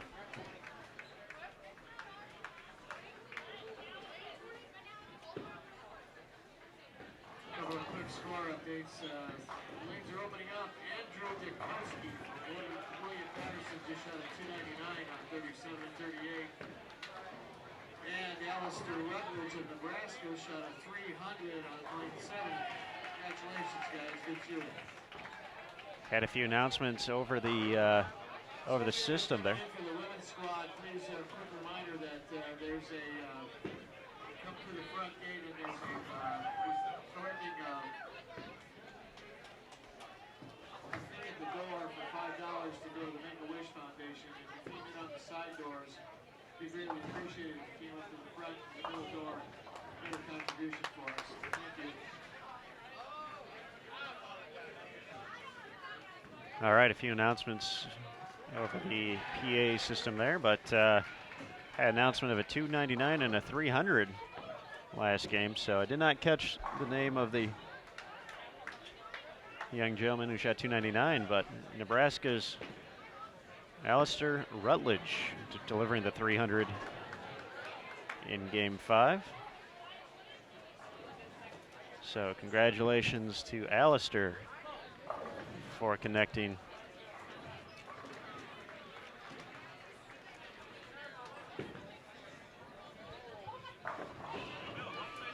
On all 12.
All right, scoreboards reappear.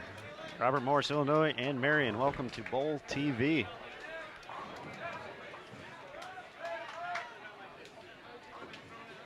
Looks like Kenny Ryan will lead things off for Robert Morris. Past junior Team USA member. Starts things off with a strike.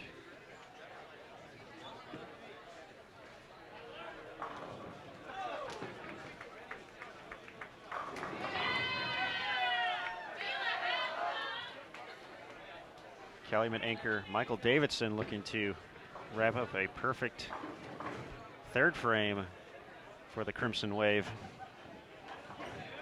Once again, our leaders after 4 games. As soon as we get an update through 5, we just had some pairs finish up, so it's going to be a few minutes. So as soon as we know, you'll know. Big shout out to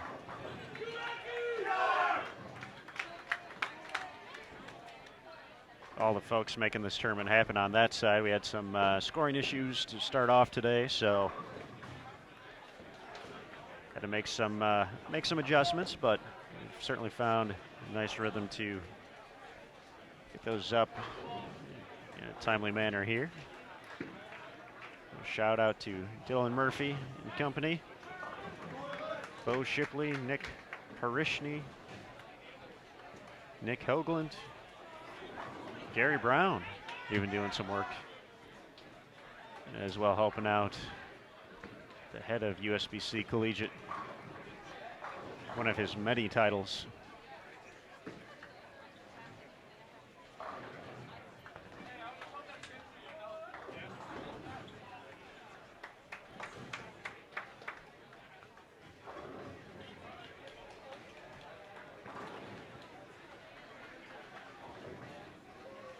Anchoring for Purdue is Dustin Zenner. Makes it 3 for 3. Dustin, we had the opportunity to see a lot here at Western Bowl over the summer. Dustin at the Junior Gold Championships ended up making it to the championship match. Ended up falling to Jeffrey Mann, also from Indiana, the title match, but Dustin earned a spot on a Junior Team USA for 2017, his first stop on the team.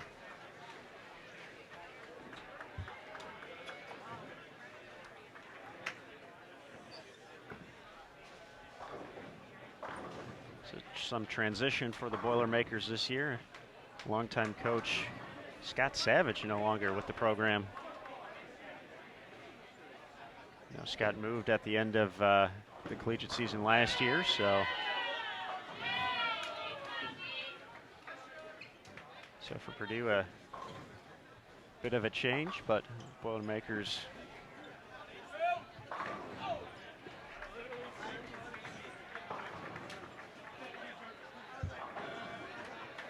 still finding a way to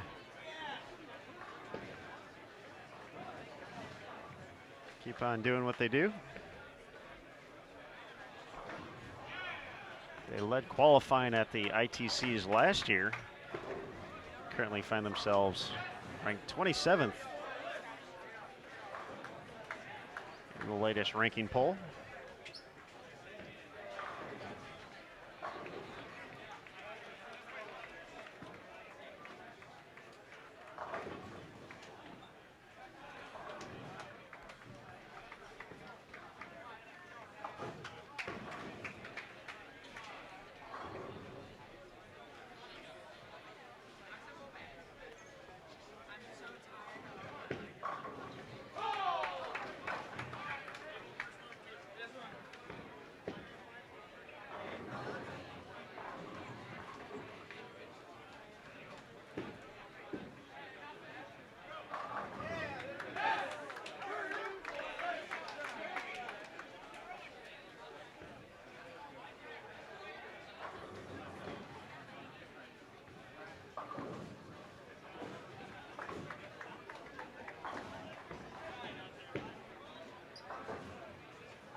Jacob Yoder,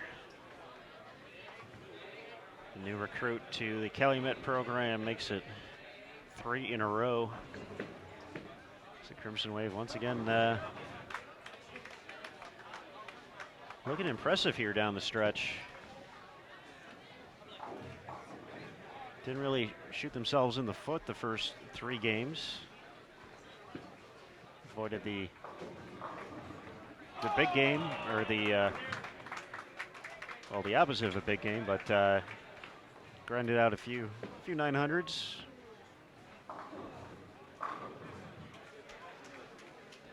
And found the right look in game 4. Have been on a roll ever since. Or dare I say, been riding that wave.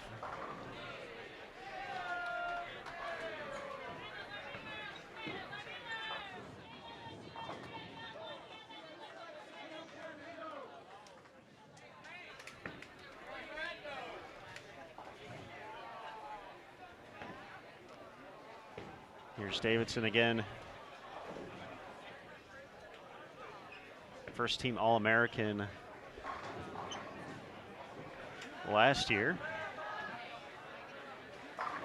Actually finished second in this event, I believe by a single pin, if I recall the story. I guess I'll have that. Yep, Andrew Anderson from Weber edged Davison by a single pin to earn the top spot. Of course, format a little bit different. Last year, qualifying was 9 traditional games, 6 on Saturday, 3 on Sunday. So just the traditional games today. So all Baker tomorrow, 15 total. So we'll actually kind of know our all-tournament team after today, since it's all about the team for the rest of the way out.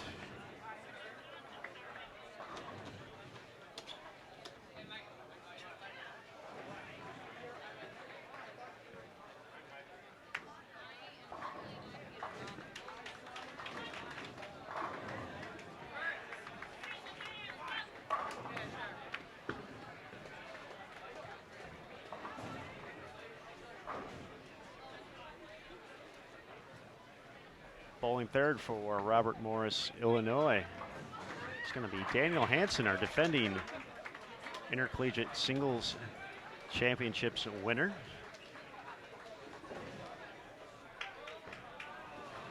Young man put on an impressive performance under the bright lights of CBS Sports Network.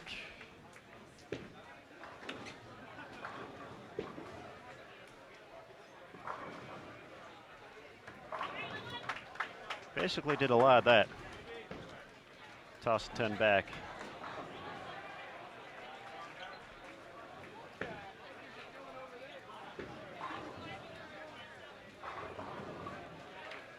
Robert Morris, Illinois, ranks second in the latest poll. Weber International currently ranked number 1 in the country on the men's side.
Calumet impressive so far. In 4 out of 5 frames, they've thrown at least 4 strikes. One frame they threw all 5. That's an impressive looking scoreboard at the halfway point here in Game 6.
Here's Andrew Heritage for Calumet, looking to make it 5 in a row. It's back to the 1-3, but 10-pin stubborn.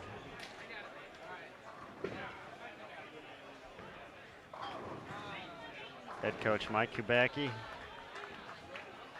Gotta be happy with what he's seen the past 2.5 games.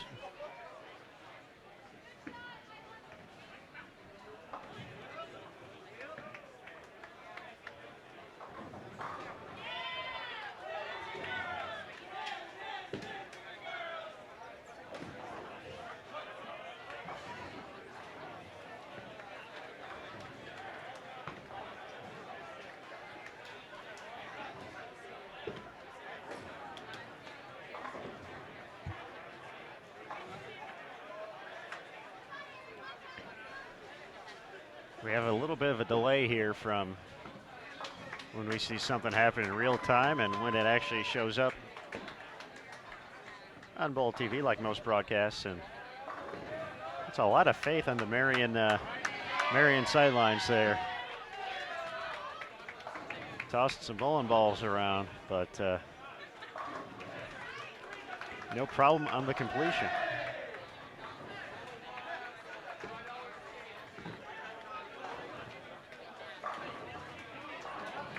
Andrew Luck could finally have a solid backup here.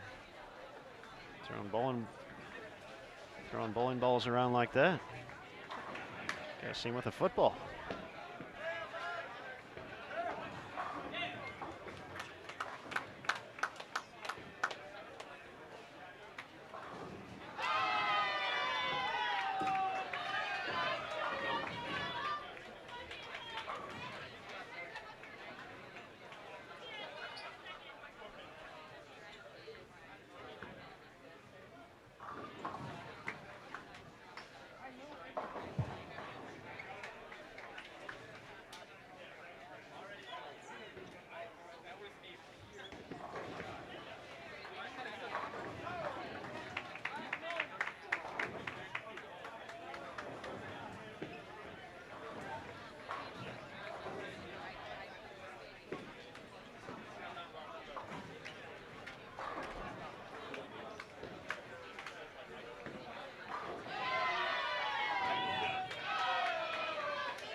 The dedicated Newman faithful haven't gone too far. They're only one pair to our right now. So Newman off to another strong start after we saw him break 1,100 last game.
Six for six, Dustin Zenner leading the way for the Boilermakers here in Game 6.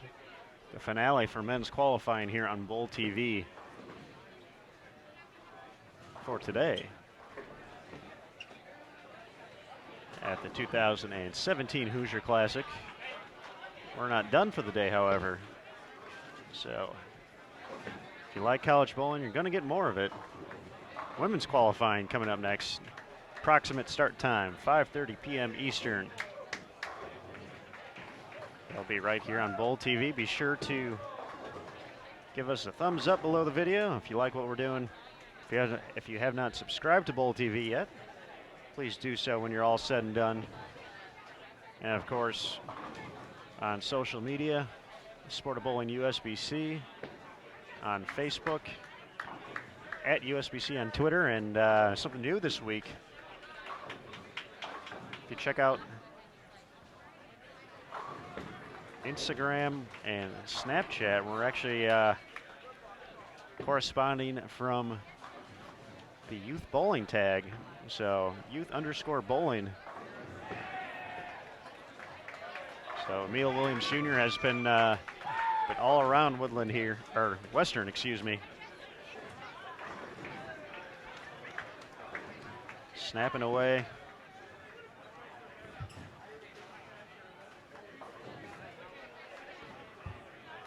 Giving you a different look than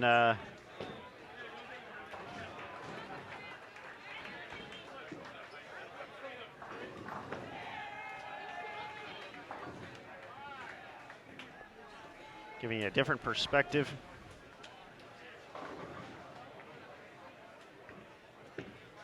As well as getting a look at a lot of the teams participating this week.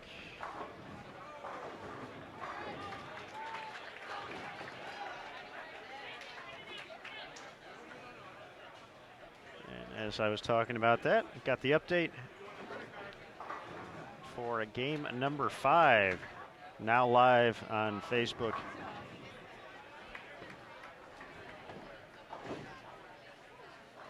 Calumet continues to lead the way, 51-82.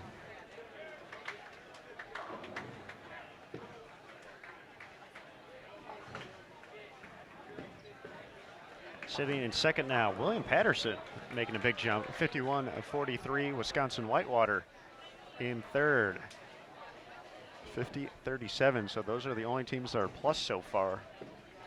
Robert Morris, Illinois on our featured pair in fourth at 49-96. Weber International in fifth, 49-85. St. John's in sixth, 49-53. St. Francis, Illinois, 49-50. Midland in eighth, 49-44. Defending champion Lindenwood in ninth, 48-77. Davenport in 10th, 48-65. We talked about Newman last game going 11-26 They were in 38th. They jumped all the way to 15th, quickly through 11th through 15th. Highland Community College making a jump, led by Gail Myers, coaching at the helm. Huntington in 12th, Urbana 13th, Moorhead State 14th, and Newman in 15th.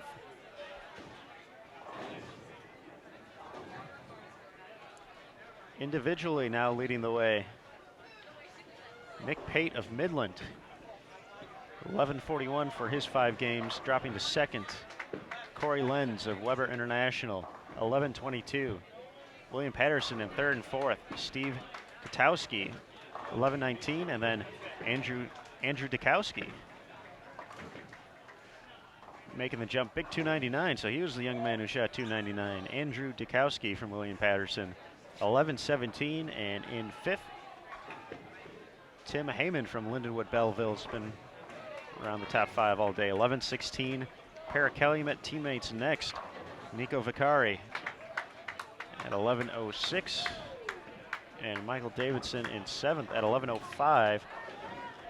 Deontay Fields of Marian on a feature pair in 8th place, 1,099. Adam Batliner from Davenport, 1094. Rounding out the top 10, Brandon Sodamasto from St. John's, 1,091. So there's a look at our overall standings. Once again, you can find these links to the scoring in the description below the Facebook video, either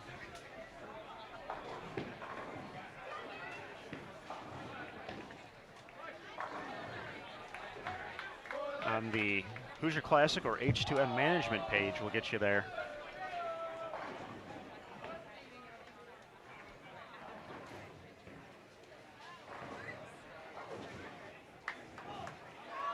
Questions in the chat. Are the girls going to be on the same pattern? No, they are not. They're going to be a completely different pattern for the women. They haven't seen it. I haven't seen it. Coaches will have the opportunity to pick it up an hour before they're scheduled to start a practice if they have their ball cards completely filled out and turned in. I did say Wisconsin-Whitewater in the house. Bowling well. We've had them on Bowl TV a few games ago. Saw them make their move in Game 3. Iowa Central, they are around here somewhere. They were actually a pair away from us in Game 5. They were over on 75 and 76. I think they have moved to 77 and 78 now.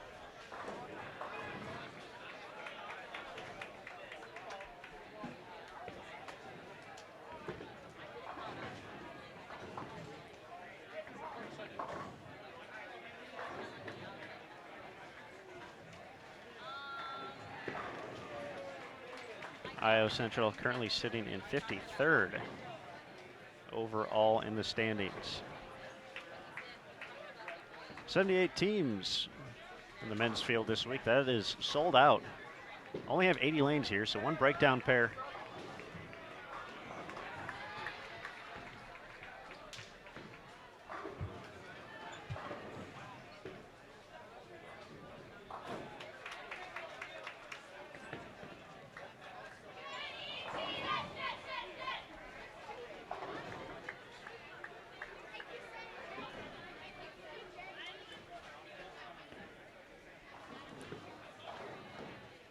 Question about the format. Very simple. 6 games today, all traditional. 15 Baker games tomorrow. Total pinfall from those will determine the top 8 on both the men's and women's sides that advance to the Baker match play bracket. So 8 teams in that. The first 2 rounds will be best of 3.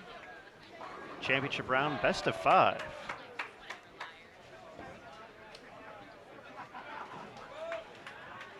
Nine pin there for Calumet's Nico Vicari.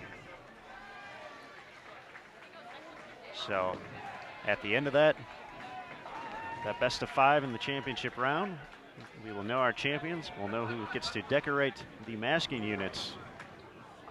Take home the coveted Hoosier Classic title, gain all that momentum heading into the postseason. Leading in singles chase, Nick Pate from Midland at the moment. 11:41.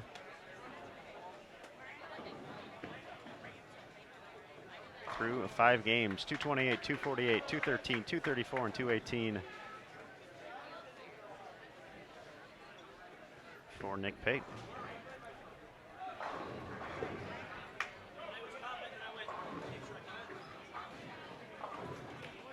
Robert Morris getting off to a nice start here as they approach the halfway point.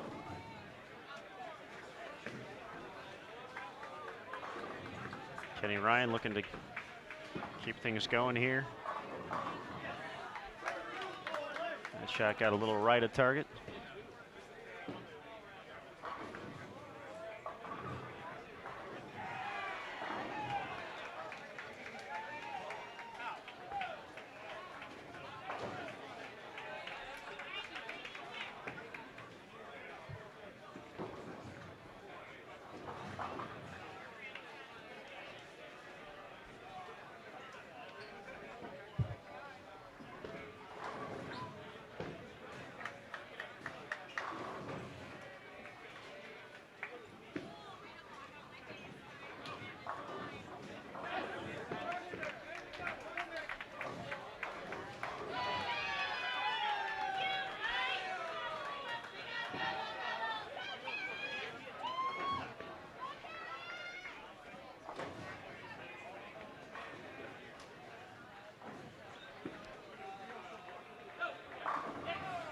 Tyler James delivering the strike for Calumet in the 8th frame. 7 out of 8 for him so far.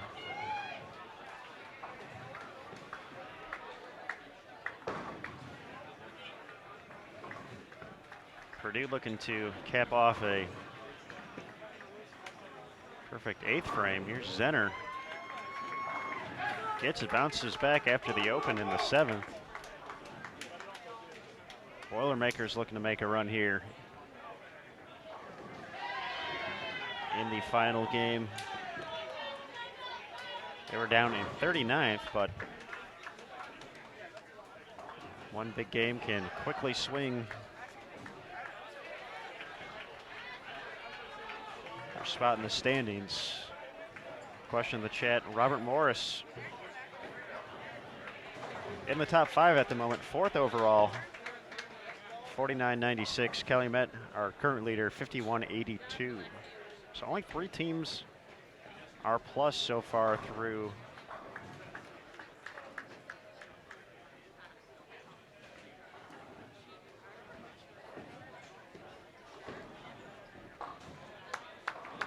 through 5 games. So even though we've seen some big games, they were playing tough early.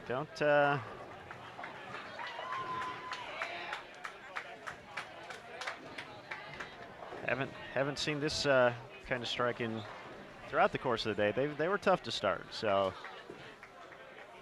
patterns definitely opened up a little bit. Teams have been able to migrate, especially the righties have been able to migrate left and kind of open things up a little bit.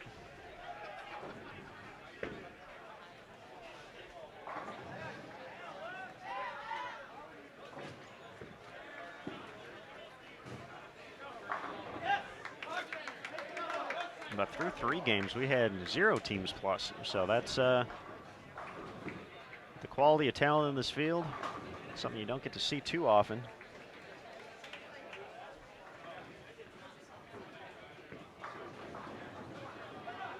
But the pattern, something new, different, something they've never really seen before, courtesy of Nick Hoagland, the H2M management team. 45 feet in length, 35. Almost 36 mils for the volume, and talk about never see the conditioner being used this week, brand new from Kegel, not even named. This is actually the first event it's kind of being tested at, so First time in the field.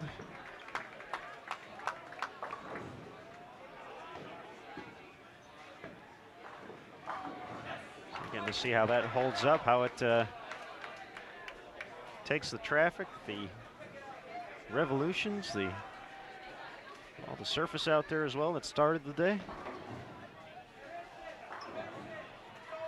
Purdue looking to end the day the right way, working on 7 strikes in a row as a team.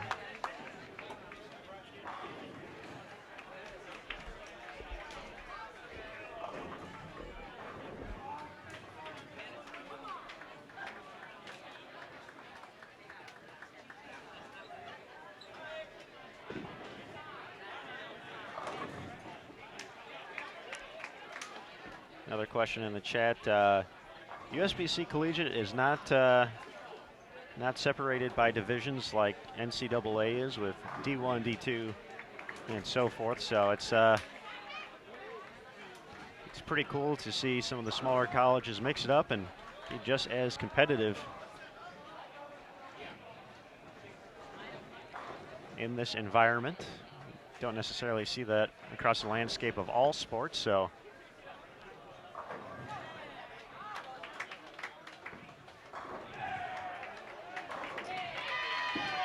Another question in the chat about the age of the players, and most of them are college age, so you got to figure kind of the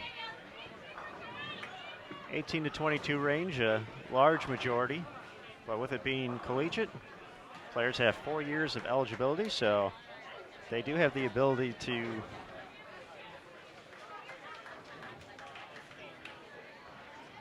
bowl whenever they're in college. So we've seen some players hit the lanes a little bit later in life for whatever reason. But they've had just as much success out there. Since we have Calumet on the pair, and I'm sure he'll enjoy me pointing this out, but Ryan Gleghorn, one of the members of the initial class at Calumet, went on to earned the MVP honors at the 2010 ITCs. I know he was probably in his upper 20s at that time. Nick Hoagland, who we've mentioned a lot, was a first-team All-American back in 2008, going back to school.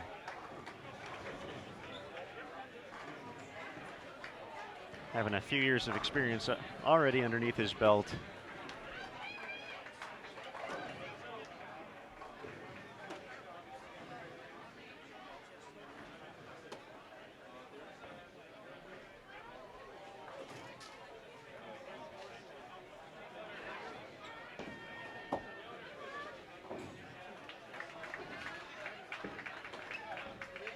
So as long as you retain your eligibility and are going to college, taking enough classes to meet the requirement, college bowling is out there for you.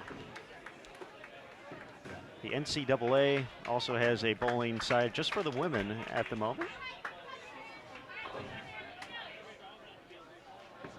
So that's up to the schools to decide how they would like to compete throughout the year. NCAA teams do have the option to bowl USBC Collegiate as well.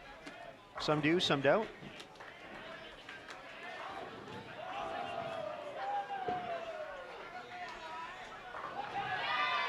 But both of those championships will be taking place in Baton Rouge, Louisiana, in just about 2 months from now. Going to be a good time at the Raising Cane's River Center, which is being built out as we speak with 44 lanes going into just a empty convention center at the moment. Being built out for the USBC Women's Championships, but going to kick things off with first the NCAA Championships from April 13th through the 15th. And then follow that up with the ITCs and ISCs from April 18th through the 22nd. Women's Championship starts on the 23rd. The USBC Queens also will be held in that venue. So A lot of excitement in Baton Rouge, and what a great way to kick it off with the top collegiate players out there.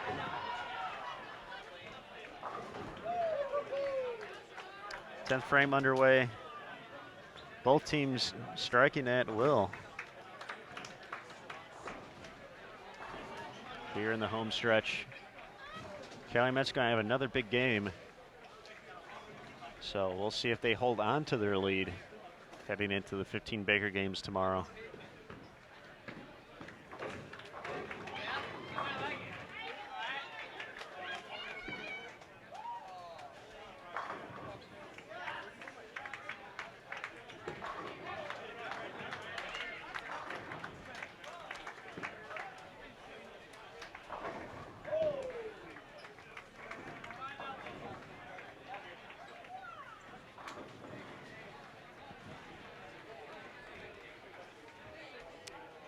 Just got a report from Emil Williams Jr., Chris Wiley from Wisconsin-Whitewater, 298 to wrap things up.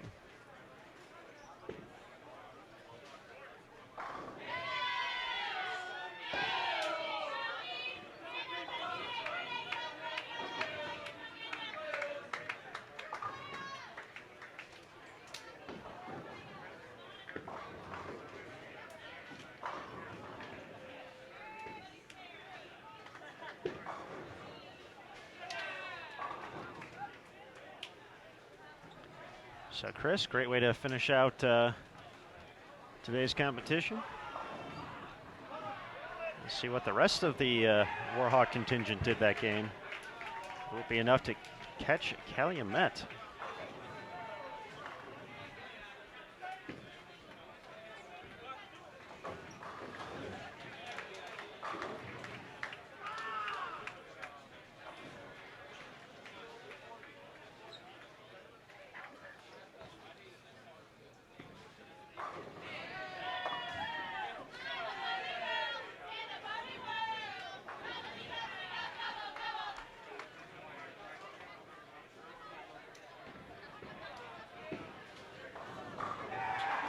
So 11:43 still out there for Calumet. Max score available.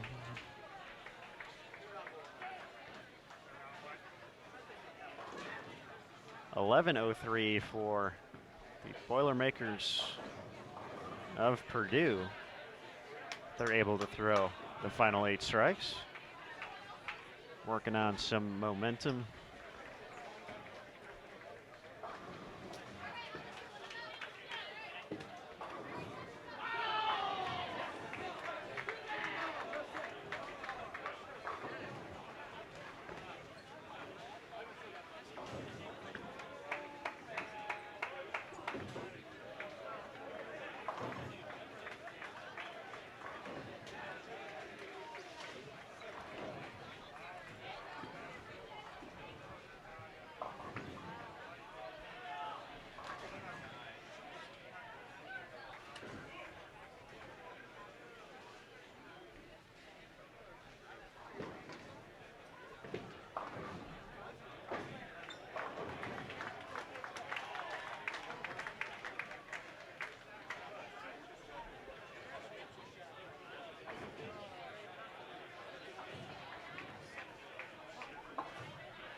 Just the fourth open of the game for Calumet. Yoder unable to pick up the split.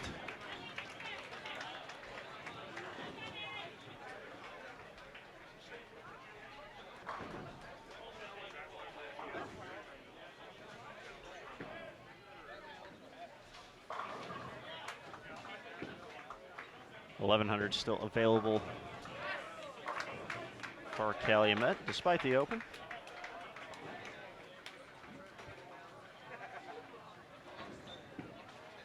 Tyler James trying to get into the 250s there, delivers the first strike.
Dustin Center, 265 still available. Anchoring Purdue. That would get him to 1,100 exactly with the last three. It's again going to be a big jump in the standings. Folks, only 3 teams plus. A lot of scores pretty tight there. A lot of teams close to each other. So those able to strike big here, games 5, game 6, had the opportunity to quickly jump a few spots. So Purdue looking to be in that conversation. I believe 38th or 39th heading into this game.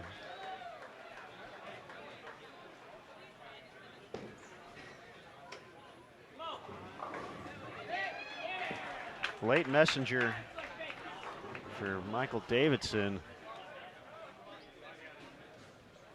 Calumet 1,093 with one more strike. So impressive start for the Crimson Wave. Few opens down the home stretch, but they're going to be very happy with their final 3 games here. Center crosses over, great 265 for 1,100 exactly for Purdue. Great finish here on Bowl TV.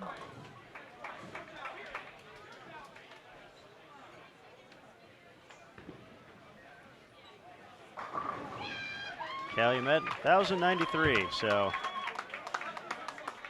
2 impressive performances here on 71 and 72 to wrap things up. 73 and 74. We still got a few frames to go here. Robert Morris, Illinois, and Marian University. Robert Morris, Illinois has been cool, calm, collected this game.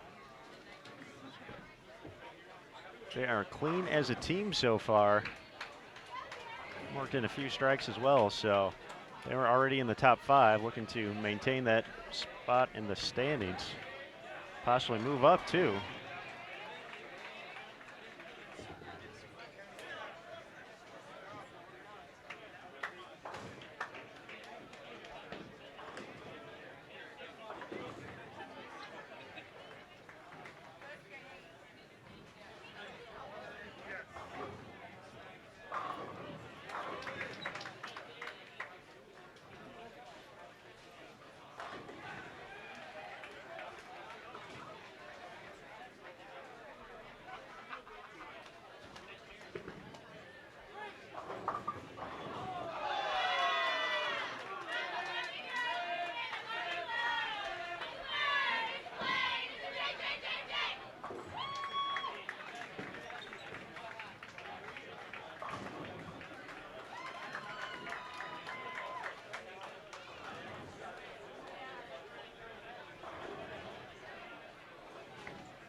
As soon as we get a hard copy of the standings, both team-wise and individually, we'll go ahead and post those to the Sport of Bowling USBC Facebook page. We'll do them on Twitter as well, at USBC.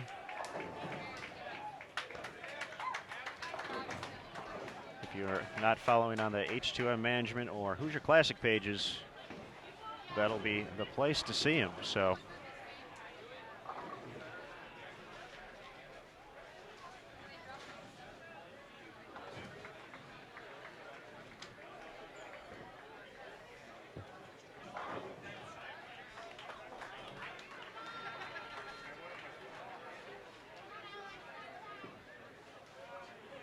Gentlemen, as we're wrapping up, please reminder to exit the building on the south end of the bowling center.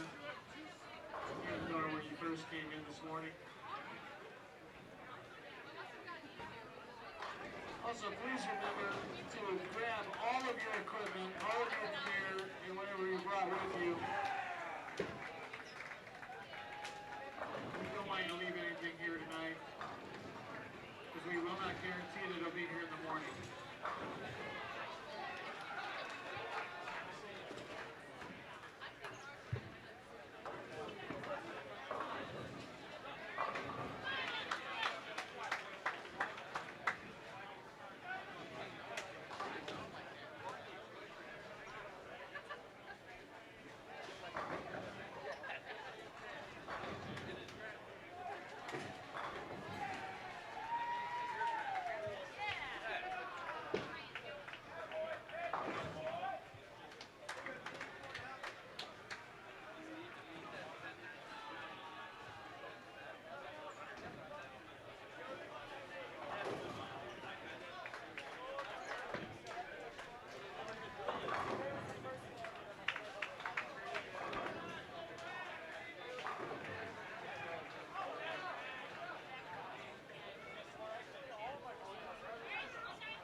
So right now behind lanes 27 and 28, which Nick and Bo are located on a table in the lounge.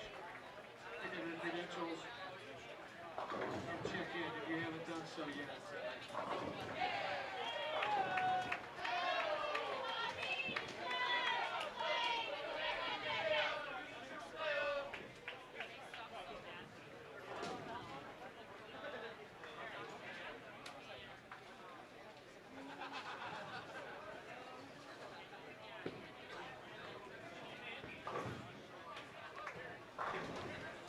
Ryan Burgett sends a 10-pin across the deck. No 7-pin there for it to knock out. So once again, RMU staying clean.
messenger for Daniel Hansen. He's going to have a chance to shoot 268 this game heading into the 10th frame.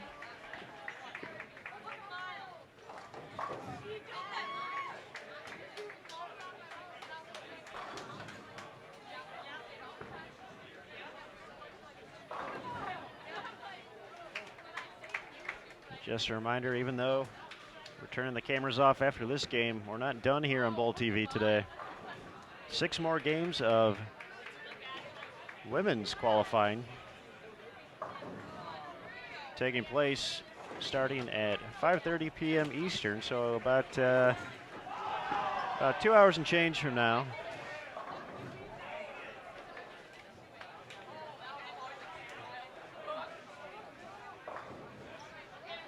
We'll have all 6 games.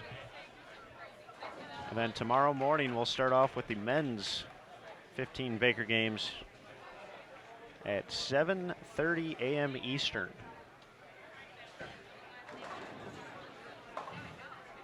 Which is incredibly early for us, but that's okay.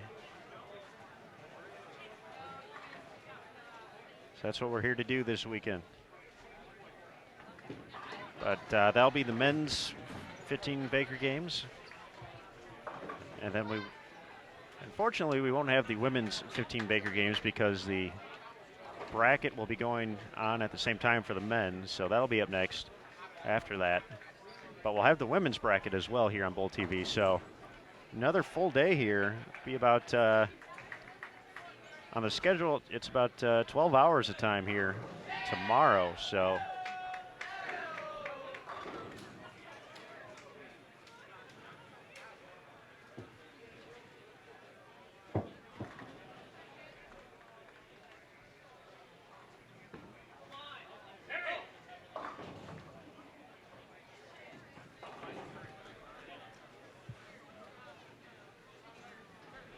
if you're bored on a Sunday, Bowl TV is the place to be. Lazy Sunday. If you're not already bowling, you can watch while you're bowling too. There's Deontay Fields for Marian.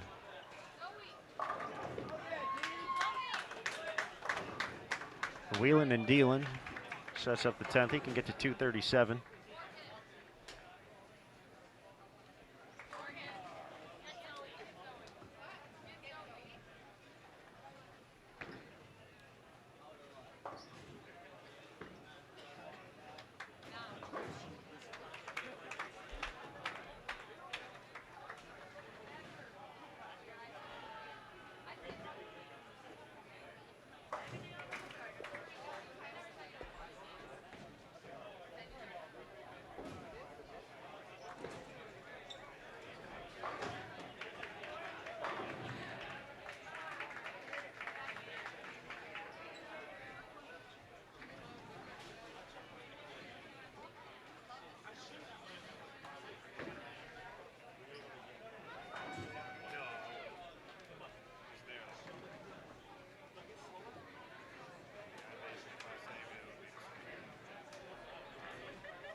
Question in the chat. The latest standings are found in the description below the video on Facebook.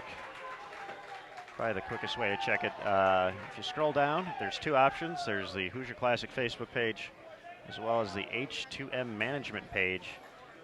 Both of those are in the description. If you've been watching for a long, long time, you may have to refresh, because we've added both of those since we've started. But they're posting updates there. As soon as we get a hard copy, we'll add them to the Sport of Bowling USBC and at USBC. That is Facebook and Twitter, respectively.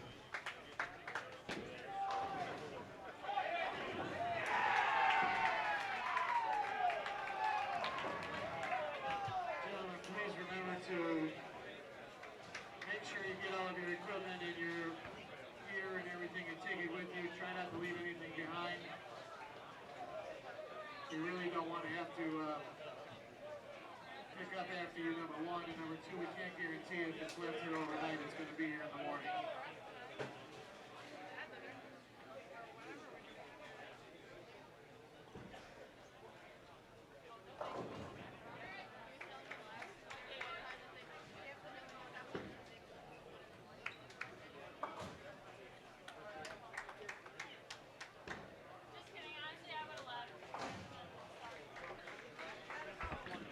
The gentleman who left bowling balls in the ladies' paddock, come back and get it and take it out. It's ladies' paddock I'll only. invite you to dinner, but you're going to have a late one tonight, huh? If you're a guy and you put a ball or a bag inside the ladies' paddock, go in and get it out of there right now.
All right, folks, we'll look more into the Snapchat thing to make sure everyone's getting to see that, see if we can figure that out here after we finish up. 10th frame, final few shots, Marian and Robert Morris, Illinois.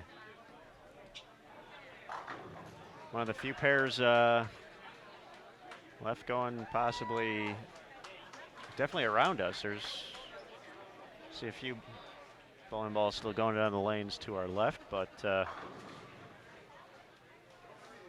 it's just the live stream crew, Robert Morris, Illinois, Marian, Newman, and Emmanuel left hanging around here.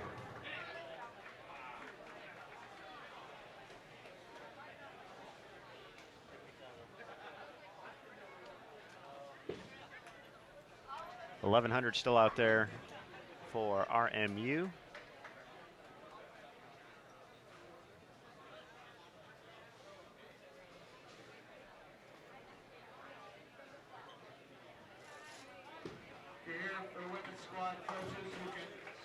to pick up your ball cards and register behind 2728. There's a table set up in the lounge. Go see Bill or Nick. Get your credentials, and once you turn your ball cards in, you will be given information on the shot.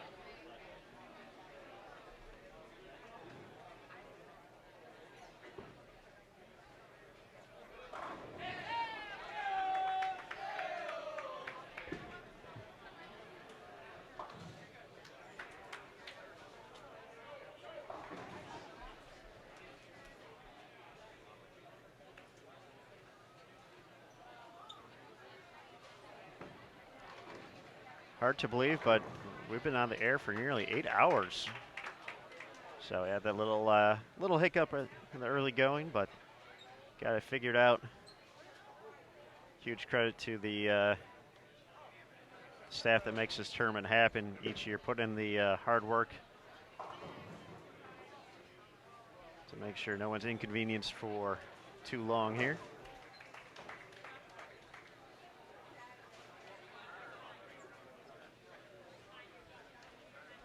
We have our final two bowlers, Deontay Fields and Brian Burgett. Here's Burgett working on a spare, has a 228 still available. Two-hander, runs high, leaves the baby split.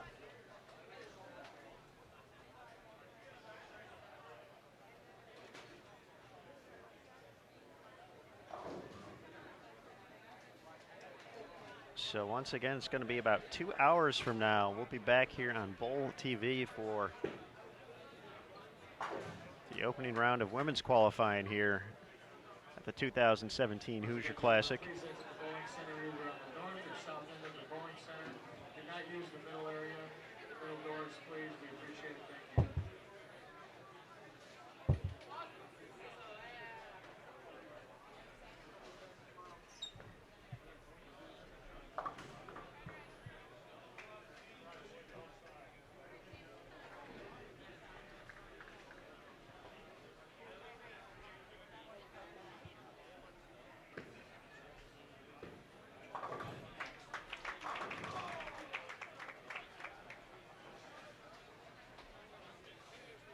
Nice solid effort here from Robert Morris. Definitely not going to hurt their position any. Shooting in the 1080s to finish things off. 9:05 final score for Marian. Deontay Fields 217 leading the way. Here's our final shot of this block. See if Brian can end it with a strike. Get them to 1088.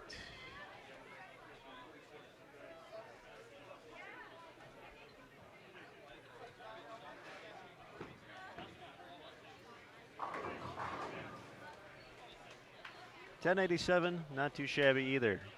So that's going to do it here on Bowl TV. Men's qualifying, first round. Now in the books. Women's qualifying coming up 5:30 p.m. Eastern, 2 hours from now here on Bowl TV for their 6 games. So we'll keep it short and sweet. I'm Aaron Smith alongside Emil Williams Jr. We appreciate everyone tuning in to the 2017 Hoosier Classic presented by Columbia 300, H2M Management, and Logo Infusion. We'll be back. So enjoy your break. We'll enjoy ours. We'll see you on the lanes in a few hours. Thanks again.